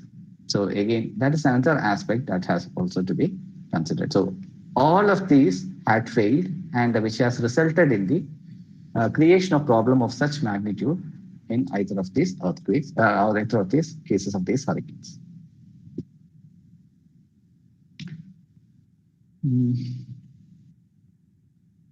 I hope everyone is still available. If you want, we can take a break for 5 minutes, and after that I'll continue. If it is possible, then Divya ma'am, okay, sir. Sure, sir. Okay.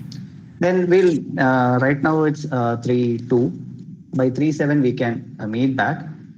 So maybe all of you can just go for a stroll or grab a cup of coffee and then return. By that time, we will continue with the discussion of the remaining section. Okay, thank you, sir.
Break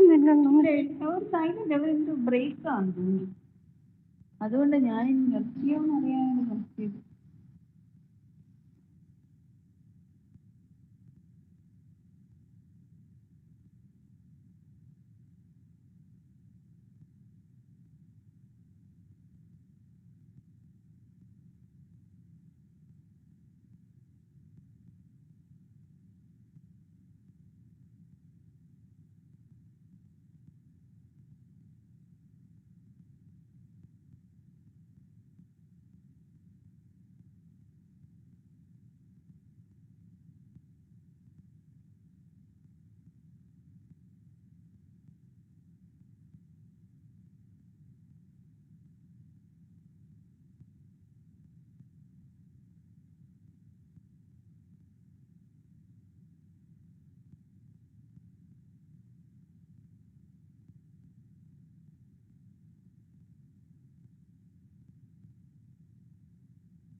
Shall we resume? Yes, sir. Thank you. So what we have discussed so far is about the various roles that is played by transportation, rather transportation engineers or transportation facilities. Well, we have already discussed two separate cases about two different hurricanes that has happened in US. We will try to draw some kind of an outcome from all these, all of the studies that has been conducted on these two hurricanes with respect to the transportation domain. Okay, so whatever I'm going to discuss about now is actually a summary of the studies that they have conducted there, and it's not the comments that I am making. So the first of the outcome that from the case studies that many of the researchers have shared is regarding how to overcome the resistance to evacuation. So in the first case about the Hurricane Katrina, it was found that many people did not have a vehicle or even the money to get them out of the city. So that is one aspect to be really considered. So in the second case, the authorities have realized that, and then they have provided free public transportation facilities for those who had required this. Second is the apprehension that they were fearful of the condition that were prevalent at the emergency shelters. So in case if they had some relative to go to, then they wouldn't have been much worried. But the conditions of the emergency shelters, many of them were not happy. Then third is the people who are slightly overconfident, stating that yes, they have they have fought with the, or had not been much affected by the previous hurricanes, and they were very confident to stay at their home and nothing will happen to them. And then many did not have good idea regarding how bad the hurricane is. So they did not expect the hurricane to be that bad. And some had issues when they had to leave their homes or pet. And some were even proud of their ability to endure any sort of disaster, risk or discomfort that could result from such instances. So it is, what this all says is that there is a need to properly pass the information to the residents of the area on how safe it is or how bad the situation is going to result if that disaster is falling onto them. And then there should be good steps that that should be avoided in order to convince people that their evacuation will be done in a really good manner, and they will be given our accommodation that is not as bad as they would imagine. So only then such kind of a resistance could be, resistance to evacuation could be overcome. The second is an aspect that is both that has been missed by both the authorities in both the cases. They did not care for the most vulnerable. Now, there's a one quote given by this researcher that a transportation system's effectiveness or fairness lies in its ability to accommodate the needs of the most vulnerable users under extreme conditions. So what these two hurricanes did is exactly that. They tested the effectiveness of the transportation systems, and it was found that it completely failed. Why it has failed is because the authorities really knew what were the planners or the authorities, they knew what were the requirements for those people who were really able to move out of the city, but they failed to address what are the special needs that were needed by the poor, disabled or ill to make their way out from the city. So this was what was missing. Now the public infrastructure should be made, should be stressed to such a level under such emergency condition to serve these category of people. So the evacuation, when prioritizing the needs of the people, it is these share of people whose needs has to be met first before the others. So that is one thing that the authorities have failed. Then second is planning for resilience. I think I have mentioned when we discussed about the transportation facilities, how they have to perform when the disaster is striking. So pre-disaster phase, post-disaster phase we have discussed. So this is about the resilience. Resilience talks about the ability of the system to remain intact in the pre-disaster phase, during the disaster phase. How they will perform, that is measured as a resilience. So system, what it means is it's a system's ability to accommodate variable and unexpected condition without any catastrophic failure, or the capacity to absorb shocks gracefully. That means we are planning a route. Suppose I'll give the examples from a transportation domain itself. So let's say that we are planning for a 4-lane divided highway, and due to the some sort of an emergency situation, people needs to be evacuated. Now, whether this 4-lane facility will be able to accommodate the needs of all these people who are evacuating or not. So if it is able to do that, then we can say that the transportation system is resilient. So to accommodate such variable or unexpected condition without any catastrophic failure. That is what we require from any transportation system. Now, what is the main hindrance is because we don't know what will happen in the future, because we don't know how much will be the need, or how much is the system being stressed to, or what part of the system is not affected by the disaster. So all these are uncertain, but at the same time, it is necessary that the planner should consider a wide range of possible conditions, including those conditions which has a very small percentage of happening, but had it happened, it also causes much harm. So all these conditions should be taken into account by the planner in developing all the transportation facilities.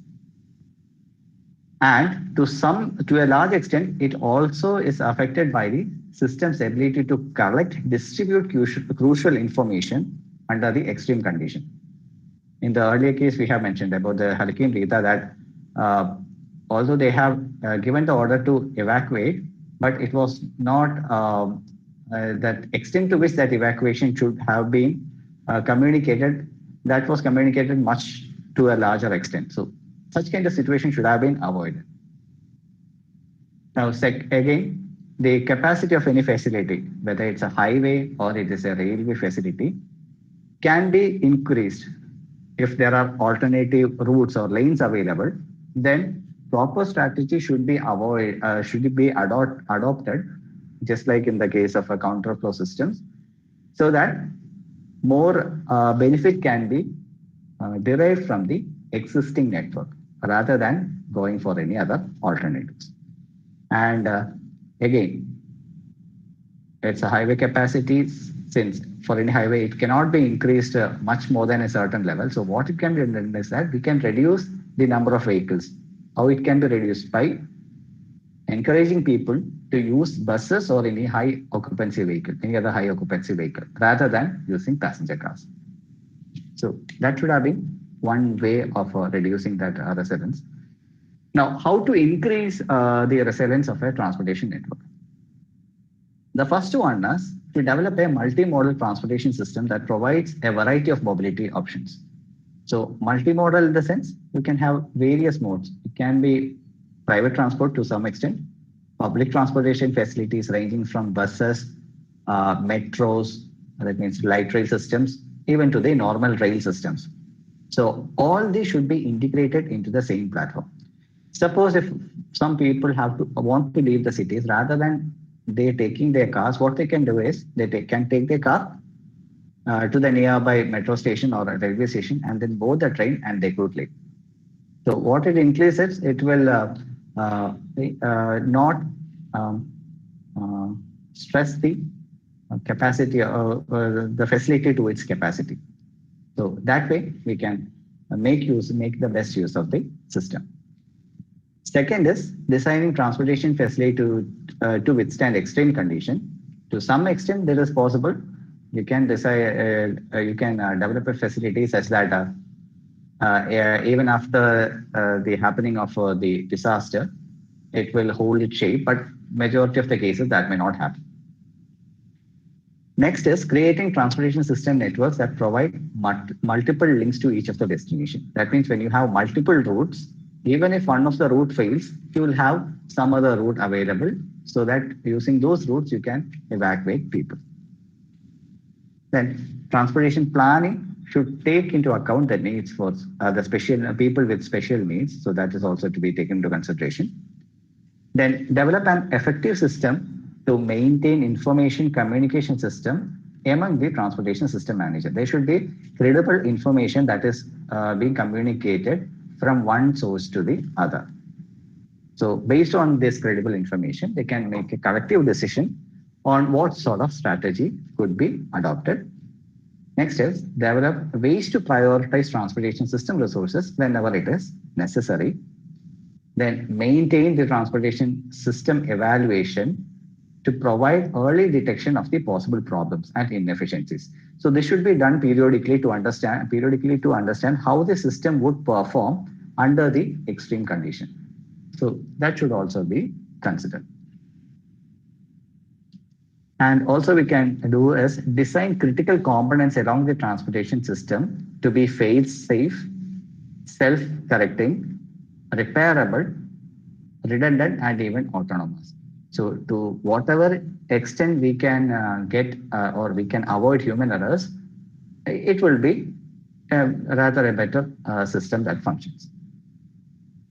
Then there is also a need to cross-train the staffs to perform critical management and repair works.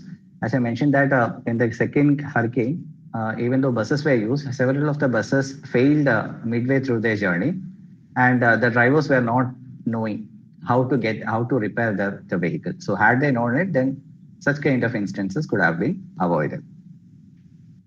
Then encourage efficient use of resources, including traffic management, energy efficiency, and accessible land use. So all of these, whatever I have been mentioning from the last slide, those are the ways in which we can increase the resilience of a transportation system.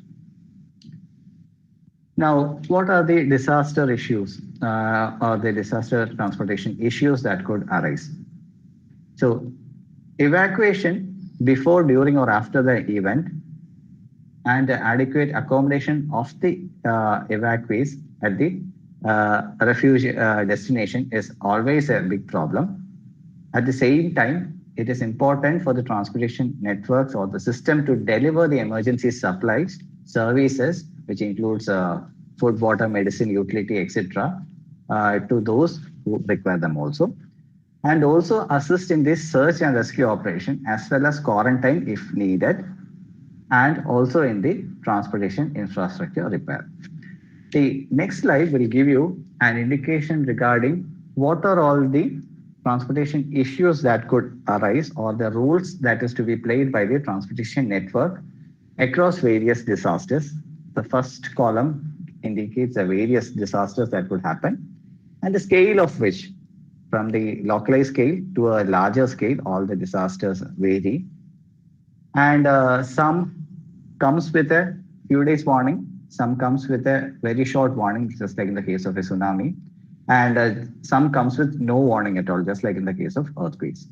So in all of these, whatever be the category of the disaster, transportation system has always a role to play, whether it is in the evacuation, whether it's in the emergency service, search and rescue, quarantine facility, especially when there is a biological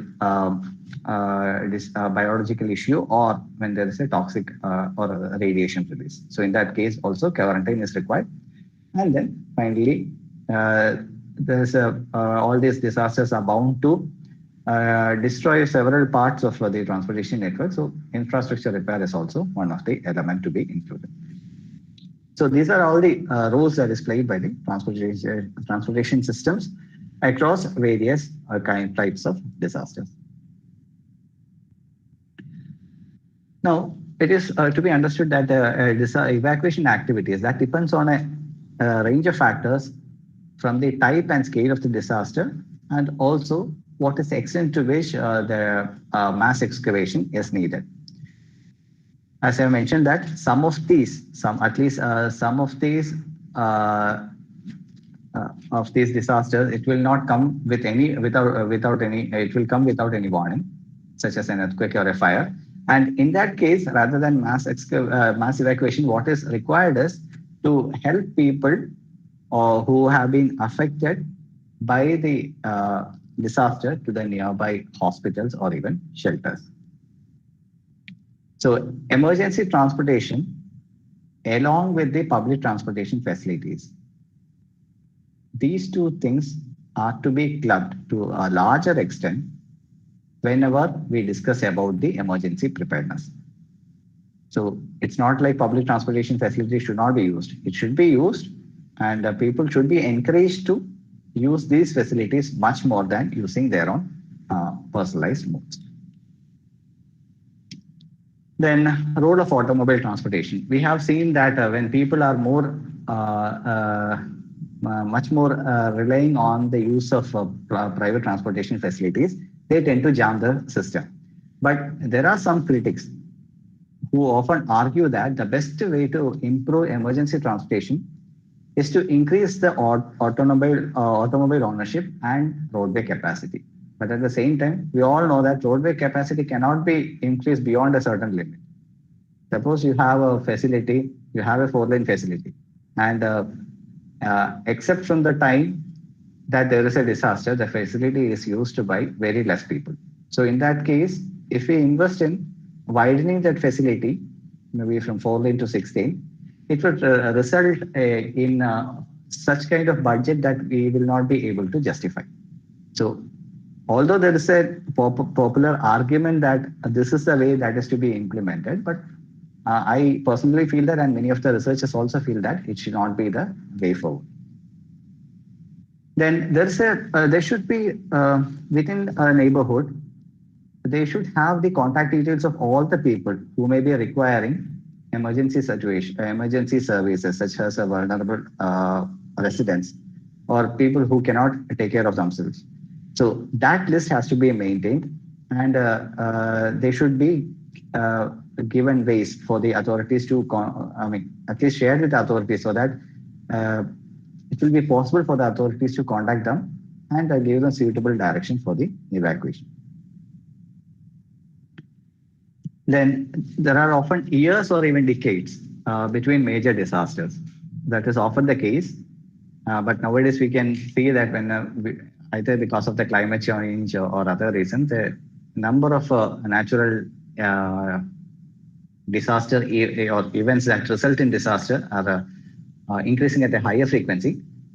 But most of the huge or the major disaster would strike after a long time itself. But that doesn't mean that we should not keep a record of how it has happened, what all had failed, and based on that, what is the new emergency plan that is developed, and as always should be prepared. Everyone should be prepared in such a case that again such kind of a disaster would happen. So that kind of record should be kept, and not only a record, the possible directions forward should always be maintained. Now, we'll discuss about how to plan for emergency evacuation. So evacuation can be of 3 types. It can be voluntary, recommended, or mandatory. The worst case, we have to go for a mandatory evacuation.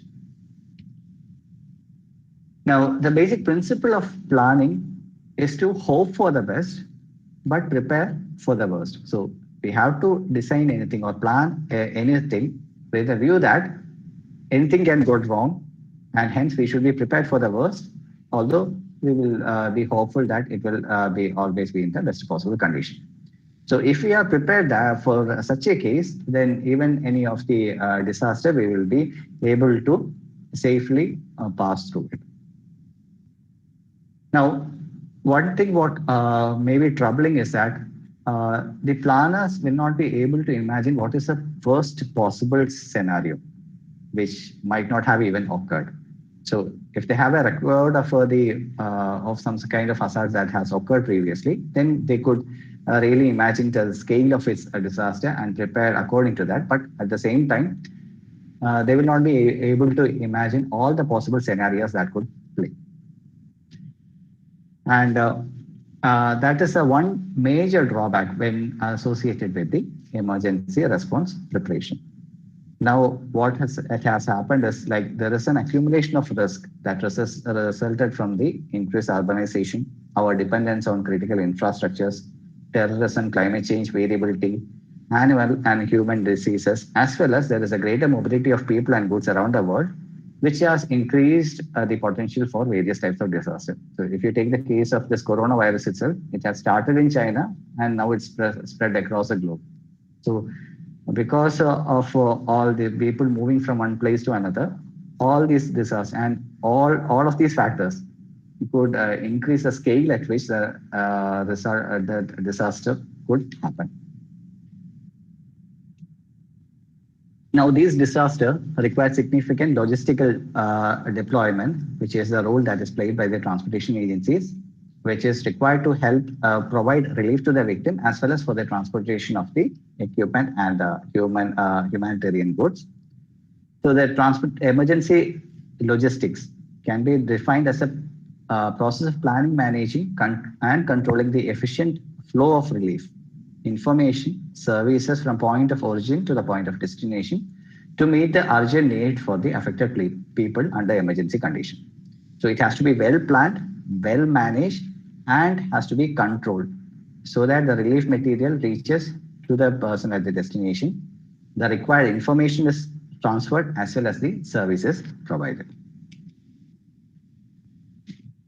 Now, with respect to the evacuation preparedness, this involves a range of critical activities or tasks that is necessary to sustain and improve the operational capability to execute and support the evacuation operation.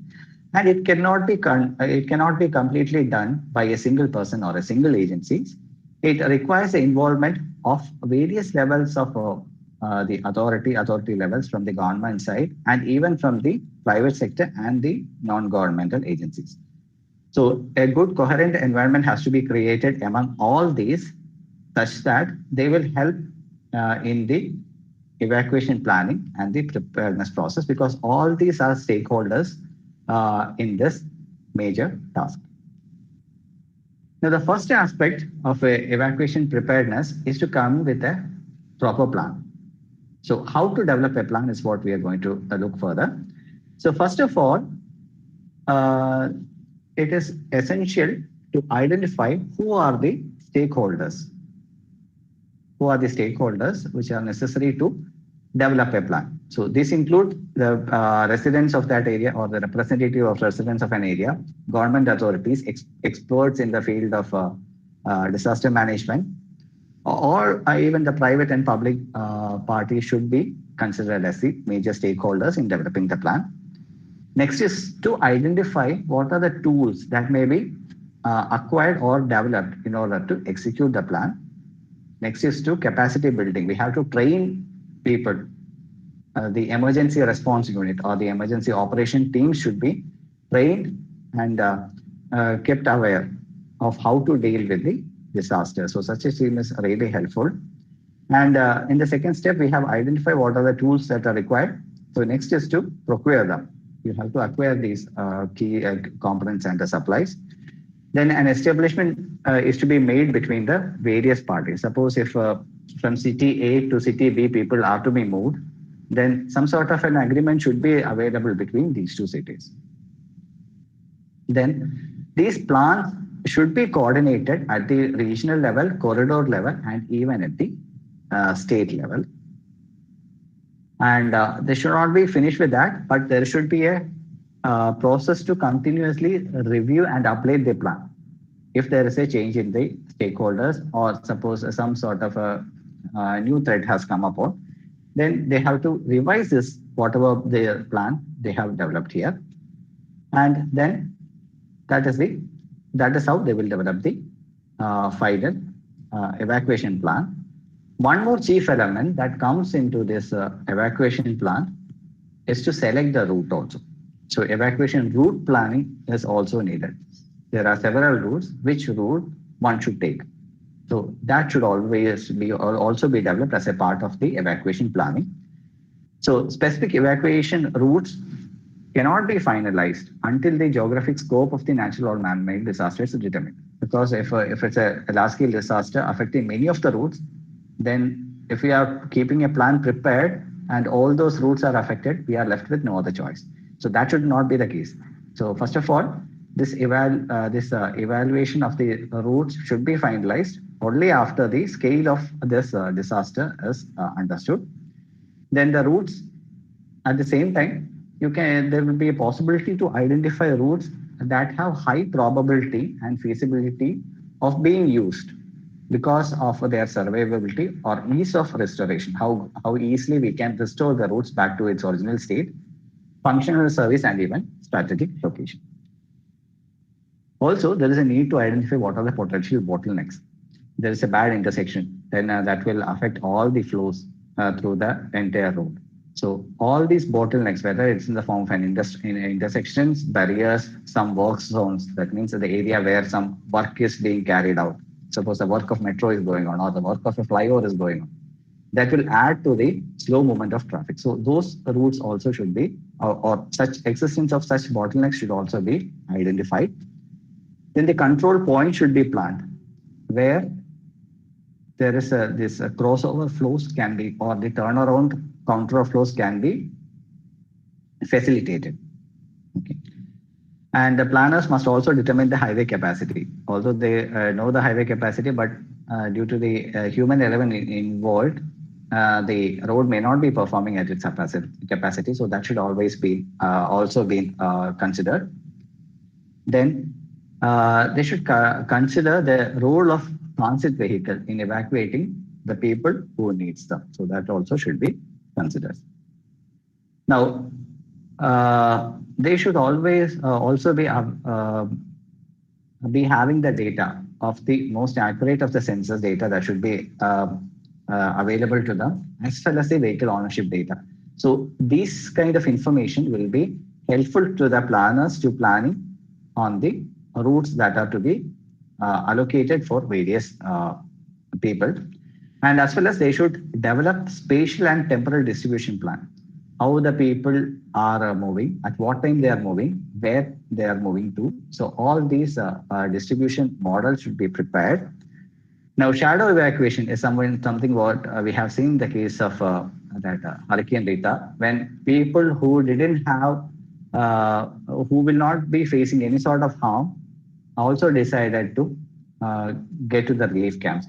So that should be considered in the planning phase itself, and people should be informed about the requirement of them not being using the roads that is necessary for evacuating people who are really in the way of harm.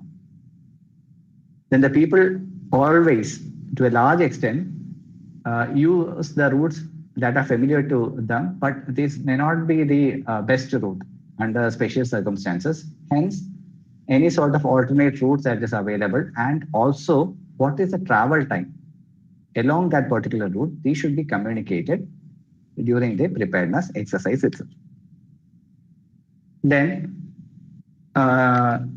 equipments, ITS equipments can also be made into use. ITS means Intelligent Transportation System. So these equipments provide real-time information. They collect information real-time. They process the information, analyze, and then whatever is the result that is communicated to the user.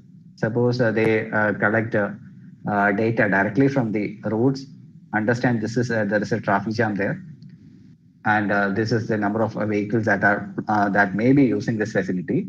That information is processed, and then the next user who may be planning to use the facility is warned about this impending that congestion that he or she may face as soon as they reach there. So, and also at the same time, alternate routes could be suggested. So ITS facilities could be used in the evacuation process also. Finally, since the planners will not be in a stage to understand all the possible scenarios that could result from various disasters, there should be some sort of a modeling and analysis tools that are available, using which they could simulate such situation, and to all these scenarios could be simulated, and they could be able to find out ways in which or develop alternate means in which the evacuation process could be completed. And always there should be some kind of coordinating plans that should be available, and the need should be there across various domains of the regional, corridor, and state levels. And it doesn't finish with this stage. So we have prepared the plan, but the user should always also be aware of this plan. So whatever the plan is being prepared, it should be communicated to the end user, that is to the public, so that they will know exactly what to do when the evacuation order is given. They should also know what to take with them, what all to carry, and what route to take, and where they have to go. So all this information should be readily available to the user also. And it's not simply enough to keep this information with the agencies, but also to be disseminated to the public. So from the transportation perspective, the evacuation process consists of four cyclic process. So first is the readiness, then is the activation, then the operation, then it's again the return to readiness. Again, when the event occurs or disaster occurs, then this cycle will continue. You will see what these phases are.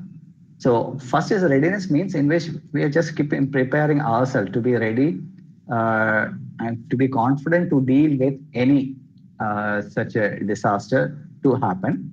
So for this, we have the people have to be of that area should be prepared for the evacuation, readily available. And the warning for this evacuation, as soon as it comes, maybe it will come within by giving some time gap, maybe of a few hours or days, and according to which the evacuation process should be initiated. So when that order comes, people should be ready. So that is covered in the readiness phase. Activation is when the decision has been taken for the mass evacuation. So how it should be executed, whether the public transportation facilities have to be used, whether that evacuation process has to be completed voluntarily or mandatorily. So all these will come in the activation phase. Once the activation phase is done, it is this phase when the transportation network is stretched to its limit. That is the operation phase. The operation means it is an evacuation process being implemented after the order for the evacuation is received. Now this happens in two tiers. One is the tier 1 evacuation phase and another is the tier 2 evacuation operation. Tier 1 means here we are transferring people who are in the potentially unsafe environment to a safe ground. So the people are evacuated from probably from their homes to their shelters. And this occurs in the time of maybe from 6 to 72 hours before the disaster strikes. Second is tier 2 evacuation process is transferring people from their safe shelters, from the emergency shelters back to their homes to re-enter the community. This could happen at a lower pace in comparison to the first operation, but at the same time, it is to be ensured that when the people are returning back to their home, it is relatively safe for them to return. There is no pandemic there. The facilities are already cleaned and made available to them. All this has to be ensured before they are transferred back to their own home. So that comes in the tier 2 of the evacuation process. And once this is done, then that doesn't mean that there is no need to be prepared. So people have to be prepared for the next of the calamities that may strike. So at the conclusion of the operation, then all these personnel should undertake all the necessary action to return persons and system that executed the evacuation process to the readiness to conduct any future evacuation. At the same time, one more activity is required, that is the preparation of an after-action report. So this after-action report is prepared by in consultation with all the stakeholders, and their viewpoint is gathered. Whether was there any problem? If no problem was there, how successful it is. So if it was some problem had been there, then that problem should be addressed next time when the address, and the people should be prepared to deal with it the next time when the disaster could happen. So what is the way forward, or what are the steps that we could adopt in order to mitigate this risk associated with all these disasters? One thing is we have to have a better connectivity of roads, rails, and air. At least road should be there. Road provides door-to-door connectivity. That is not in the case of other systems.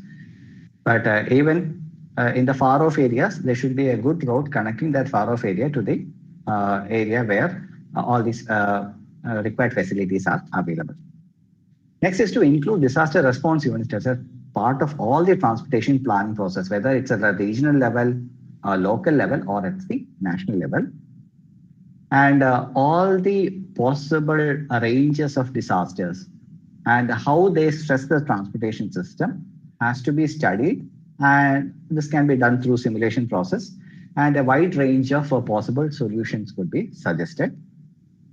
Next is to design a transportation facility to withstand extreme conditions such as earthquake and storms to whatever extent it is possible, so that at least one route is always available to evacuate the people or to provide emergency services to the people in need.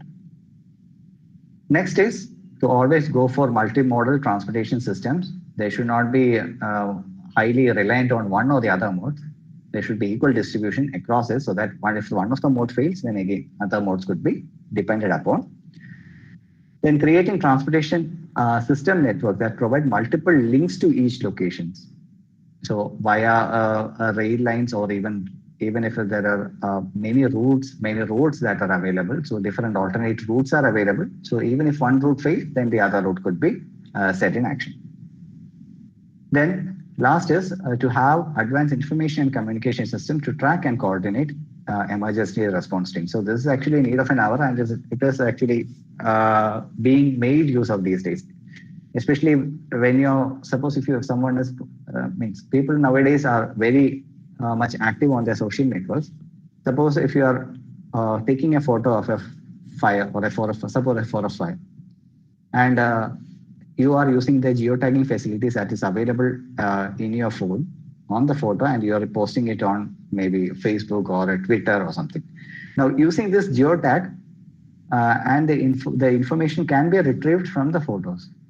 That could be used by the emergency response teams in delivering the needed assistance at that area. So such kind of system is already in place in many of the developed countries, where they make use of the big data analytics to track the data, sort the data, analyze the data, and provide the service that is required. So the same can be implemented in our case also. Now I'll conclude with these remarks. Now disaster often comes with infinite varieties. We have found we are familiar with certain disasters, and we may not be familiar with all the sort of disaster that could happen. And this comes maybe with warning, but often it will come without any warning, and it could happen at any time. So regardless of where in the spectrum the disaster falls, transportation system always has a crucial role to play when it comes to the evacuation operation, bringing responders to the scene, and also in the transportation of people, the ill people or injured to the nearest medical facilities. Then to achieve an efficient management response, transportation assets should be effectively used, and the various elements should be coordinated to do that. And we have also discussed the various roles that is played by the transportation planning in the post and the pre-disaster stage. We have also discussed the requirements for the various contingency plans, such as prioritizing public transport vehicles and high occupancy vehicle over the private modes. And the requirements for the inclusion of a disaster response unit as a part of all the transportation planning process, and also the deployment of the quick deployment of train emergency facilities. All these should be included in the planning process itself. Then there should be central coordinations of all these response teams and resources. So unless there is a proper coordination, these individual units are meant to fail. So there should be proper coordination across all these individual components. And we can also focus on developing a decision support system for the emergency logistics, which will include a database, the location and the transport optimization module, and the resource allocation module. So with all this, the necessary, we have the details, the location also we know the transportation facilities available, and how it can be distributed. If all these can be incorporated into a single system, then that could be made use for any of the emergency logistic measures. And once again, I emphasize on the fact that we should promote multimodal transportation networks, so that in case if one of the modes fails, then we can always rely on the other modes. So these are my references. And I've taken many pictures from across various websites, and some of these I'm listing it here. So I'll conclude my presentation here. Thank you for your patient listening. And if you have any queries, I'll be more than happy to address them. Thank you, sir. It was a wonderful session. Now it's the time for question and answer session. Participants can post the questions in the chat box.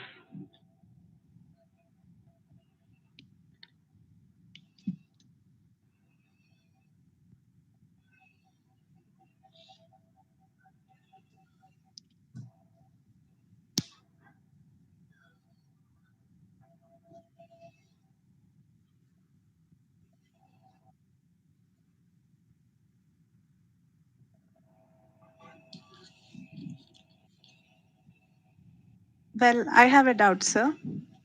Yes, please. You said there is many cases like disasters due to the transportation itself. So what is the legal side for this issue? Like how much it is effective in our country for the management? Legal side in the sense I didn't properly understand. Like rules regarding government, what's the measures or rules or standards for reducing? We always have guidelines. We always have specification for the design of all these vehicular, all the vehicles, as well as the various components of the roads. Now, it may, the disaster may happen or the accidents may occur due to many reasons. It's starting with the behavior of the drivers, how are they obeying the rules, how negligent are they to the rules, or even any faults associated with the vehicles. Maybe the vehicles are not serviced very often. The brakes are not efficient. So each of these individual components, whether it's from the driver's side, whether it's from the vehicular parts, or even from the infrastructure that is available, if the roads had the roads being designed without taking certain aspects into account. Suppose, let's say that there are two curves of opposite nature, and it's not separated by a certain straight portion. So it may happen that when the driver come to that location, they will face a great challenge in steering the vehicle properly across the path. So that will result in the fault. Obviously, they must have considered the minimum radius, but it may happen that two of these curves are placed so close together that they did not consider the effort that is required from the part, especially of drivers who is driving heavy vehicles. So that is often the reason. So all these individual components could contribute to possible accidents. So maybe majority of the cases, they may be correctly following according to the specification that they have been provided with. At the same time, each of these individual components, maybe as slightest of the negligence could do its part in resulting in all these accidents, or even the worst case, a major disaster. Hope that was what you had asked for. The government side, what about their interest in the management, transportation management, disaster management in case of transportation? I think the government is also, means all these regulations are to be enacted and to be implemented from the government side itself. So all this specification, whatever it is that is available for the design and also for even the rehabilitation, everything is done by the coordination or the starting or the initiation, and finally the authority to control all this. It is by the government itself. So specification, everything is prepared by the government. It has to be monitored again by the public agency. And everything has to be the initial point. Everything is covered by the from the government side itself. So the aspect of managing, especially if you look at the case nowadays, all these new two-wheelers are manufactured with their headlights on. There is no provision to switch off the headlights.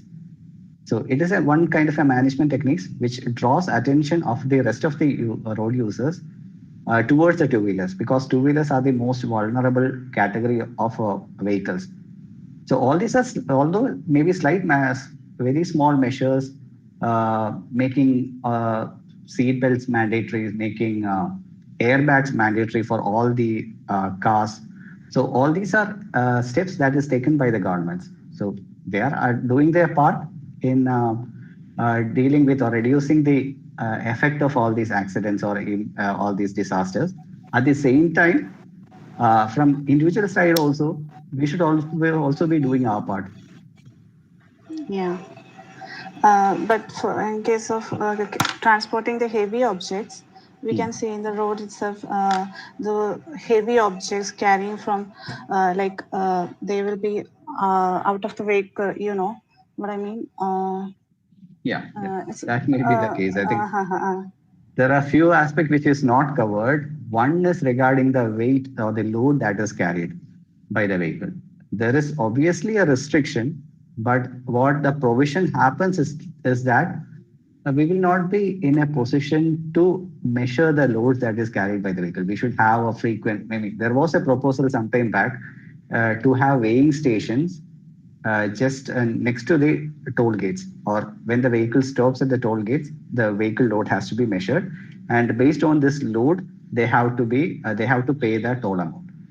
So if such a measure comes, obviously some kind of restriction can be applied, but again, that is not very practical to be executed. And just like what you said, we can see that vehicles beyond the original carrying capacity, there are maybe some longer goods which are not fitting exactly into the vehicles. As per rules, it should not be allowed, but again, it may happen so that there is no other way to transport the same thing.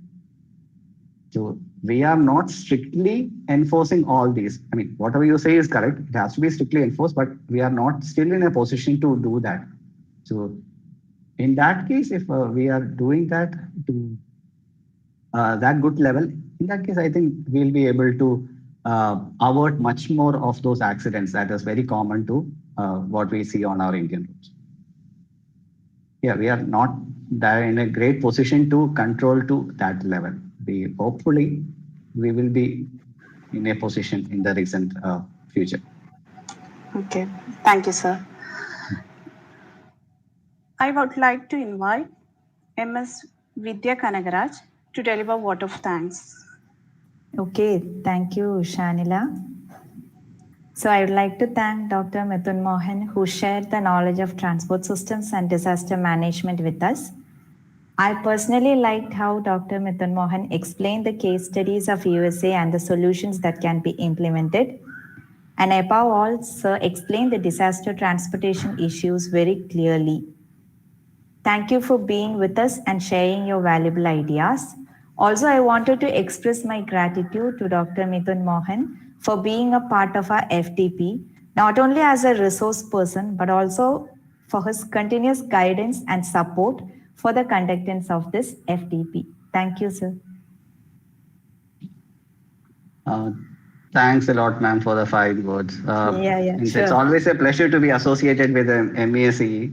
And I think I always receive a call whenever something happens there. So that's what. It's always At the beginning good to be itself, associated. you were one of our guides. Yeah. Yeah, thank you, Mithun. It's nice to hear you after a long time. Thank you so much. Sure, sir. Our pleasure, sir. Pleasure to be associated once again with the program. Thank you, sir. And I wish all the success, and let this be a very fruitful event for all the participants. And once again, congratulate both the coordinators for the successful completion of this FTP. Thank you. Okay, thank you, sir. If someone has any doubts, you can just contact me over my email. If there are any more queries, you are most free to contact me over my email. Okay, thank you, sir. Participants, kindly fill up the feedback form. The link of the same is shared in the chat box. Thank you, ma'am. That's the end of today's program. Hope all the participants have filled the feedback form. Thank you all.